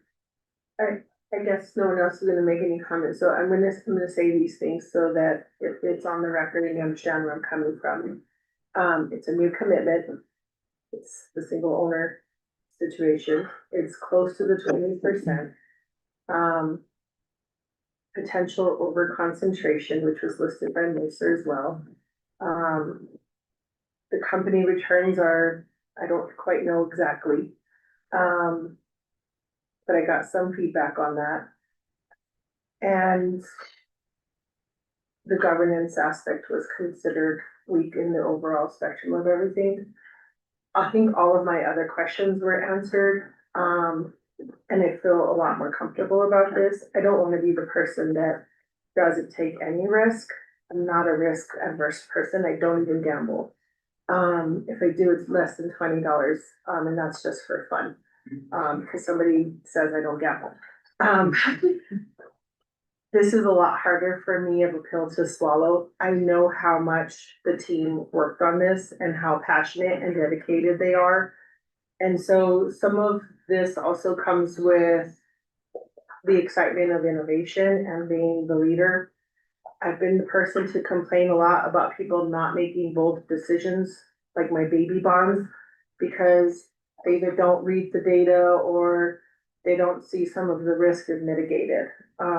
I'm not a scientist, but I know that if you had your children here, you do care about my state and that it matters to you. And I know that being in the field for a long time and the way you think outside the box is why you've been successful in your other things.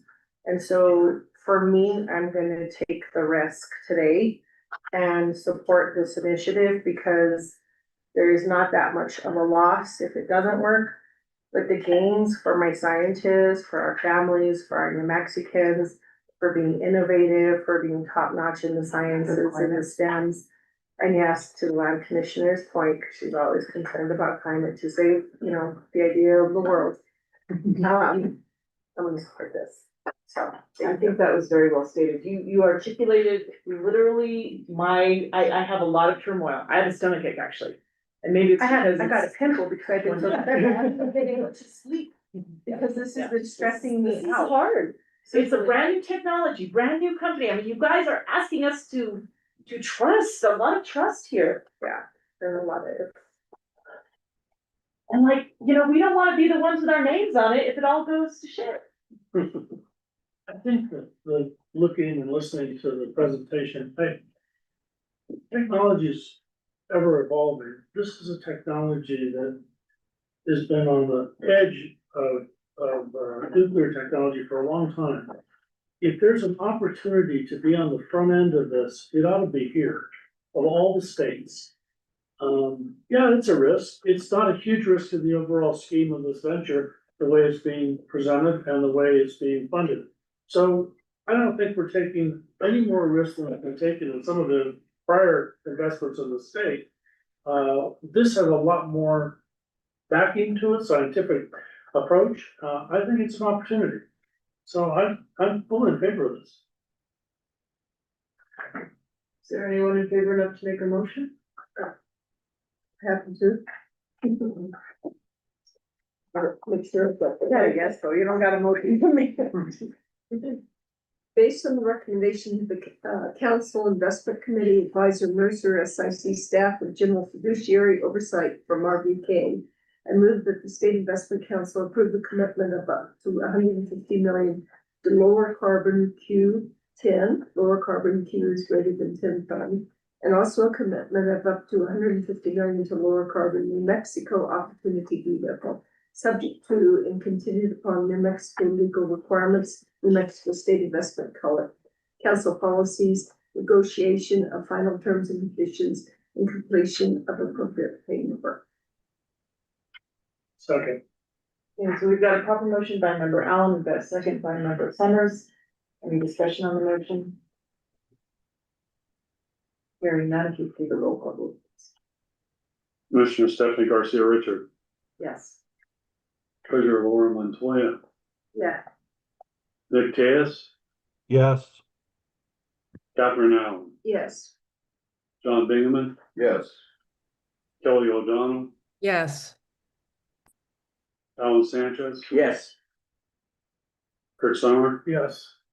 That's in the affirmative, motion passes. Thank you. Thank you. Thank you. Thank you for your presentation. Appreciate it. So before we move on, I'm going to request some, oh no, I mean, you can clear. Go to the pantry. But One on Cerritos Road, not the one I down. need to make a few recommendations to changing our current agenda, and that is, so these two are already on consent. Yeah. Right, okay, so just a reminder that, I is going to be a consent. And then we are going to take P through T under three P through T and move them to September. I apologize to our chair of our audit committee, member Teus, we're going to take the audit committee report and move it to September. And then I think we should put some time limits on the manager presentations of the remaining items. I'm not going to limit council at this time, but this building closes at some point. Like, we can't just stay here. Yeah. Madam Chair, do you have a recommendation for how many very few minutes each manager should take? The next two bills are $100 million. You get like 10 minutes. We'll crush this. I'm not, yeah,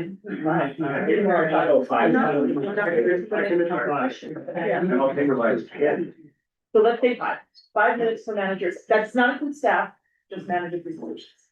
All right, so we're moving on now to agenda item 3E.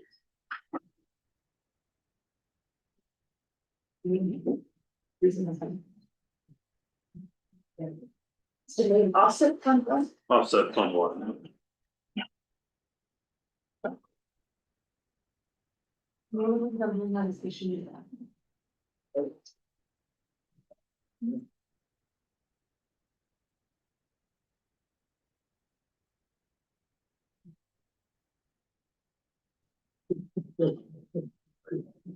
Very offset. Right. Offset. Yeah. I heard that. Okay, so again with Director Cassidy. So if you recall, earlier this year, we recommended a commitment of $15 million to a group called APC. What makes APC quite unique is roughly a third of their funds are go towards a program called APC Build, where they look in a category, and to the extent they don't find an existing startup that they can invest in, they actually look to systematically create companies. So really kind of aligned with this concept of company creation engine. We also got to know Evan Loomis, who's a serial entrepreneur. He started a company, a 3D printed housing company that's looking to help with the housing crisis. And we discussed we got to know Mr. Loomis. He's a director on the board of Roadrunner Venture Studios, and earlier in his career ran his own venture studio. And so we discussed with APC and him, how can you do APC Build in New Mexico? And so that's what this month is about. We're recommending $100 million commitment so that they could create 3 to 5 companies or relocate them to New Mexico, systematically building companies. And I'll pass it on to Richard. Thanks, Chris. Thanks, Mr. Chair. One of the key strategy components, I think, of the strategic venture capital program is seeking more company creation engines and partnering with those strong performing managers who can positively contribute to the state. And that's really where the idea of Offset Fund One came into. Just some background on APC to remind the council. APC is focused on early stage venture capital investments in US-based technology companies. As Chris mentioned, part of their strategy is this build strategy, where basically they build companies within their firm. They utilize their broad network of relationships and find entrepreneurs and people that have experience and basically build a company around them. They also have sizable operating resources for a venture capital fund to help build companies.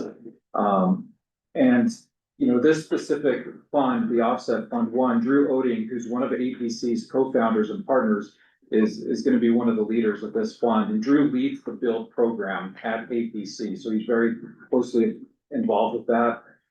He has a lot of experience building companies, including 9 years at APC. And as part of this, Evan Loomis and Overmatch Ventures are also part of this. And Evan has both investment and entrepreneurial experience with a history of participating in the New Mexico ecosystem. And both APC and Evan Loomis have really developed a relationship over the last 10 years of working together to collaborate on different portfolio companies and building them both on an investment and also just trying to make better companies. And so this fund is a way to really continue benefiting from APC's expertise while also gaining the additional experience of Overmatch Ventures. The fund's expected to target companies that will be built in New Mexico or relocated to New Mexico in the areas of advanced energy, critical minerals, hypersonics, and quantum. And these are areas complementary to resources in the state. When you look at APC's performance, it's generally been in the top quartile as of year-end 2024. And in addition, the firm's reported building over 30 companies, which have generated over 4 times invested capital. ABC has a history of looking at New Mexico investments, and the build program fits well with moving companies in the state. I think when we look at this fund and some of the risks, the fund is expected to be concentrated, which can make outcomes more volatile. Because venture capital, as we've been discussing, is a risky asset class, and there is a risk of loss. But it is part of a larger portfolio within the strategic venture capital program. We also looked at potential conflicts of having 2 firms involved in this fund. And for purposes of conflicts, ABC is taking the lead in managing this fund and ultimately responsible for the full management and realization of the investments. So they're doing the back office of the fund, which we previously did ops due diligence on their back office as well. So we're recommending an up to $100 million commitment to Offset Fund One. We have Evan Loomis from Overmatch here in person. Jin Young Kim from APC is also on the phone as well for any questions, and I'll turn over to Evan. That's great. Thank you all. This is actually the Knights of the Round Table, so I'm really glad to be here at a table like this.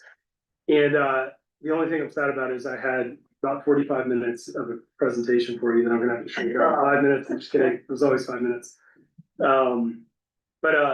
Anyway, thank you, Chris. Thank you, Richard, and thank you, Bruce, for your assistance along the way. I've had an incredible opportunity for the past year serving on Roadrunner Studios board. That gets me here often, and what is happening in the state is inspiring, I think, as evidenced by what we just heard a few minutes ago. The Offset Fund is a joint venture fund between APC and Overmatch. Jin Young, I think she can hear us. Maybe she can. Jen, if you can, yes, say hello. Hi, Evan. Hello, everybody. Nice to be here with you today. Awesome. And as Bruce and Richard and Chris just mentioned, we're going to be focused on some big swings in the state that I think are going to be incredible for job creation, for our national interests, for the state interests, and top tier returns, which is very exciting. I just wanted to talk a little bit about a few more things, kind of the track record of the fund, and kind of our background in building companies. So ABC and Overmatch have co-founded a lot of different companies from scratch. That is the difference between investing and building, is when you build it, it's incubated internally at a VC fund. And some of those names include Adipar, Affinity, Epirus, OpenGov, Ironic, National Resilience, and Icon. Collectively, we have had upper decile return profiles across all of these builds internally, and we've had 31 companies launched to date. The collective enterprise value of all of these companies is just north of $25 billion. So we've been very, very successful at taking concepts, building teams, and commercializing those. And the fun thing I think for this day is we're going to take decades of experience building, and we're going to bring that know-how to this incredible state. It's gonna be a lot of fun to be a part of. The model is pretty straightforward. You cultivate incredible talent with entrepreneurs who want to build. And there's a certain type of founder that has the capacity, we just call them forces of nature, that have the ability to build like enduringly great companies. So we're constantly cultivating this kind of deep bench of talent.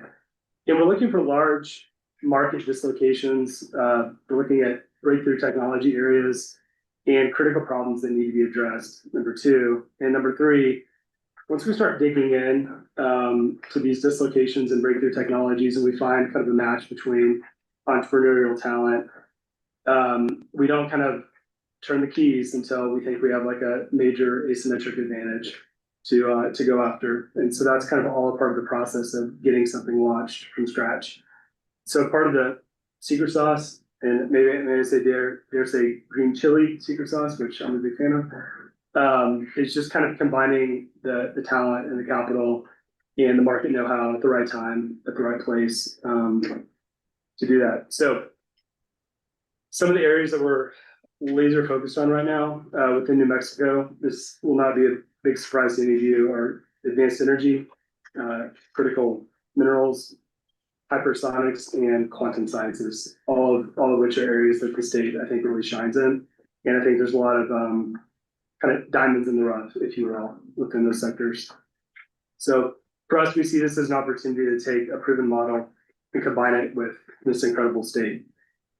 I also think I admire what the state has already done in seeding some build funds. And so this is not competitive. It's highly complementary to a number of the other kind of shots on goal that you guys have made, which I admire, including Roadrunner, Antler, Up, and Playground.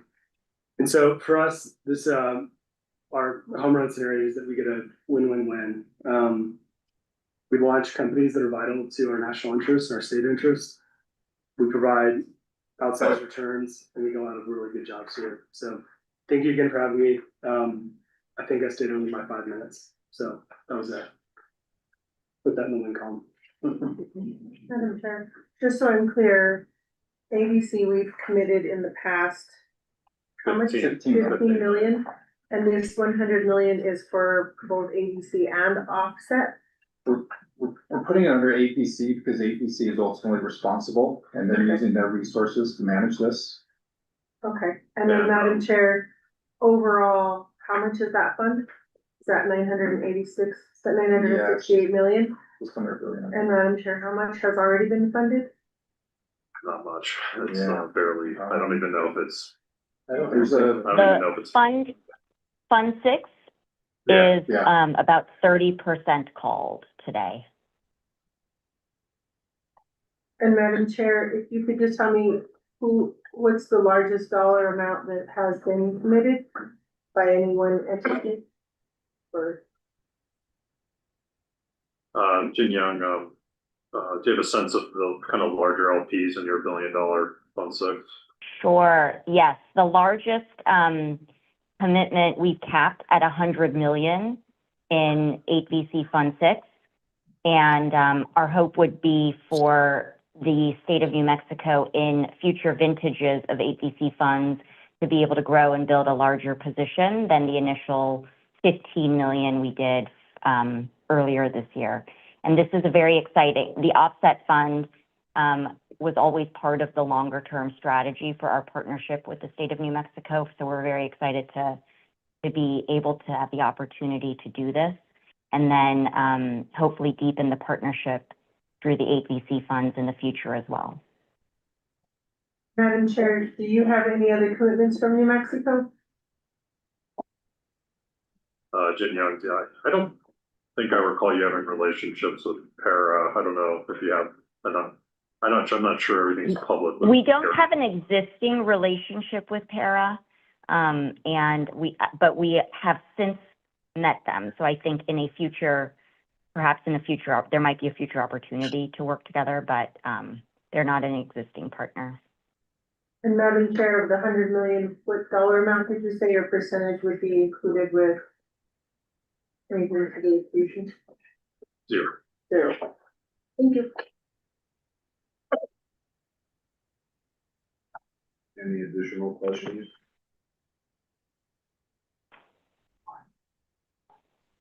Hearing none, yes, please. So, based on the recommendations of the Council Investment Committee, Advisor Mercer, SIC staff, and General Fiduciary Oversight from RBK, I move that the State Investment Council approve a commitment of up to $100 million to a VC offset fund one, subject to and contingent upon New Mexico legal requirements, New Mexico State Investment Council policies, negotiation of final terms and conditions, and completion of appropriate paperwork. Second. Motion and a second. Please, have a roll call vote.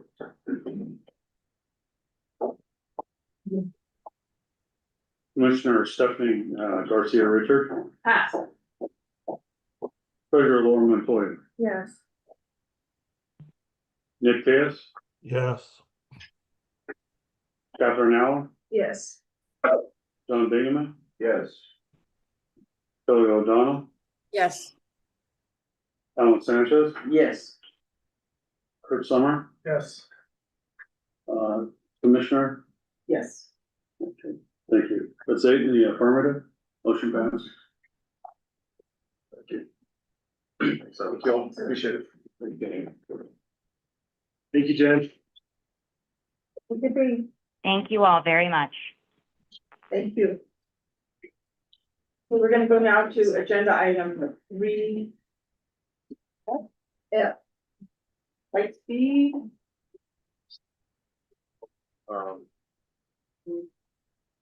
So we're recommending, $100 million commitment to, 5 different vehicles, by Lightspeed Venture Partners. They're an existing relationship. Actually, the national program, we committed 60 million to the last fund series. So we're recommending it to 100 million.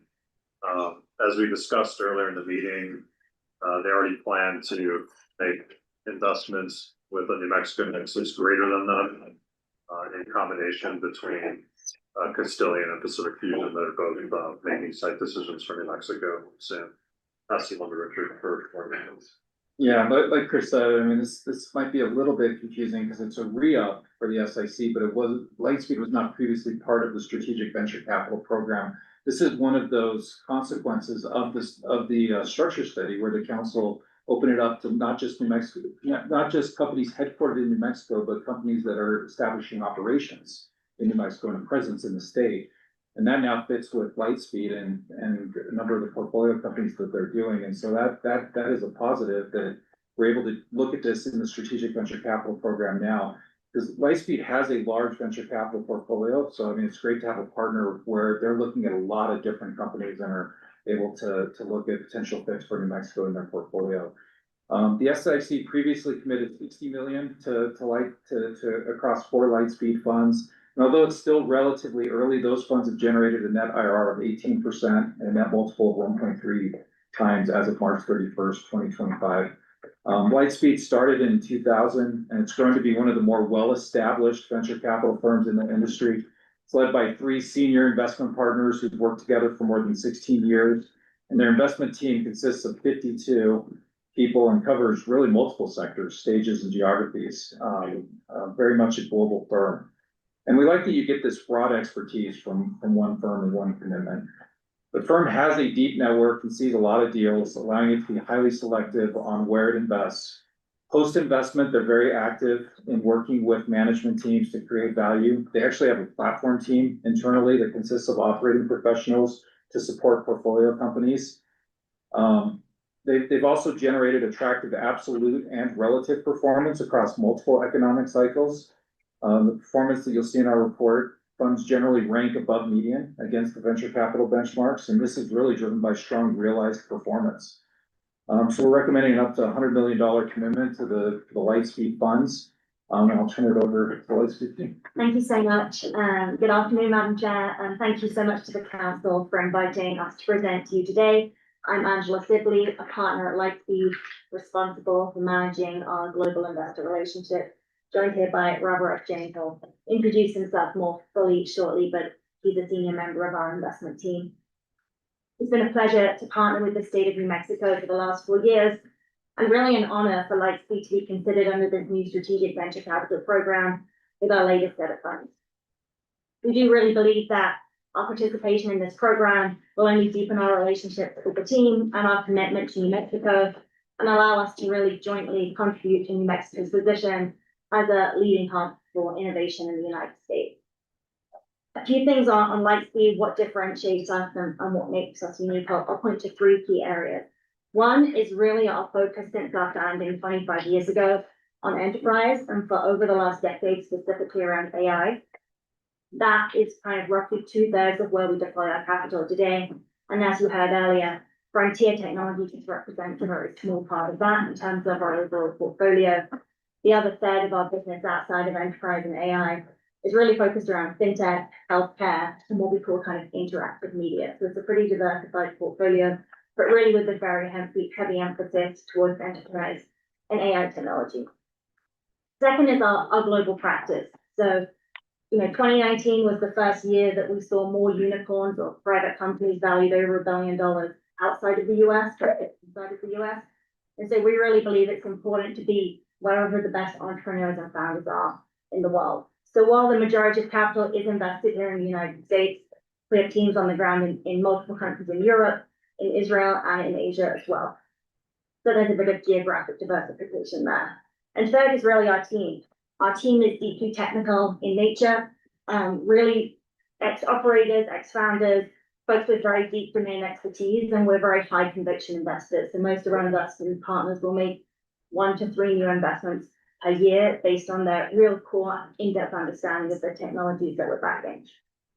So before I pass over to Ravaraj to talk a little bit more about some of the specific companies that we're invested in, I also wanted just to mention briefly that the funds under consideration today actually already started their investment period earlier this year. And so we've had really strong growth in a number of those initial investments and new funding rounds that have already come together after the funds initially invested, which means that several of the funds being considered today have already been significantly marked up versus the entry point. But the investments considered today would be for investment capital to come in at cost. So essentially you avoid some of that J curve you had about earlier. So with that, to Ravaraj. Awesome. Thank you so much, Madam Chairperson and the council members. As Angela mentioned, my name is Raviraj Jain. I'm one of the partners at Lightspeed. I've been at the firm for 9 years now, and I lead our investments in frontier technologies. As we are a diversified fund, we don't necessarily have a specific allocation for frontier technologies, which means that every single investment we make has the same high bar that we have for AI companies or frontier technologies. What frontier technology for Lightspeed means is it's investing in companies that are using technology to solve civilization scale problems, including a lot of those of national interest. The core sectors that we look at in terms of frontier technologies are energy, national security, metals and minerals, and robotics. And we end up taking very few bets. So like as Angela mentioned, on an average, every partner meets with 500 to 600 companies a year and makes 2 or 3 investments. So highly selective and highly diversified. We can talk a lot about Lightspeed, but I think there were 2 investments I was thinking about talking about today. One of that is Pacific Fusion. So I'm going to table that. I think we have had a full for that. Happy to answer specific questions on that. The only piece around Pacific Fusion is that we intend to make an investment from this fund in the company. That'll represent around 2% of the fund that it's going to come from. So it's a smaller position, just in the spirit of diversification in the fund. The second company, that's all I would like to talk about is Castellan Corporation. Castellan is a vertically integrated defense company that focuses on rapid development and mass production of advanced military systems, emphasizing high cadence, hypersonic testing, thermal protection, and avionics.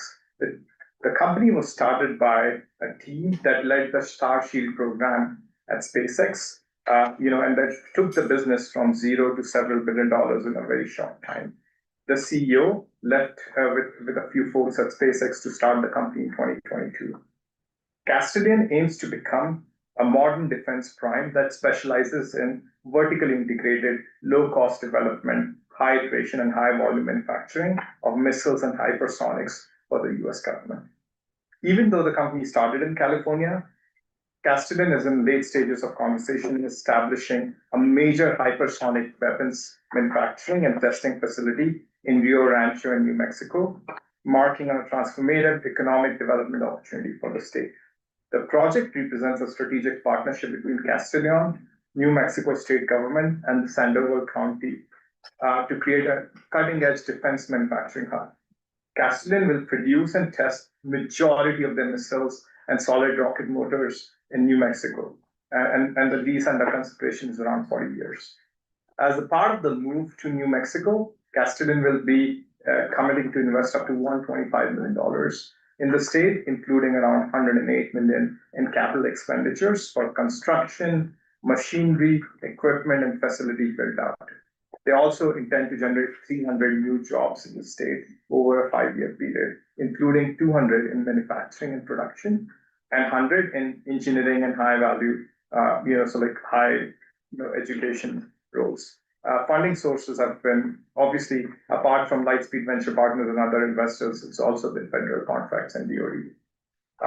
Overall, this is very well aligned with New Mexico's focus on and heritage in aerospace and defense infrastructure. And this collaboration will actually could pave the way for more new defense technology companies coming in to New Mexico.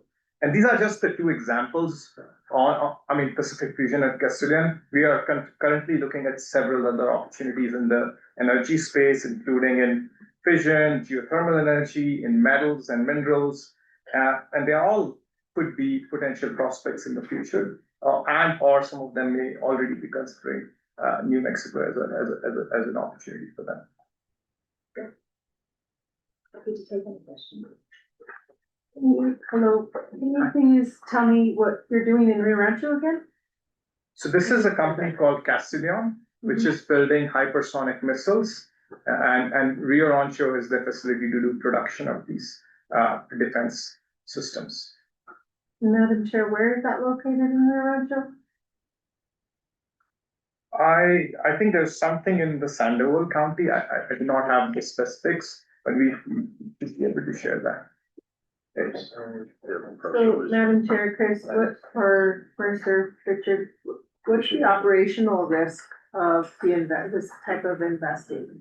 Like how happy are New Mexicans gonna be with us investing in things that are producing missiles? Am I misunderstanding? No. Okay. I feel like sometimes you guys are all here, but like I'm in a whole other cloud. So did I hear, where are we at with that? I mean, I get having great jobs, scientists coming, I live in Rio Rancho. I don't think as a resident, I feel that great about the fact that I have a missile. So we don't have a policy against it. I mean, it's not something that the council's ever spoken to before. We do have a heritage as a state, with the, not only the, with the labs that, we do work on, weapons systems of record. This is, at the end of the day, the federal government, the Department of Defense ultimately decides how to procure these items, and really at the end of the day, it's kind of federal policy. That's kind of core to, we're one of the few states that frankly you can test these kind of explosive kind of items. One of the other startups in the ecosystem came out of the national labs. They also produce solid rocket motors that go into systems of record that our military uses. And again, all of that is DoD policy. I'm probably not the best person to speak to this, but at the end of the day, there's a very, very, very strict regulatory and national interest regime about how these things are all produced, used, sold to other countries, etc. I think the piece to think about this is in the current geopolitical context. It's very critical for the nation to have, defense capabilities that are best in class, that allows us to continue to be a superpower in the world, and the companies like Castellan are actually enabling our country to be able to have strong military capabilities to defend ourselves. And I think that's, like just in terms of sort of like what's happening in the world, the global landscape, I think the nature of conflict is changing, and that has driven the need to bring new technologies to enable us to continue to reinforce our sovereignty and defend ourselves. Madam Chair, I completely understand the need for it. I just don't know if tax money, oil and gas money, school money should be used to fund it.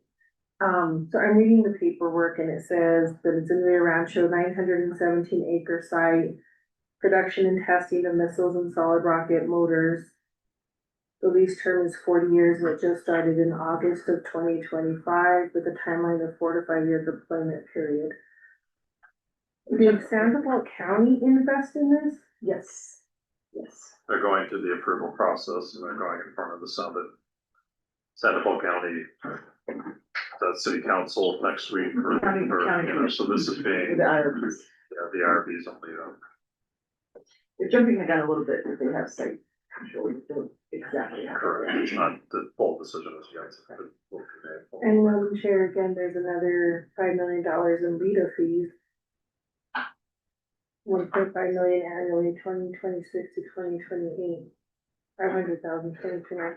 I don't know, as a former Sandoval County treasurer, I have a lot of problems with giving out free tax incentives for things, and then we're giving money on the other side.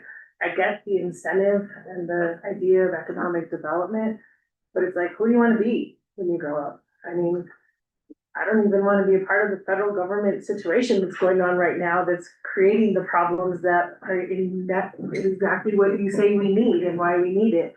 I understand why we have our labs. I understand why we have Los Alamos. I just don't feel comfortable with now putting it in Sandoval County too and being a part of that. So, sorry. Thank you. The only piece I would just add as well is that obviously in the context of our overall funds, only a very small portion of any funds are going into defense technical area. As I mentioned, it's just a small portion of our overall strategy, just what we talked about today as it's relevant to most things.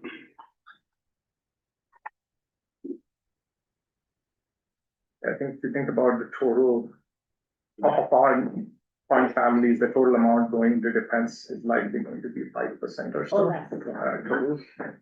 Majority of that continues to be in software and the ag, which is what our core is.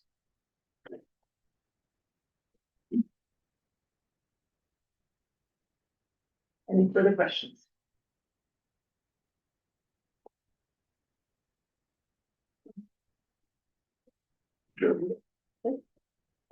Based on the recommendations of the Council Investment Committee, Advisor Mercer, SIC staff, and general fiduciary oversight from RBK, I move that the State Investment Council approve the commitment of up to $100 million to be invested across the following Lightspeed funds: Lightspeed Venture Partners, XVA, XVB, Select 6, Opportunity 3, and Co-Invest Fund 1.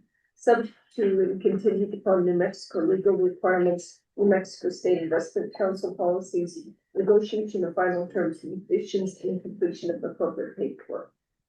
Second. That is a proper motion by Member Allen, a second by the chair of our investment committee. Is there a discussion on the motion? I would just say, think of it in your own backyard.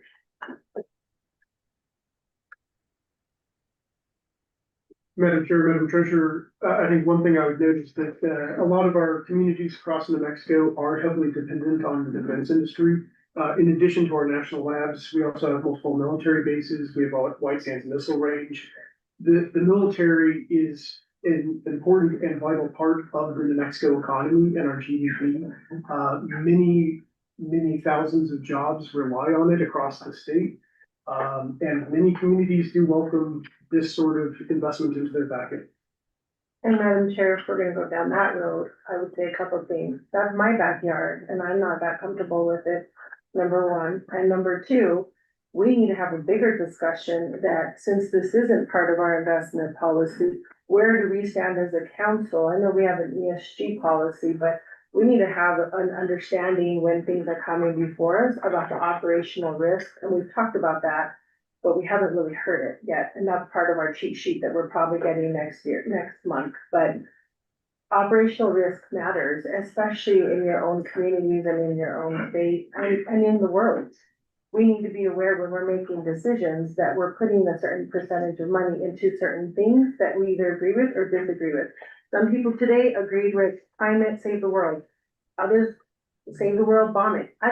It's just your preference. But on my end, as a Sandoval County resident, as a state treasurer and someone who lives there and has my kids there, I don't feel comfortable with that type of business. And I know who the Sandoval County Commission is. Believe me, I fought with them for 8 years. I get it. But I'm just letting you know on the record, for me, this is not cool with me, even if it's 5%. If it went to everything else but that, then that would be a different conversation to have. It's nothing personal. It's just that's who I am and that's where I stand. That's it. Thank you.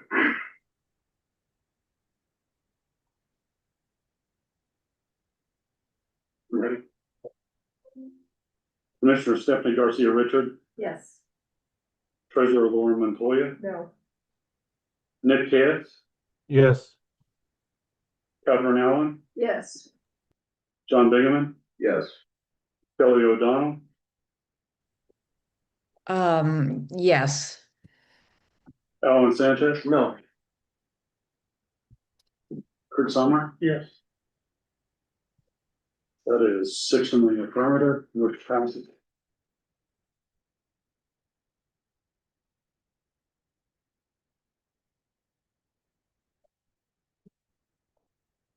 Okay, next we're gonna go to agenda item 3. G. Thank you.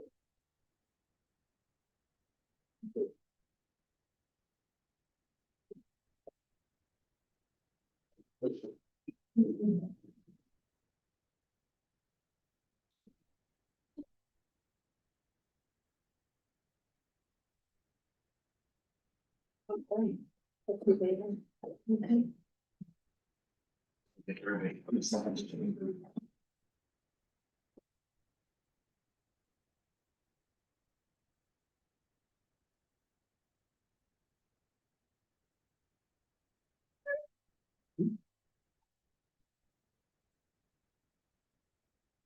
Okay. So recommending commitment of up to 35 million to a fund called J2 Brookhaven. This would be our second commitment to J2 Ventures. We committed 14.5 million in May 2024. They invest in kind of 4 areas, all of which are in interest to the Department of Defense and the Department of Veterans Affairs, advanced computing, cybersecurity, telecom, and health technology. And kind of what makes them so special is they have a really good sense of the government's priorities, where research dollars they need to be spent to help support the national interest, as well as helping those companies get government contracts. I'll pass it along. These guys really, they really do put the H in hustle. The list of activities they've done in New Mexico is quite impressive. They have been literally tracking down any person from New Mexico who's entrepreneurial across the country, and trying to figure out how to get them involved back in New Mexico. Really appreciate it. That's all, Richard. Yeah, thanks, Chris. Thanks, Madam Chair. So J2 started in 2020. It was founded by Alexander Harstrick and Jonathan Bronson, who are also the managing partners of the firm. Both have strong experience from their prior roles. Mr. Harstrick has a military background and also worked with various U.S. government investment programs focusing on civilian and military technology. And Mr. Bronson has consulting, investment, and startup experience. And they've added 2 partners to support them on the investment side. They've also added a director of partnerships, Yuri Lopez, to focus on government affairs, who spends quite a bit of time in New Mexico. And he previously served as a venture partner before transitioning to a full-time role with the firm. Strategy is really a strong fit with the Strategic Venture Capital Program. The fund focuses on early stage venture capital investments like advanced computing, cybersecurity, health tech, software, and telecommunications. And they seek companies that have that dual use technologies that can be applied to both government situations for national security, but then also have application on the civilian side. One area of sourcing new investments for J2 is from the national labs, and you may see in the names of their funds the reference to the national labs, including those in New Mexico. So in the first fund, they actually have 3 New Mexico related investments, including a company that was founded in New Mexico, one that moved their headquarters to New Mexico, and one that's opening manufacturing in the state. So as Chris mentioned, they have been quite active in executing that strategy. They also focus on government programs to help companies obtain grants and other non-dilutive financing, and they've been successful doing this with portfolio companies that we've talked to in the due diligence process, which is a great partner to have. From a track record perspective, J2, the previous fund you're in is still in the J curve. J2's had some initial favorable performance from previous funds, which are generating top quartile returns as of March 31st, 2025. And we looked at both of the founders' prior track record as well before founding J2 and found favorable performance for several companies above 5 times growth multiple.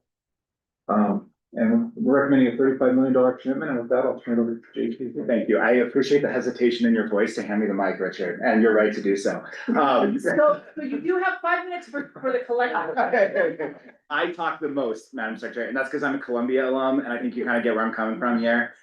Getting recognized, please time me. I will say I'm probably the most dynamic. That's like not unfair to say. And also they're top decile returns, Richard, but I won't correct you here, not in front of everybody. High level, because I think Madam Treasurer brought up a very, very good point, and I want to say the number one thing that is on our pitch deck: we do not invest in guns, weapons, or anything that hurts people. I fought in every war America's been in. The areas that are on my side, we are on the tip of the spear. I have spilled more blood and more mud than anyone who's received investment from this investment committee. Wars are bad. We don't want to fight them. We invest in technologies that we believe end wars, not from a kinetic point of view, but from a fundamentally peacekeeping point of view. That is something that I feel extremely strongly about. And so I think coming and that is not to say that no one should invest in these things. It's just not what we do. And that is informed by a very strong piece. It's maybe not in our backyard, but it was in our front yard at one point. Where J2 does invest is where we believe that military investment is going to de-risk fundamentally deep technology in the future. And so when you look at places like Cisco Systems, Google, Pixar's first customer, all of these were in some ways related to the US military.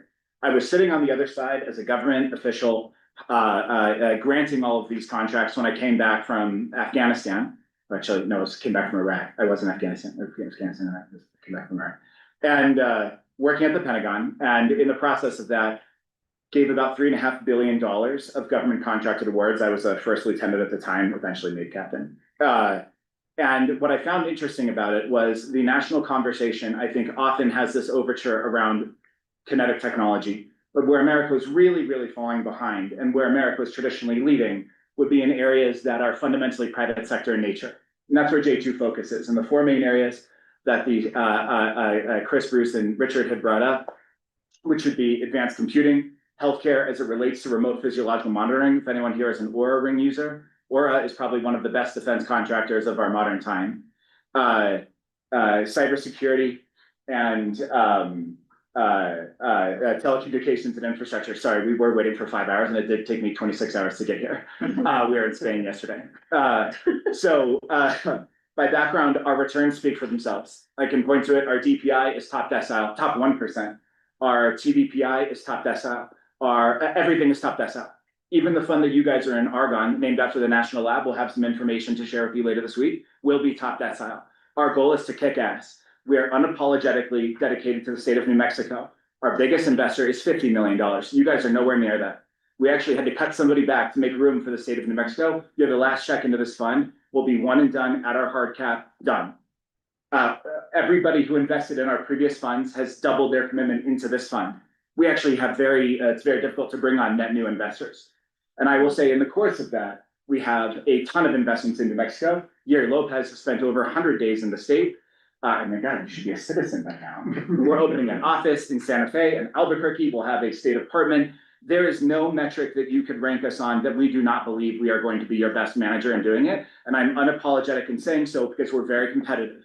The goal is not to make a good investment firm. The goal is to make the best investment firm, and it will be related to the state of New Mexico. I think that's all I have to say. John, who also says stuff. Yeah, nothing to add, but happy to answer questions. Perfect. Question. So Madam Chair, thank you first for clearing out the men's restroom for me and letting me wash my hands in the restroom. The only question I was gonna have was exactly to clarify the advanced computing, cybersecurity, telecoms, and health technology. All worked out in a way that this was perfect for me to hear, especially after the last vote. This is what I want to invest in. This is stuff that matters to me. This is the things, and believe me, I'm a hardcore lover of veterans. So it has nothing to do with that whatsoever. I respect and love my military. It's just different philosophies to how we get to our end goals of where we're trying to go. And this is something that is a lot more meaningful, I think, to me and to New Mexicans to be able to participate in. Thank you. Thank you, Madam Chair. And if I may say one point, I absolutely love these guys. They are extremely supportive of us, and the state has welcomed us with open arms. Secretary Black, absolutely fantastic. John Clark likes all of my posts on LinkedIn. I really do need that. Because, being famous, as Chris Sacca showed, really is kind of half the game. So thank you very much. This is a very intimate relationship to us. And also, Miss Allen, I live in Hingham, Massachusetts. So on your way down to Cape Cod, if ever you want to stop by, it's an open invitation. They do their research. Yeah. So, just a couple of comments, questions. I've always been a proponent that cybersecurity firms could move here from Silicon Valley because it's so expensive. So one thing is just look into a group, and if you don't have it, I'll introduce you to Chin-Soo Wang, who set up a group of women, CISOs or women that own cybersecurity businesses. And we have monthly calls, and that's a group to tap into because we talk a lot about how they want to move out of Silicon Valley. The second is Cranium AI, look at them. Jonathan Dambrot's in-laws live here in New Mexico, so he comes out quite often, and that's an AI-driven technology to detect anomalies in embedded AI. Primarily, the big banks are the customers, but it's a firm to look at investing in some point. It certainly has a time in New Mexico.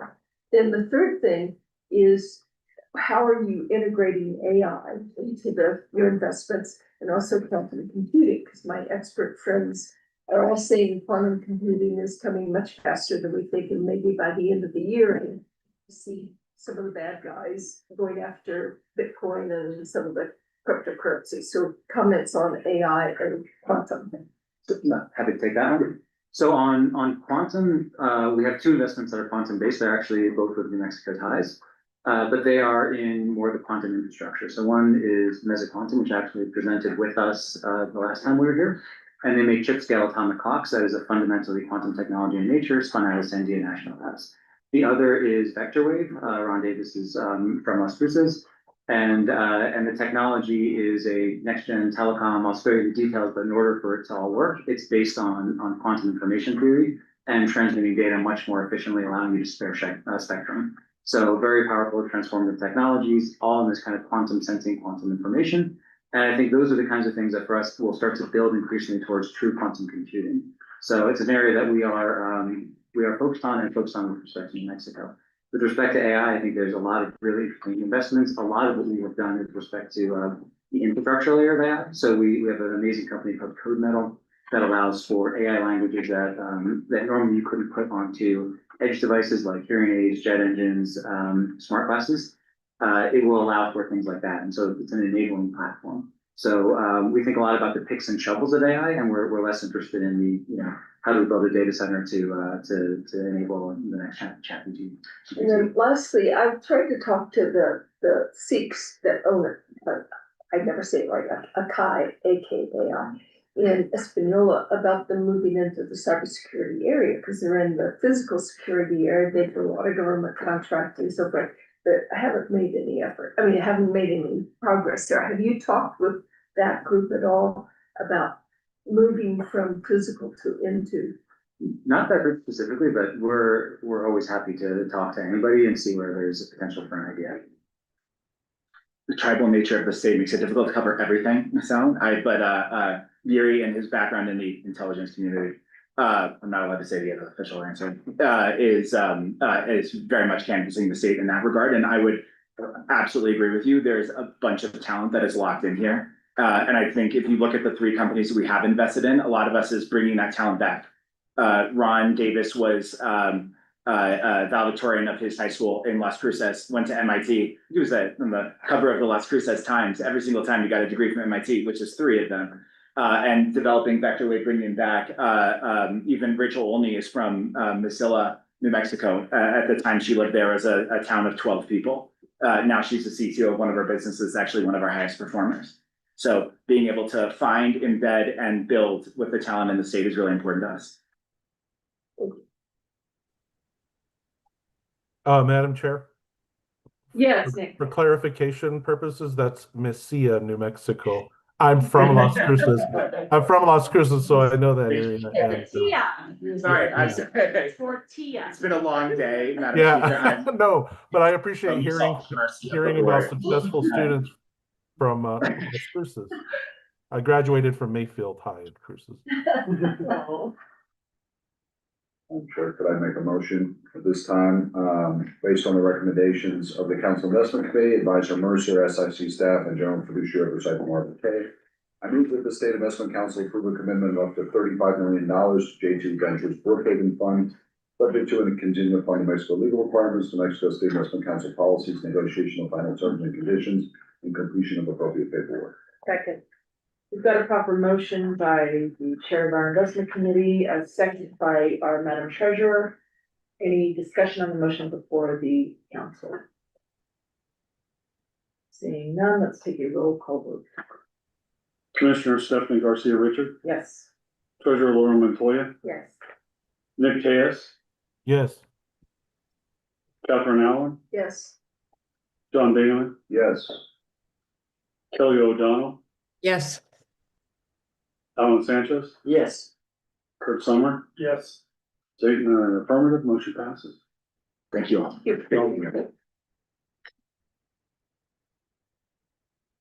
So we're gonna do DCBC, our consent agenda, and then decide whether or not we want to break or power to break. Okay, DCBCs. So recommending a top up to a commitment we made, last month, we recommended a commitment rate up to 35 million, to a DCBC fund.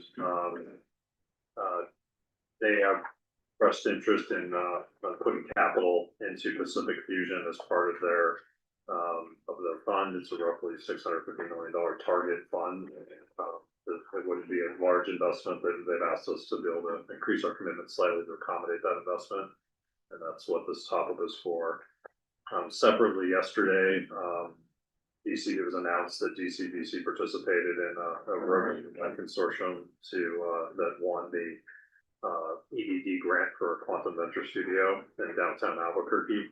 That includes a pretty amazing consortium led by Roadrunner, including Playground Global, DCBC, several quantum startups that will have operations in downtown Albuquerque as part of it, as well as Sandia, UNM, and Los Alamos.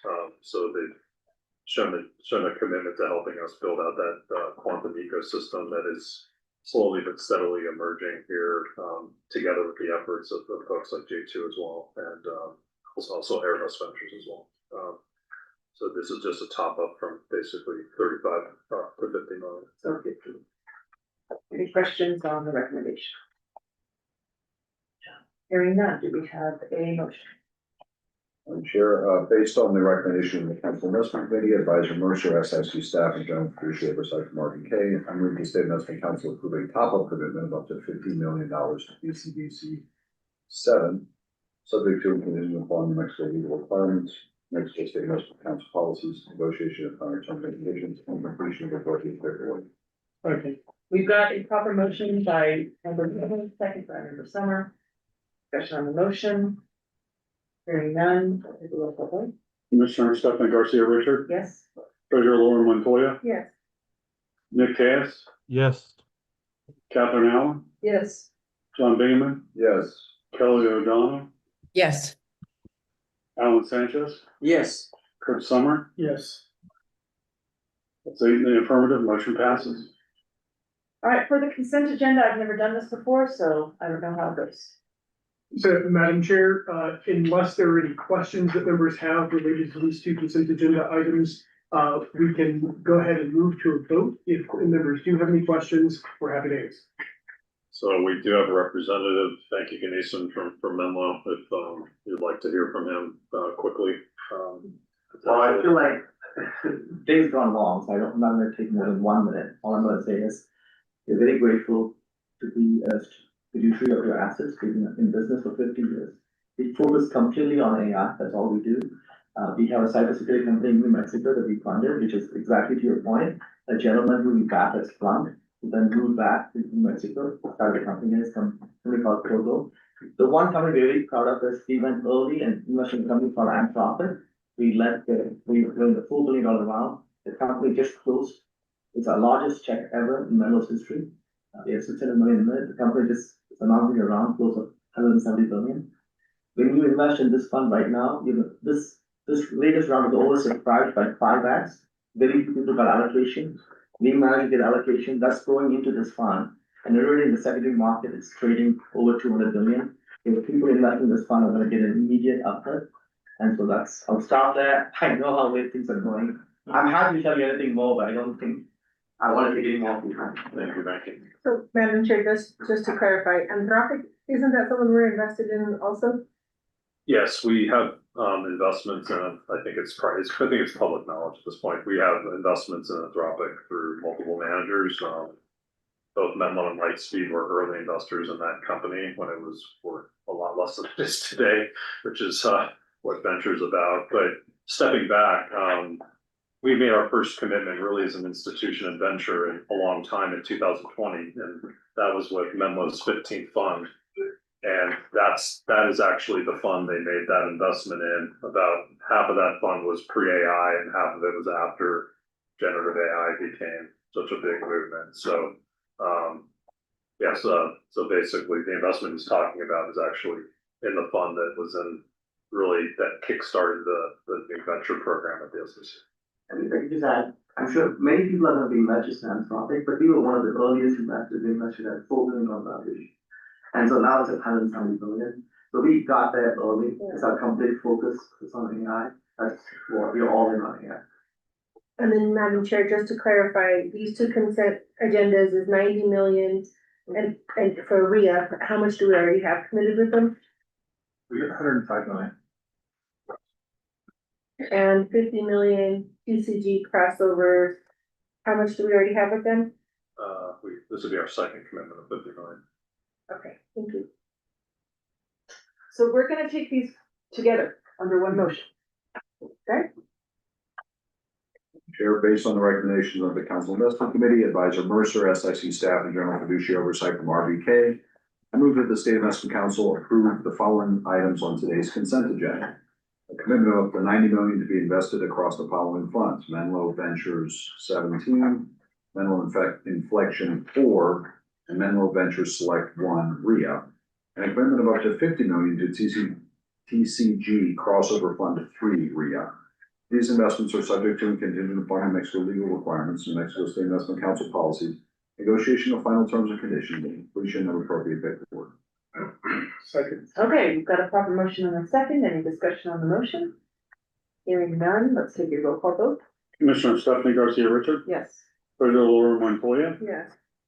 Nick Chaos, Yes. Catherine Allen, Yes. John Bingaman, Yes. Kelly O'Donnell, Yes. Alan Sanchez, Yes. Kurt Summer. Yes. So in the affirmative, motion passes. Thank you so much for being here. Okay, so we've got 6 more investment.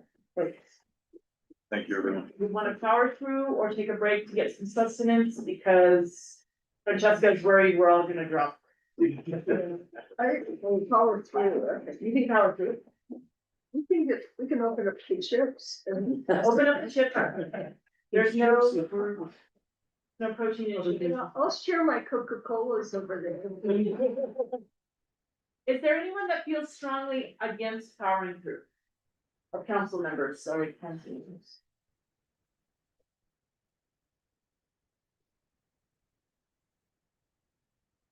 Okay, let's do it then.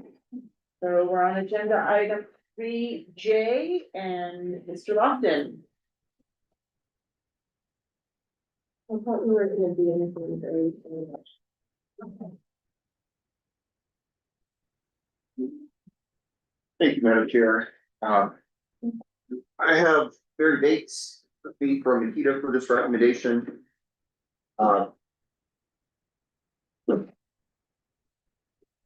So essentially, this is a recommendation to redeem the full net balance of the Aries Real Estate Enhanced under the $4 million income fund.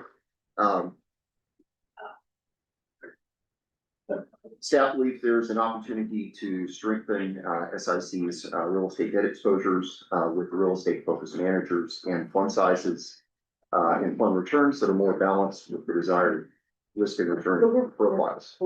We're pulling, we're redeeming. We're actually giving you money back. Yeah. So, we also have Scott Maynard from Nikita's Real Estate Group online with us. So I'm gonna go straight to questions. If there are any questions, please ask. The short of it is, it's targeting an 8, it's doing a 6, we think there are better options out there. Okay, so just a quick question, because I asked earlier, whenever we've made a commitment, can we ever pull the money back? And the answer was no. But we've done this differently. So this is structured, so the thing with private credit and real estate is a subset of your private credit program. We've got a couple of vehicles which are evergreen vehicles, so there you do have the flexibility to redeem.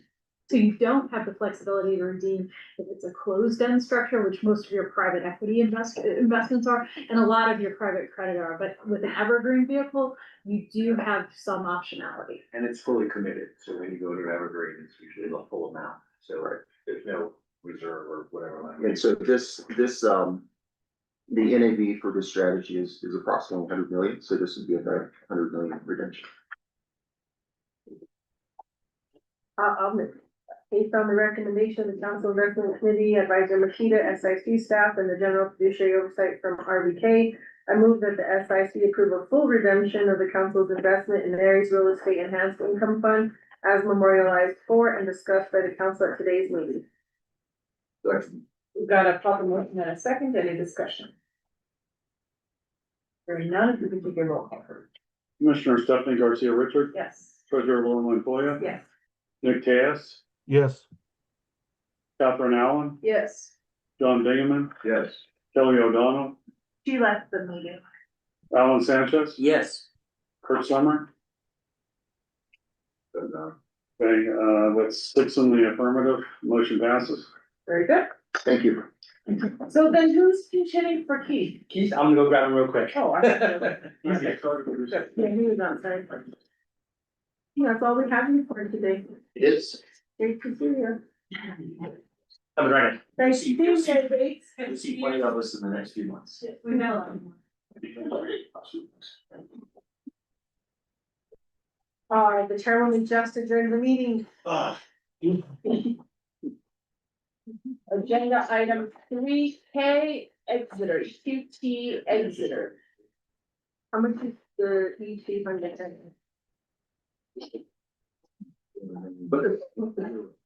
Yeah, but How many dollars? Oh. I think it's one.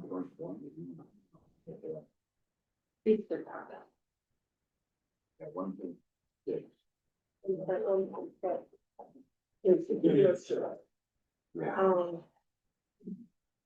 No, So 233 million. Is it 30 million? Okay. Whatever you're ready. Thank you, Madam Chair. We're here to recommend the investing with EQT Exeter Industrial Value Fund in Europe. This is one of our longest and deepest relationships across the SIC.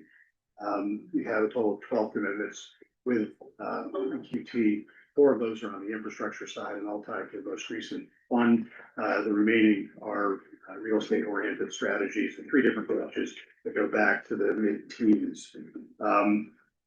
The position size on a fully allocated basis would be 12% of assets.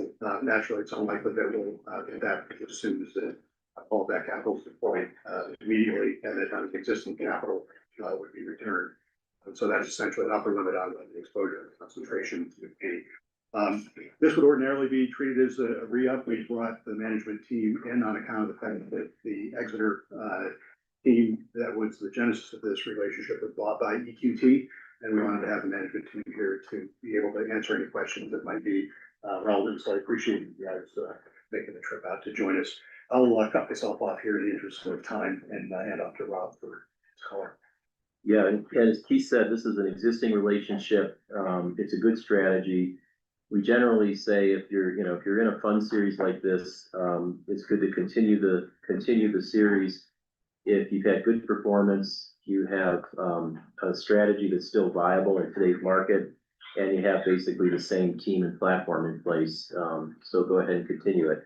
And that's the case today in 2 out of those 3 situations. So the good performance out of this fund series. One of these funds is the largest driver of performance in your real estate portfolio for the last 5 years. The strategy is still viable in Europe. A lot of things going on over there that we've heard over here in terms of the industrial sector, supply chain changes, e-commerce, et cetera. So there's good demand for the industrial warehousing space across Europe, which is what this team is going to focus on. The issue here is a little bit of personnel change associated with Exeter being incorporated or integrated into the EQT platform. And the former head of real estate globally resigned last year, and the head of real estate in Europe has announced his retirement.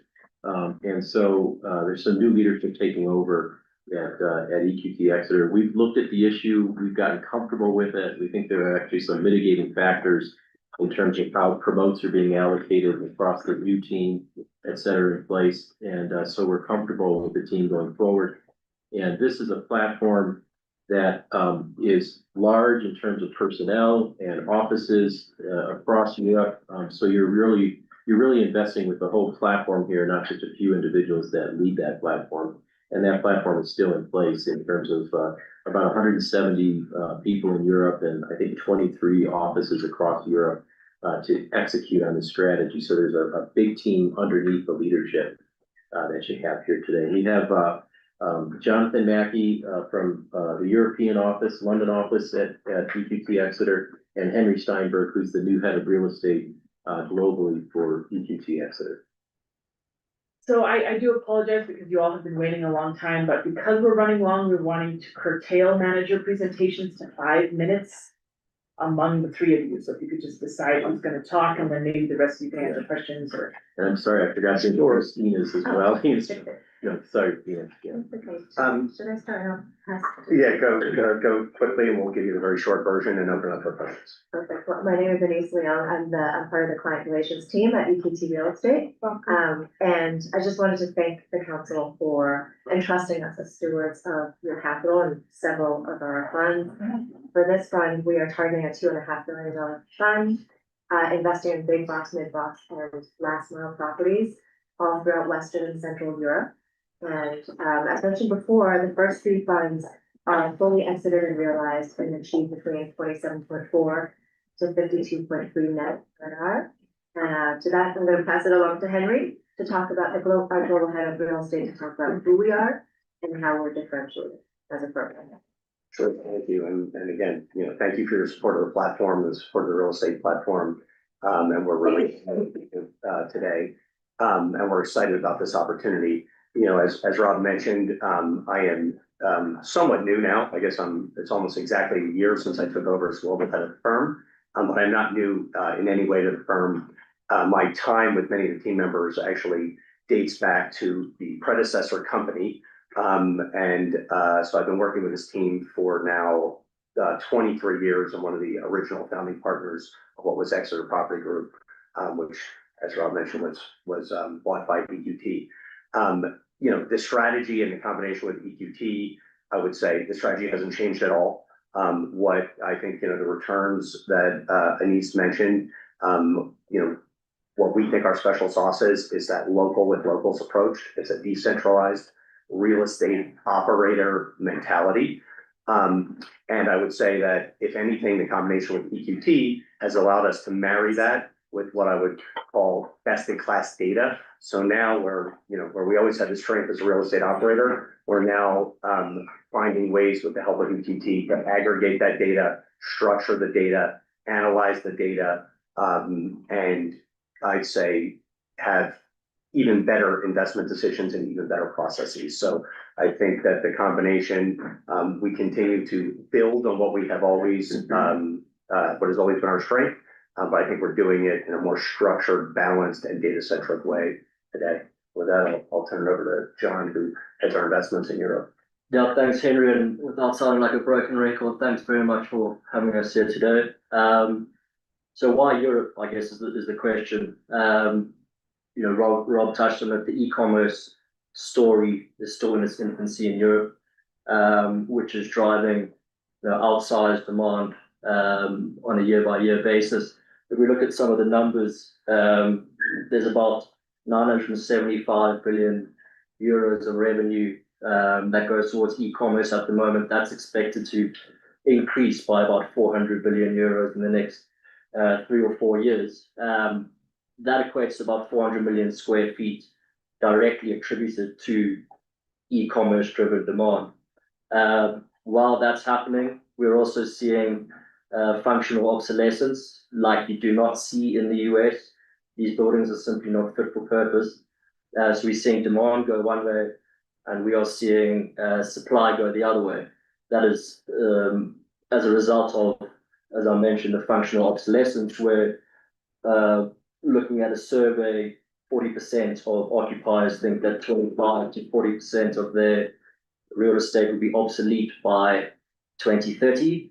And then on top of that, the systems in the EU and the UK are not well equipped to bring new supply to the market.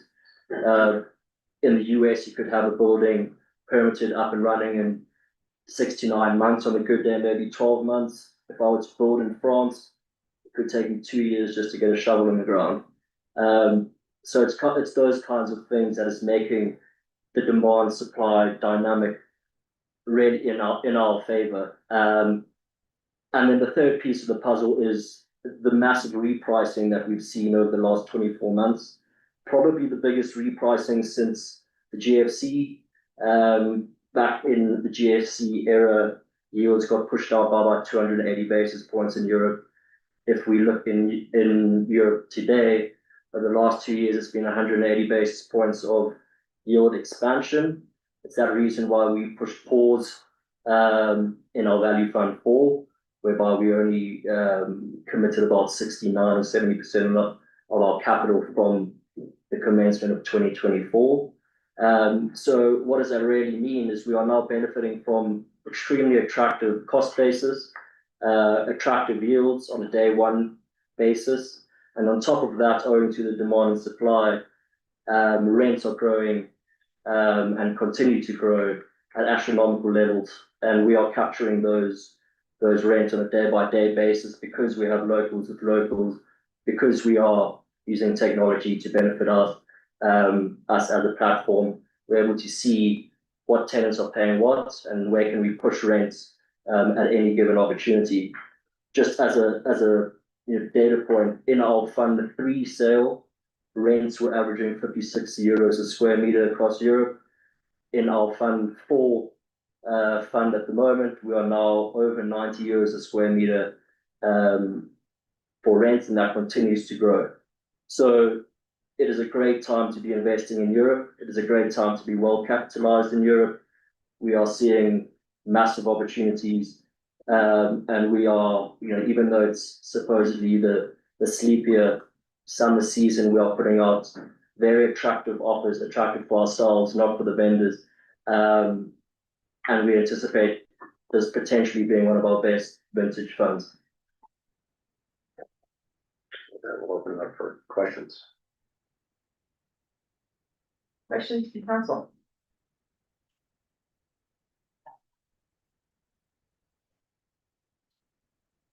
Okay. Madam Chair, we may not have a quorum for Kathy returns. Yeah, she gave me her vote. If that's a lot. Wait.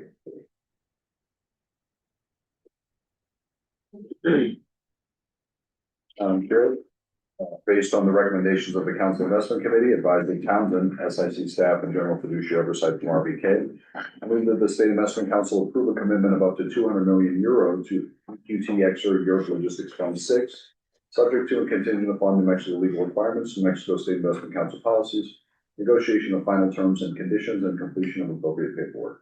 Sorry. Okay, we've got a motion by member Bingaman, second by member Summer. Any discussion on the motion? Hearing none, if we take the roll call vote. Commissioner Stephanie Garcia Richard, Yes. Treasurer Lauren Montoya, Nick Tejas, Yes. Catherine Allen, Yes. Ron Dingelman, Yes. Alan Sanchez, Yes. Kurt Summer. Yes. 6 in the affirmative, motion passes. Thank you. Thank you so much. Next we go to 3L. I square.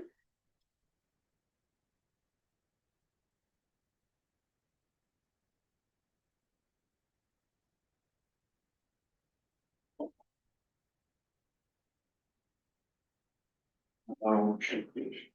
Thank you. Oh, it's done.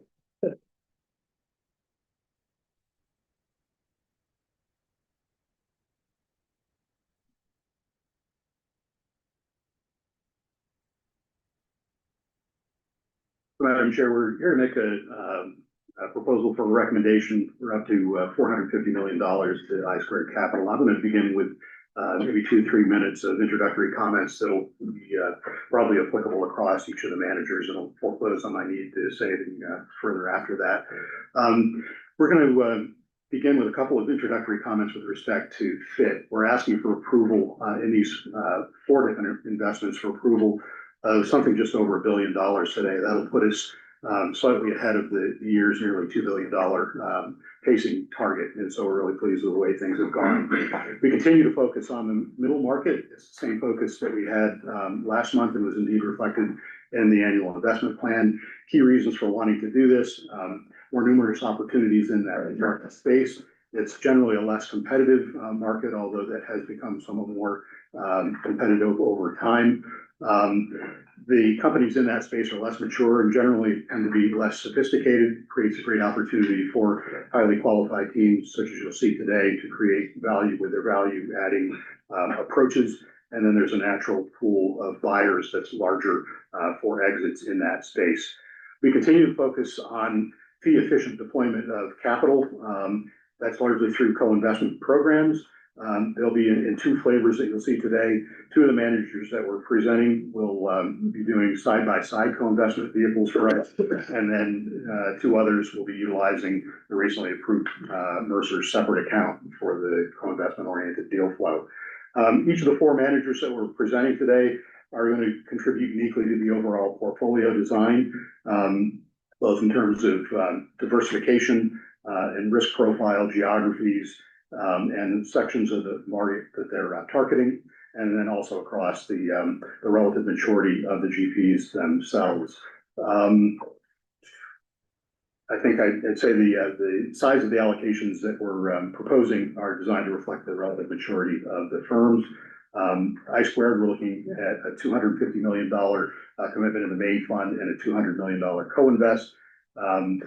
The GP has been a repeat top performer across global infrastructure. One of the key elements of diversification is going to be related to that geographic focus. 1/3 of the portfolio ballpark will be in Europe, 1/3 developed North America, a portion in Asia, and then up to 25% in non-OECD countries.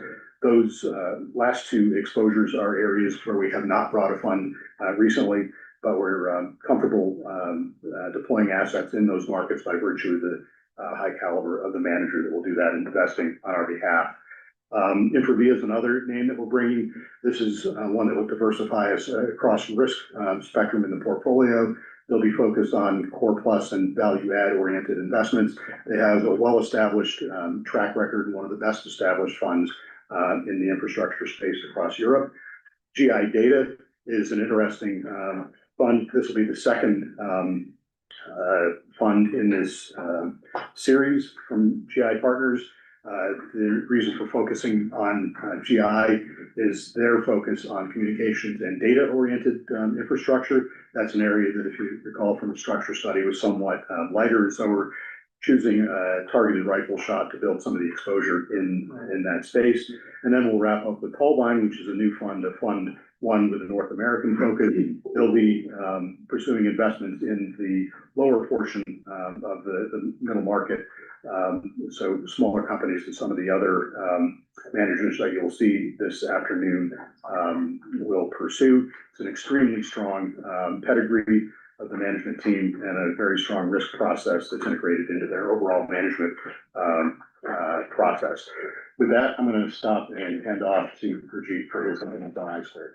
Thanks, Keith. Thanks, Madam Chair. Thank you, council members. Just real quick to give a quick introduction of I-Squared Capital. They're currently raising for their fourth fund, targeting 15 billion. This will be a global fund, middle market value add infrastructure. Their prior performance has been extremely strong. First quartile, we're tracking, beating their target returns. From a sector perspective, it'll be quite diversified. We're talking power and utilities, transport logistics, digital infrastructure, environmental infrastructure, and social infrastructure. They have a 100-person team or 100 investment professionals across 9 offices, so really boots on the ground. From a portfolio construction perspective, as I mentioned, one of the key tenets is diversification. There'll be 25 to 30 companies in there, and they'll be diversified not only by the number of companies, but the size, the geography, and sector. I don't want to stake too much to the thunder. I do want you guys know much tell the story as good as they can. But ultimately, you know, they're all about value add and value creation. They have a 47-person asset management and value creation team. We have underwritten and positively recommended every prior I-Squared fund and have huge conviction with these guys. With that, I'll pass it off to the I-Squared team. Just to echo, we are recommending a commitment of up to 250 million to the fund and up to 200 million to a no carry co-investment sidecar. Sorry. Your story will have to be a little bit curtailed. Yeah, real quickly, I'm Mike Glascott. I'm Managing Director with I-Squared. Thank you all first for having us and having the opportunity to discuss Global Infrastructure Fund 4, which is very much a continuation of our prior strategies as we've discussed in diversified middle market infrastructure. So I'll turn it over to my colleague, Brent here, to talk about the team strategy and the rigorous process that we go to add value in that middle market space. So yeah, thank you all. Brent Tsubi, I'm the Managing Director. I lead our transportation logistics efforts, been with the firm for 3 years. Look, in a nutshell, we're one of the largest independent global infrastructure managers out there. We were founded in 2012. And since our founding, we've been primarily focused on the mid-market. The firm has currently about $45 billion of assets under management and nearly 320 employees across 45 countries and 9 offices. We've deployed that across 90 port codes in 70 countries, really spanning sectors of energy, utilities, digital infrastructure, transport, and environmental infrastructure. We were founded by PhDs, and because of that, we take a truly value-oriented, operationally intensive approach to deal sourcing and value creation.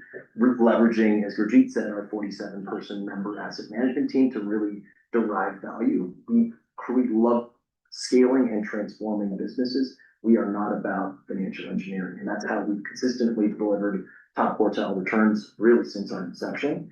The firm's track record is strong, and one point I would mention is that we have a 0% loss ratio. We've never lost any money on any of the 90+ investments we've made, and many of which we've realized to date.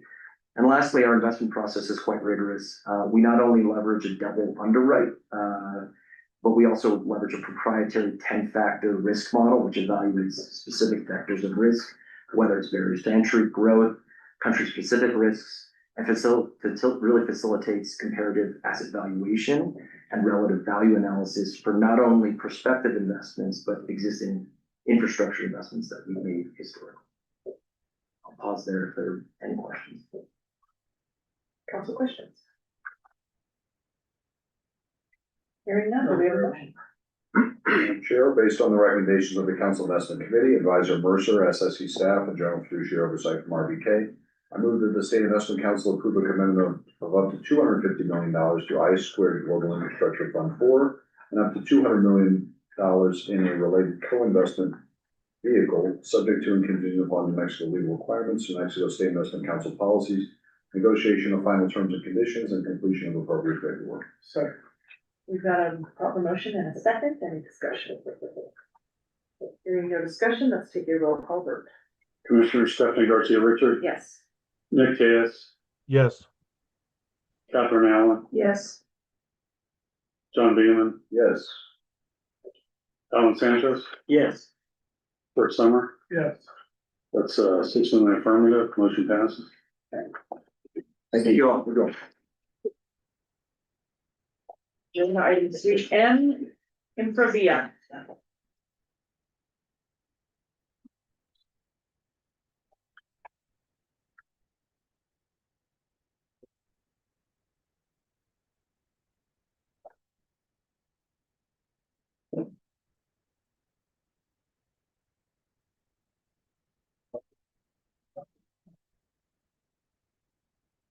Thank you, Madam Chair, council members. We are now going to dive right into Infravia Capital Partners.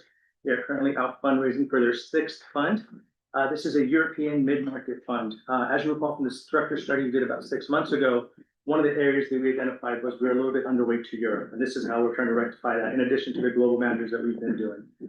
The fund is targeting 7 billion euros, has 5 billion raised to date, with a strong eyeline of about another 2 billion coming near the pike. Again, the fund strategy is going to be consistent with its prior funds, focus on brownfield, mid-market infrastructure in Western Europe.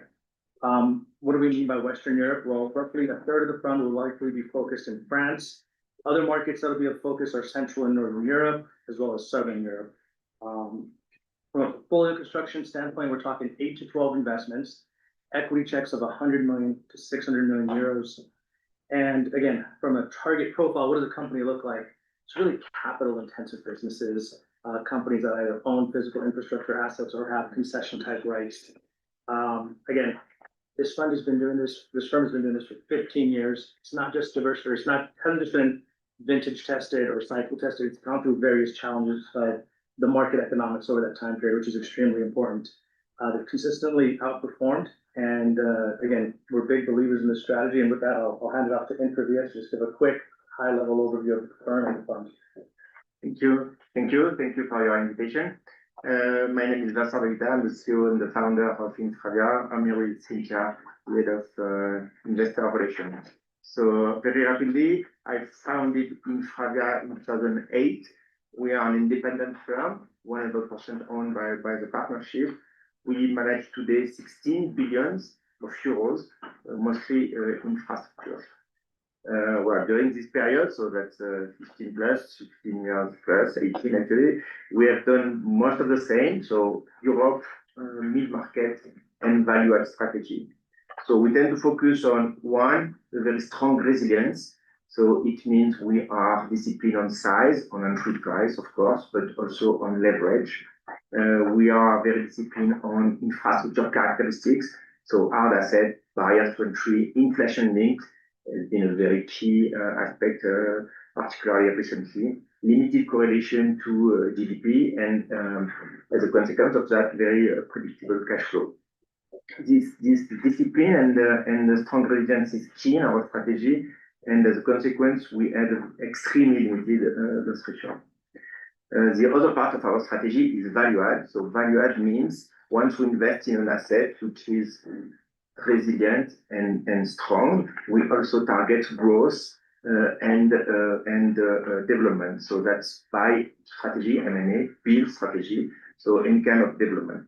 To do that, we focus on majority investment, and more importantly, we focus on a very strong asset management team, fully integrated in the investment team. So last point, has been critical, is we tend to invest in assets that are easier to grow. So for that, we are using what we call the long-term mega trends. So By doing that, we've been able to invest not only in the infrastructure critical for today, but also critical for tomorrow. A couple of examples, we started renewable energy in 2008 when we began. We started fiber investment in 2012, data center investment in 2014, so 10 years ago. All this value-add aspect pushed us to a very strong track record, proven today through many exits actually. So we like to keep the same strategy. Fund 6 will be more of the same. We tend to focus where we are good and where we are proven. One word on the GP, so we are fully independent, a very strong culture based on discipline and curiosity and entrepreneurship. We are 100 people, very stable team, 40 people completely dedicated to investing and managing infrastructure assets. Accountable people, no junior, very senior team. We have also focused on one location strategy. We are all based in Paris to keep very strong the discipline and the flexibility of the team. Last point of the team, strong aspect on diversity. We believe that first, the diversity of background is critical. Of course, if we are clone of each other, we would see the same thing and miss the same thing. So we got people coming from investment and M&A, but also project finance, but also coming from the industry. We've got a strong diversity on nationalities, we've got 20 actually, and a strong diversity on gender. Of course, we've got 44% of women. I founded the company with Laetitia, with my co-founder. She's the CEO of the company. This is a very important thing for us. Okay, keep the timing. Well, in conclusion, I let you conclude. So as a conclusion, we are a proven European infrastructure manager. So thanks to a very solid 18-year track record, proving the resilience and the value add potential of the investments we made. A track record that is proven in a sense that we have exited 25 investments out of 49, so almost 50% of our deals, delivering real DPI to our investor.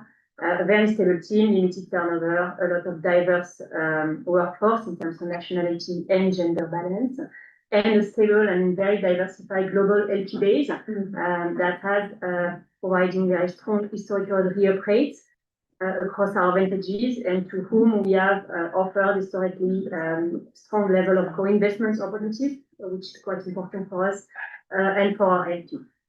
So this is who we are. We thank you very much for your attention, and we're very honored to partner with you. And we are available if you have any questions.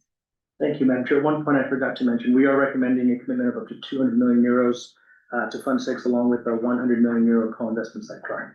Thank you. Question? Can you say that in dollars? Yes, real quick.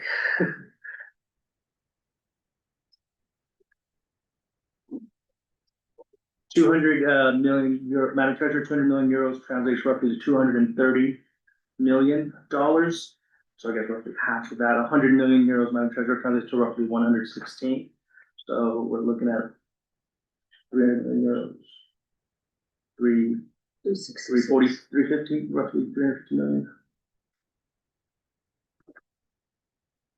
My fourth graders would be very excited that I can do that faster.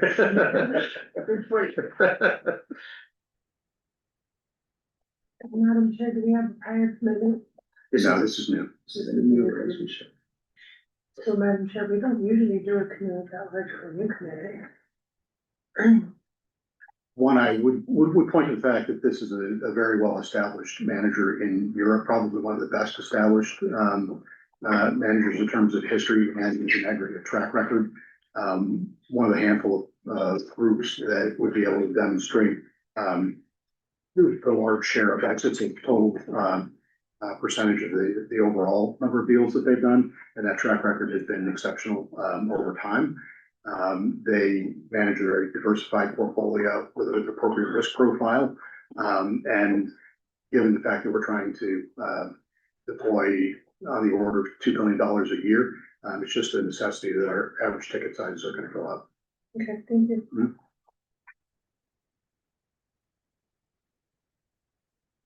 Should I have a motion? Based on the recommendation of the Council Investment Committee, Advisor Mercer, SIC staff, and General Fiduciary Oversight Committee K, I move the State Investment Council approve a commitment of up to 200 million euro to the Infravia European Fund 6 and 100 million euro to a co-investment sidecar vehicle subject to and contingent upon New Mexico legal requirements, New Mexico State Investment Council policy, negotiation of final terms and conditions, and completion of appropriate paperwork.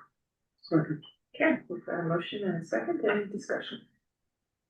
Madam Chair, I will just note, I made that motion based on the commentary, not based on what's written here, so, just confirm that's correct. So discussion. Oh, yes, Yeah, the written motion, reflects a $300 million fund, a 300 million euro fund commitment. Oh, no, it's 200, yeah, thank you.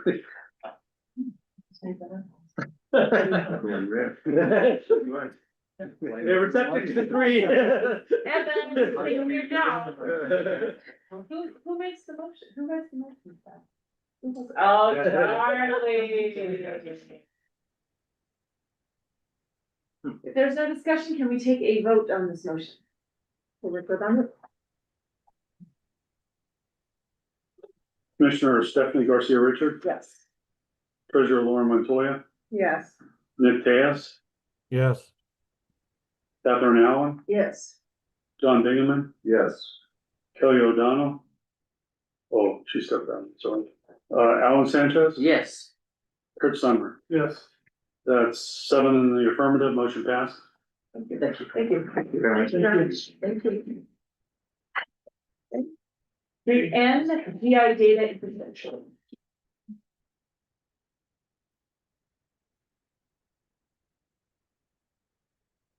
Thank you very much.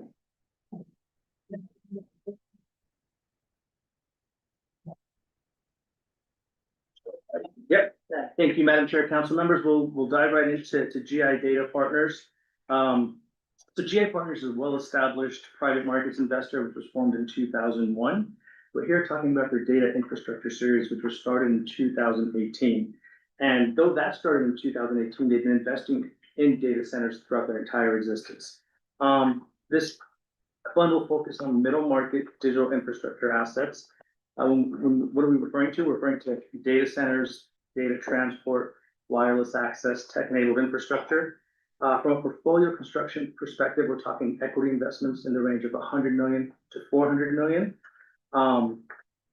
Downside, as any infrastructure manager, downside protection is extremely important.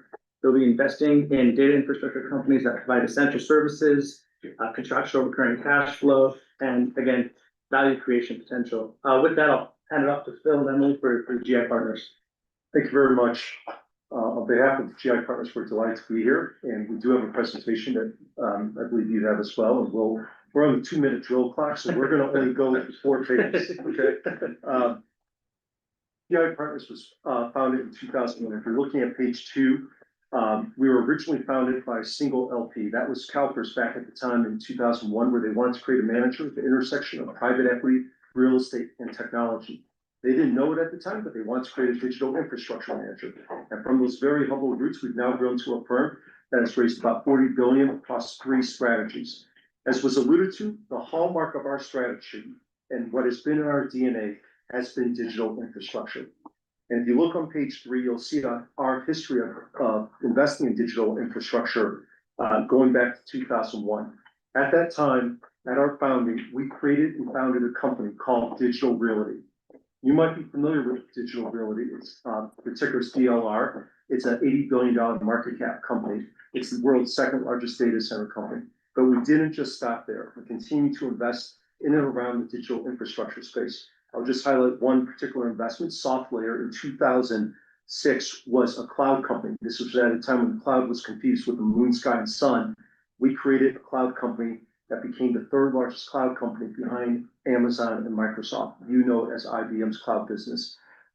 Something funny happened along the way. The world finally discovered what we had long known, that digital infrastructure has minimal technology risk and actually has great downside protection with long-dated assets, long-dated contracts, and location-based advantages. And we saw re-rating taking place, especially in the mid-market where we believe specialization matters. And so beginning in 2018, using our 18-year track record at the time, we created a dedicated strategy around data infrastructure underwriting to 18% return. That is indeed the strategy to target value add plus returns. So on page 4, you'll see an outline of our strategy. The key things to highlight are that we are sector specialists with targeting value add returns, focusing on mid-market investments. So sector specialists, all of our team is focused on digital infrastructure. We went through the sectors, we consider that to be a very broad amount of different opportunities for us. So data centers is not just hyperscale data center development right now. We look at managed services, we look at co-location, wholesale data centers, data transport. We have investments in both residential and enterprise fiber. We have investments in cable and fixed wireless. We look at satellite and subsea cable, wireless access. So that's anything that enables mobile connectivity. People often think about tower investments. We spend a lot of time looking at indoor connectivity, like the Wi-Fi solutions that may provide connectivity in this room. And then last, tech-enabled infrastructure. And this is kind of a bucket for IoT investments.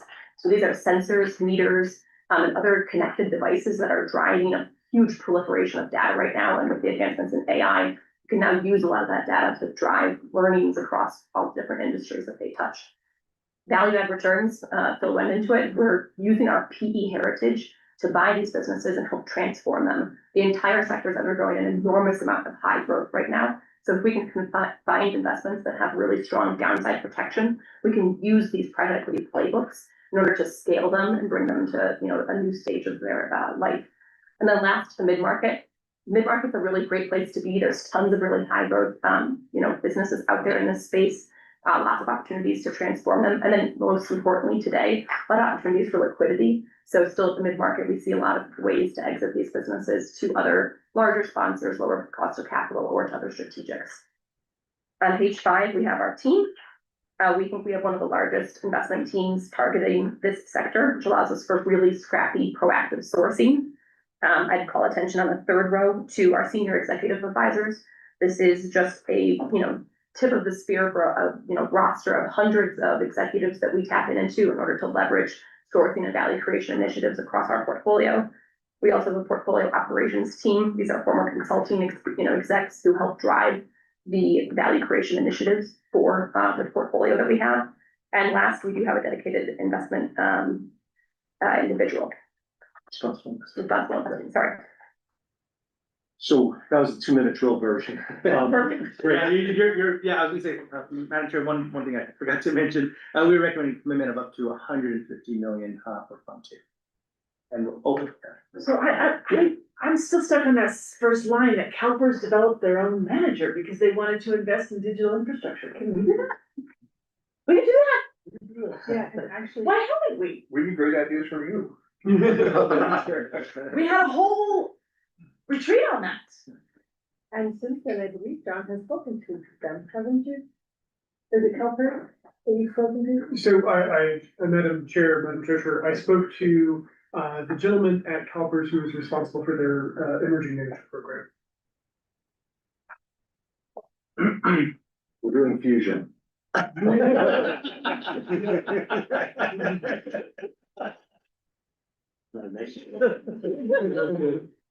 Just 2 quick questions, because I know there is huge growth for data centers. What's the construction time from start to finish? Because that's part of the driving demand.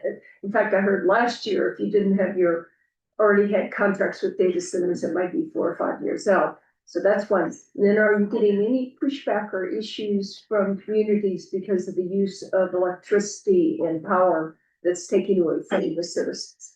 Yeah, totally. So construction itself actually is not a very long, lengthy process once it can actually kick off. What you're seeing right now, though, is that most of the utilities have very long wait times for providing power. So most public utilities are required to provide power if you sign up for it, but they can say to you, you don't have to provide it next year. They could say, we'll give you that power 8 years from now. And so you're waiting in the queue. And once you do receive the connection for that, then you can begin construction. So that's those are the timelines that you're generally seeing. And yes, this NIMBYism that we call it from the data center perspective is really starting to take root in the United States, predominantly driven by higher electricity prices that trickle down to consumers, but also zoning issues, the fact that there's not a lot of tax incentives that benefit the local economy. And so we think that there's going to be a lot more of a balanced approach towards data center development going forward. You develop your own energy sources, solar, wind? So right now we have a couple of data center portfolio or data center investments. None of them have dedicated power. So they are getting power from the electric utilities that are around them. They're not developing power or owning power on site. Yes. Chair, based on the recommendations of the Council Investment Committee, Advisor Mercer, SIC staff, and General Fiduciary Oversight from RBK, I move that the State Investment Council approve a commitment of up to $150 million to GI Data Infrastructure Fund 2, subject to and contingent upon New Mexico legal requirements, New Mexico State Investment Council policies, negotiation of final terms and conditions, and completion of appropriate paperwork. Second. We've got a motion and a second, any discussion on the motion? Hearing none, if we can take a roll call vote. Commissioner Stephanie Garcia Richard, Yes. Treasurer Lauren Montoya, Yes. Nick Case, Yes. Catherine Allen, Yes. John Bingaman, Yes. Alan Sanchez, Yes. Chris Summer. Yes. 7 in the affirmative, motion passes. Thank you so much. Thank you. Finish out your whole line. Agenda item 3.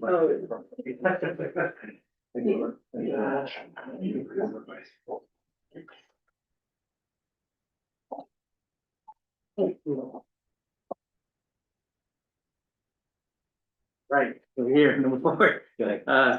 Madam Chair, council members, we're now talking about Tallvine. Tallvine Partners is an employee-owned emerging manager led by Thomas Lefevre, former senior member of iceberg Capital. Tallvine will be focused on investing in the lower middle market value-add infrastructure space. They're targeting $1.5 billion and have roughly raised half of that, around $700 million to date. Thank you. Again, North American focused, across the mid-market, we're talking energy and utilities, transportation, logistics, and communication sectors. From a portfolio construction standpoint, roughly 10 to 15 investments, ranging in equity checks from 150 to 250 million. They have a very strong proprietary risk framework that they've developed called Double R, which again, we would view as almost necessity in any infrastructure manager. And again, as you've heard, we've had a wide range of middle market infrastructure managers that are targeting different segments of the size. Tallvine will be targeting, like I said, at 150 to 250, just slightly on the smaller end, but again, a very compelling strategy. With that, I'll pass off to Tallvine. Oh, sorry, I want to step in because you left one thing. Sorry. This manager is a first fund, and we tend to spend a lot of time with the diligence on that, and we're looking at pedigree related issues with great care. We didn't make the point earlier, but Thomas was early in his career at I-Squared and had done exceptionally well. So did you see your buddies out there? That's why we bookended them, just in case. Exceptionally strong performance. And so while they don't, as they sit here as Tallvine, have their own track record, it's possible to dissect some of the work that he's done previously. And we find the pedigree is exceptionally strong. Yes. And just to follow up on that point, now, as I mentioned earlier during the I-Squared presentation, we've positively underwritten and recommended all prior I-Squared funds. So we had firsthand knowledge of everything that Thomas was involved in. So there was no need for us to take him at his word. We had done all the prior diligence. We had all the deal attribution in our database that we were able to leverage for underwriting Tallvine. We definitely appreciate hearing that. Thank you for making a point to take that. We are asking folks to curtail. Yes. And I want to hear what kind of water treatment facilities you're talking about. Is this desal or? No, so we're looking currently at a project that does water cleansing. So it's high intensity electrolysis to remove special particles that cannot be otherwise treated through microfiltration or reverse osmosis. And what kind of water are you treating? That's not produced water from oil and gas? No, it's not produced water. It's regular water. There's two main types of clients. You can either be upstream of a water treatment facility, so right in front of the water treatment facility to pre-treat the water before it gets into the microfiltration and reverse osmosis system, or you can be downstream of a client, typically commercial industrial client, can be a meat processing business, can be an agricultural operation, for example, high intensity breeding of chicken. The effluents are usually not really clean, and then you pre-treat it before it's then taken by trucks to, or a sewer system to the water treatment plant. So you can do your. Thank you so much. Thank you, Madam Chair. Well, thank you very much to everyone on the council for welcoming us here today. My name is Thomas Lefebvre. I am a partner and the CEO of Starline Partners, and I'm joined here today by my colleague Jimena Robben, who was actually our employee number one and started her career at PIMCO. I started my investment career in infrastructure a little under 2 decades ago at Morgan Stanley Infrastructure. And in 2012, I joined I2 Capital, where I became the partner in charge of the Americas infrastructure strategy. In 2023, late 2023, I was joined by 3 of my former colleagues, Shukri Hejeli, Mark Clark, and Victor Sosa, to start Starline Partners. And we've since then meticulously assembled a team of 20 people. It's a very tightly knit team. We're based out of Miami. We also have just one office to make sure that we can lead with our culture. And we are led by a partnership of 4 people that have been working together for over a decade as a team. We focus on the lower middle market aspect of infrastructure, investing across the gamut throughout all the typical subsectors of infra throughout the US and Canada. We're operationally geared, value add focused, and we typically like to say that we crucially stick to 4 tenets in the way that we invest. So that's our investment philosophy. We call it stewardship of capital. The first tenet is preservation of capital. The second one is risk reward adequacy. The third one is methodical value creation. And the fourth one is a core focus on liquidity. So if we double click on these, the first one, preservation of capital, we try to make sure whenever we make an investment in the platform, we open a platform, or the platform invests in an asset, that we have a clear path to not losing money. That's really important for us. We need to see it. The second aspect, that's our double R framework that Norjit mentioned.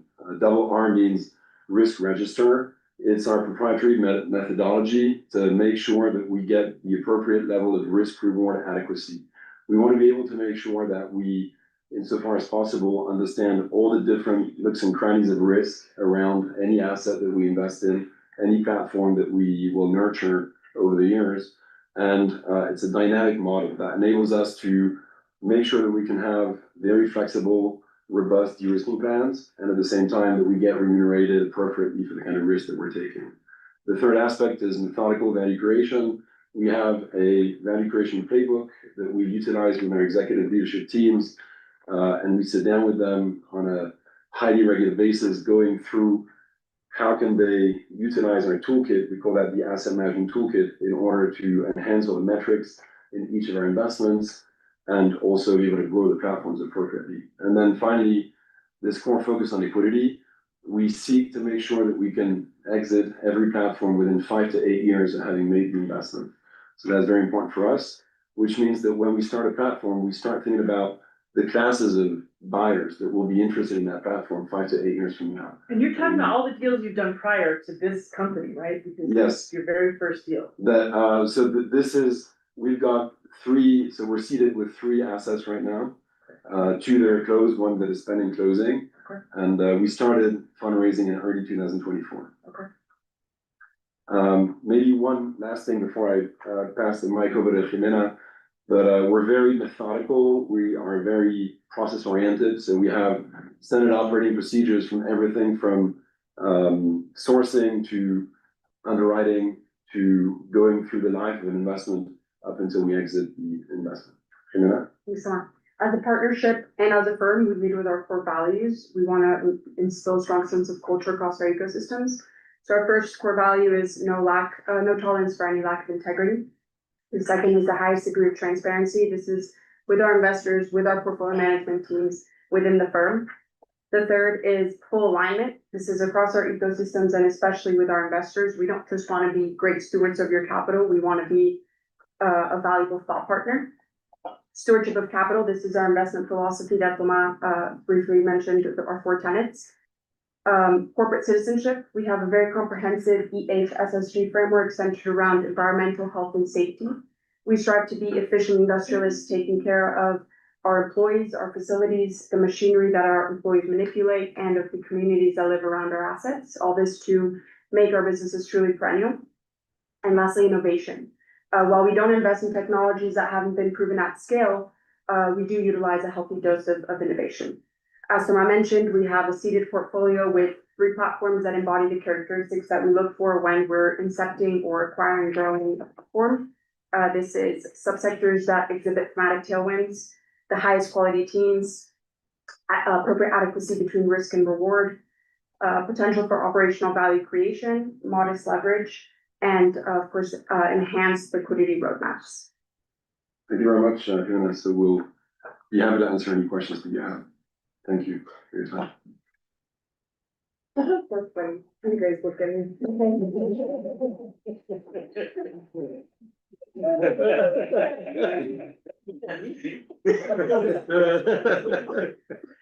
Okay, I do have a couple questions. Page 776.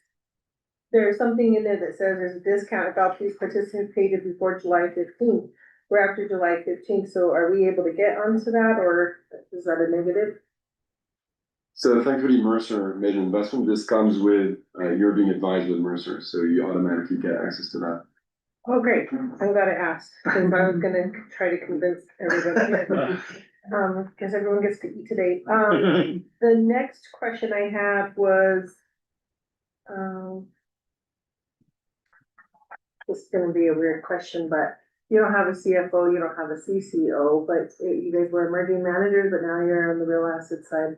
You're planning on getting one. But the reason why I thought it was concerning is because the voting is only by 4 of you, all men, by the way.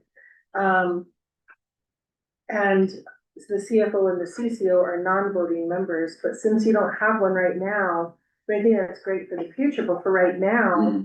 So we have a CFO who's also currently our CCO, and we're gonna add a CCO in January. Oh, So you that'll be have a separate role. online- Yes. Okay.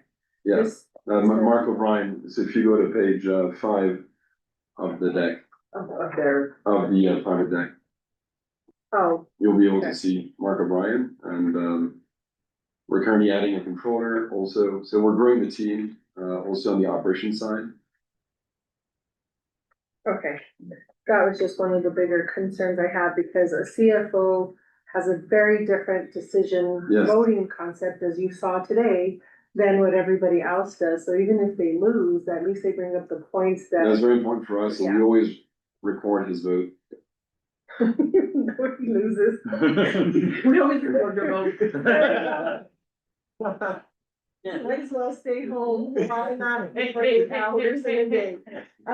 Okay, so then that was all I had, thank you. Thank you, Madam Treasurer. Further question? Hearing none. Chair, based on the recommendation of the Council Investment Committee, Advisor Mercer, SIC staff, and General Fiduciary Oversight from RBK, I move that the State Investment Council approve a commitment of up to $125 million to qualifying middle market infrastructure fund 1, subject to and contingent upon New Mexico legal requirements, New Mexico state and council policies, negotiation of final terms and conditions, and completion of appropriate paperwork. We've got a proper motion and a second. Any discussion on the motion? Hearing none, let's take a roll call vote. Commissioner Stephanie Garcia Richard, Yes. Treasurer Lauren Montoya, Yes. Nick Case, Yes. Catherine Allen, Yes. John Bingaman, Yes. Alan Sanchez, Yes. Kurt Summer, Yes. Sutherland in the affirmative, motion passes. Use our money well. You've heard all the discussions about the emerging Yeah, managers and all yes. things, so it's very interesting that we're rounding out with this vote. Yes. But good luck to you all. It seems like you. Thank you, Madam Chair. Yeah, go for it. Have a great evening, everyone. All right, let's see, now go to 5A, and we'll hear from Brent. Madam Chair, I'm gonna hit on the page.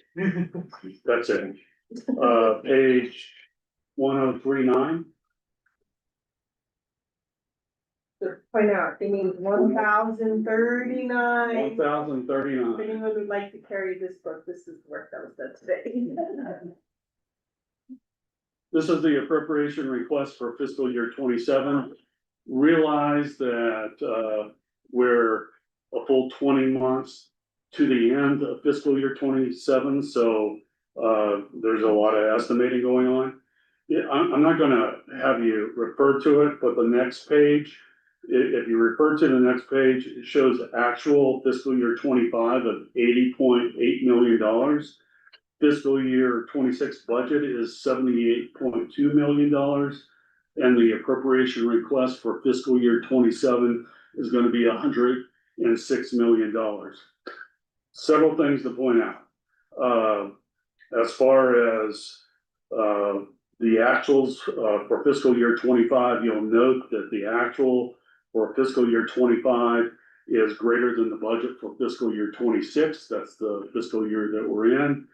I would add the caveat, we're probably going to need $10 to $15 million budget increase to get us through the end of fiscal year 26, including about $1 million in the 200 category. Why is that? But because it's just hard to pinpoint where we're going to end up as far as the assets are concerned. It's a good thing that we're headed in this direction. It's because you keep sending us so much money, Madam. Yeah, and I would point out to your question, one of the toughest things that we have when we're estimating assets is to know what the legislature is gonna do as far as new funds are concerned. So if they add new funds that we haven't factored in, it's gonna probably cause us to be a little bit short. Fiscal year 25, we ended at 31 people. For fiscal year 26, we're targeting 41. So the increase in the 200 category between fiscal year 25 and 26 is additional headcount. And then for fiscal year 27, we're anticipating 53 on the headcount. So we are adding people, and kudos to John for helping make that happen. And then other than that, the 200 or the 300 category, the middle category, that's where the majority of the dollars are. I would point out that 85% of the professional services is asset management fees for the public assets. The fees for those vary over the last 5 years from 15 basis points to 17 basis points on average, so it's very consistent. Other than that, the 400 category increases is largely tied to the increase in the personnel, and that's all the comments that I have unless there's questions. I have a question. So I can tell like this part is because they became exempt, but the attorney services, is that different from our attorneys? The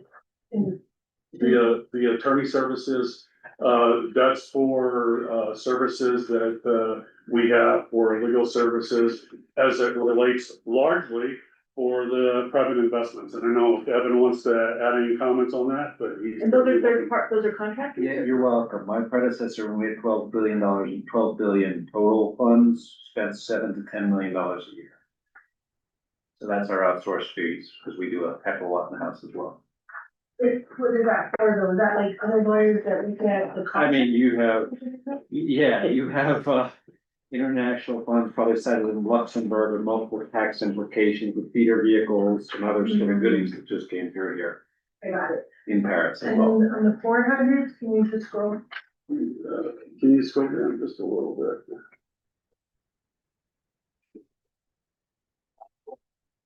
To the end? Next page. Okay, thank you.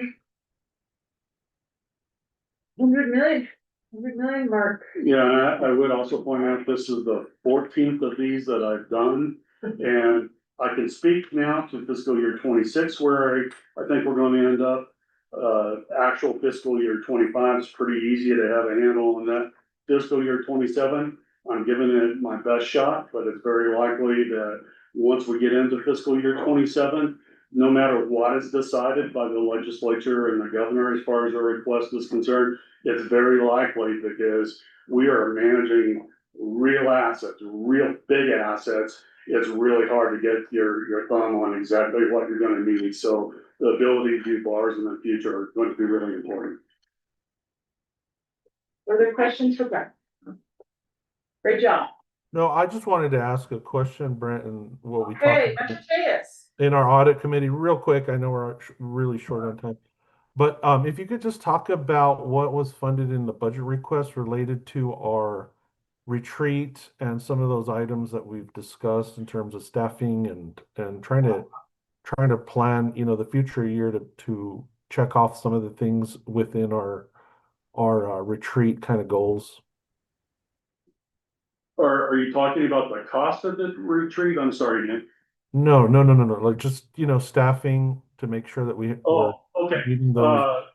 I think it touched upon a little bit the increase in the head counts, and the primary reason or the support for justifying that is some of the work that has been done by Ascension. So we're really, as part of this appropriation request, putting some of the recommendations into action, and especially as it relates to headcount. It's really important that, as we've been instructed or suggested by the consultants, to increase the headcounts. I'm not saying at this point in time that we're potentially not going to run into headwinds from the legislature and others, but I think John is trying to do some of the groundwork to make sure that we actually get the funding that we need going forward.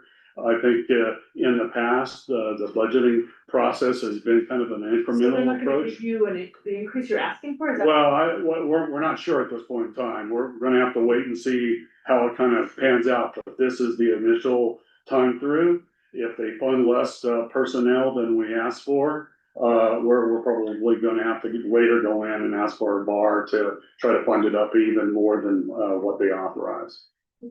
Madam Chair, we have gotten some, strong messages of support from some key legislators, letting us know that, they support the funding request. They understand the increased NAV, they understand they don't. Evan's shaking his head behind, you're nodding your head. Madam Chair, the way I put it to them, and most recently at, IPOC, the Pensions Oversight Committee, is that, this outside consultant took a look at our peer government funds in other states, and that each investment professional is responsible for managing an average of $2 billion, less than $2 billion.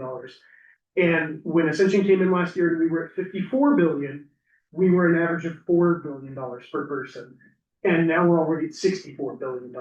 So my message was that at 4 billion, we're having trouble getting money out the door fast enough. If we don't address this, and we hit 100 billion and still haven't addressed the staffing issue, then we hit $7 billion per person. And at that level, it's not just an issue of getting money out the door fast enough. It's, are we actually even managing this properly? Are we able to avoid making major mistakes that could cause a blow up?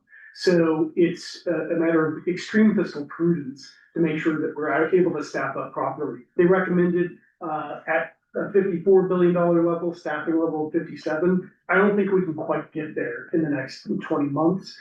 So we're asking for 53. It's still ambitious, but it's getting a lot closer to where we need to be. We've been at 31 and below for Forever. some time, so it's very important that we get everybody to buy off on this and actually provide the funding that we need. And certainly we're self-funded, and any unused amounts revert back, but still sometimes they have a hard time opening up the purse to make things happen. Again, we were talking about this in governance, having some bullet points for all of the council members to understand just even that thing, so that if a legislator or someone asks us, we're able to give the, the defense for what we want. We need money to make one. Yes, so Madam Chairman, the communications team, which is going to be expanded to another person when we have the communications manager coming in a week from today. One of the first priorities is putting together a 1 or 2 pager that we can give to you as council members, give to our staff, give to key legislators that has those talking. Yeah, and further to your point, and to John's point, we have requested some additional money as it relates to advertising and putting out the message for future people, so, they know exactly what's happening and what's available to the state. And, as John pointed out earlier in the meeting, people are already talking about tapping into the funds. We really don't want that to happen, and the better education that we do going forward is really gonna pay some dividend. Further questions? None, thank you, Brent. Any old or new business before the council today? The next SIC meeting is going to be here on Tuesday, September 23rd. I wanna talk to you, don't leave before I talk to you. And, any public comment, Charlie? Madam Chair, we had one that was going to be online. They realized how long it was. They said, let's come back next month. So not today. We could always move it to the front too. We can move it to the front, so we don't have to wait around. I mean, what about that? Move to the public comment section. I guess my concern would be quorum. We've had several meetings where we just barely had quorum and where we lost quorum at some point. If we ended up in a situation where we had a variety of people wanting to make public comment, we could end up having that occur while we have quorum and then potentially lose quorum for votes. So that would be my concern about having, at this point, having any non-voting item first. That's why we structured today's meeting in the way we did with all of the voting items. Okay, we'll check. All right, and I guess that means we are adjourned. I don't know if I have to take a motion for that or how do you think? By fiat. This thing is called Project Ranger. Project Ranger.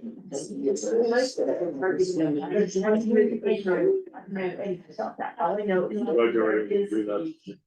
Yeah, I would have said why, it was just hard.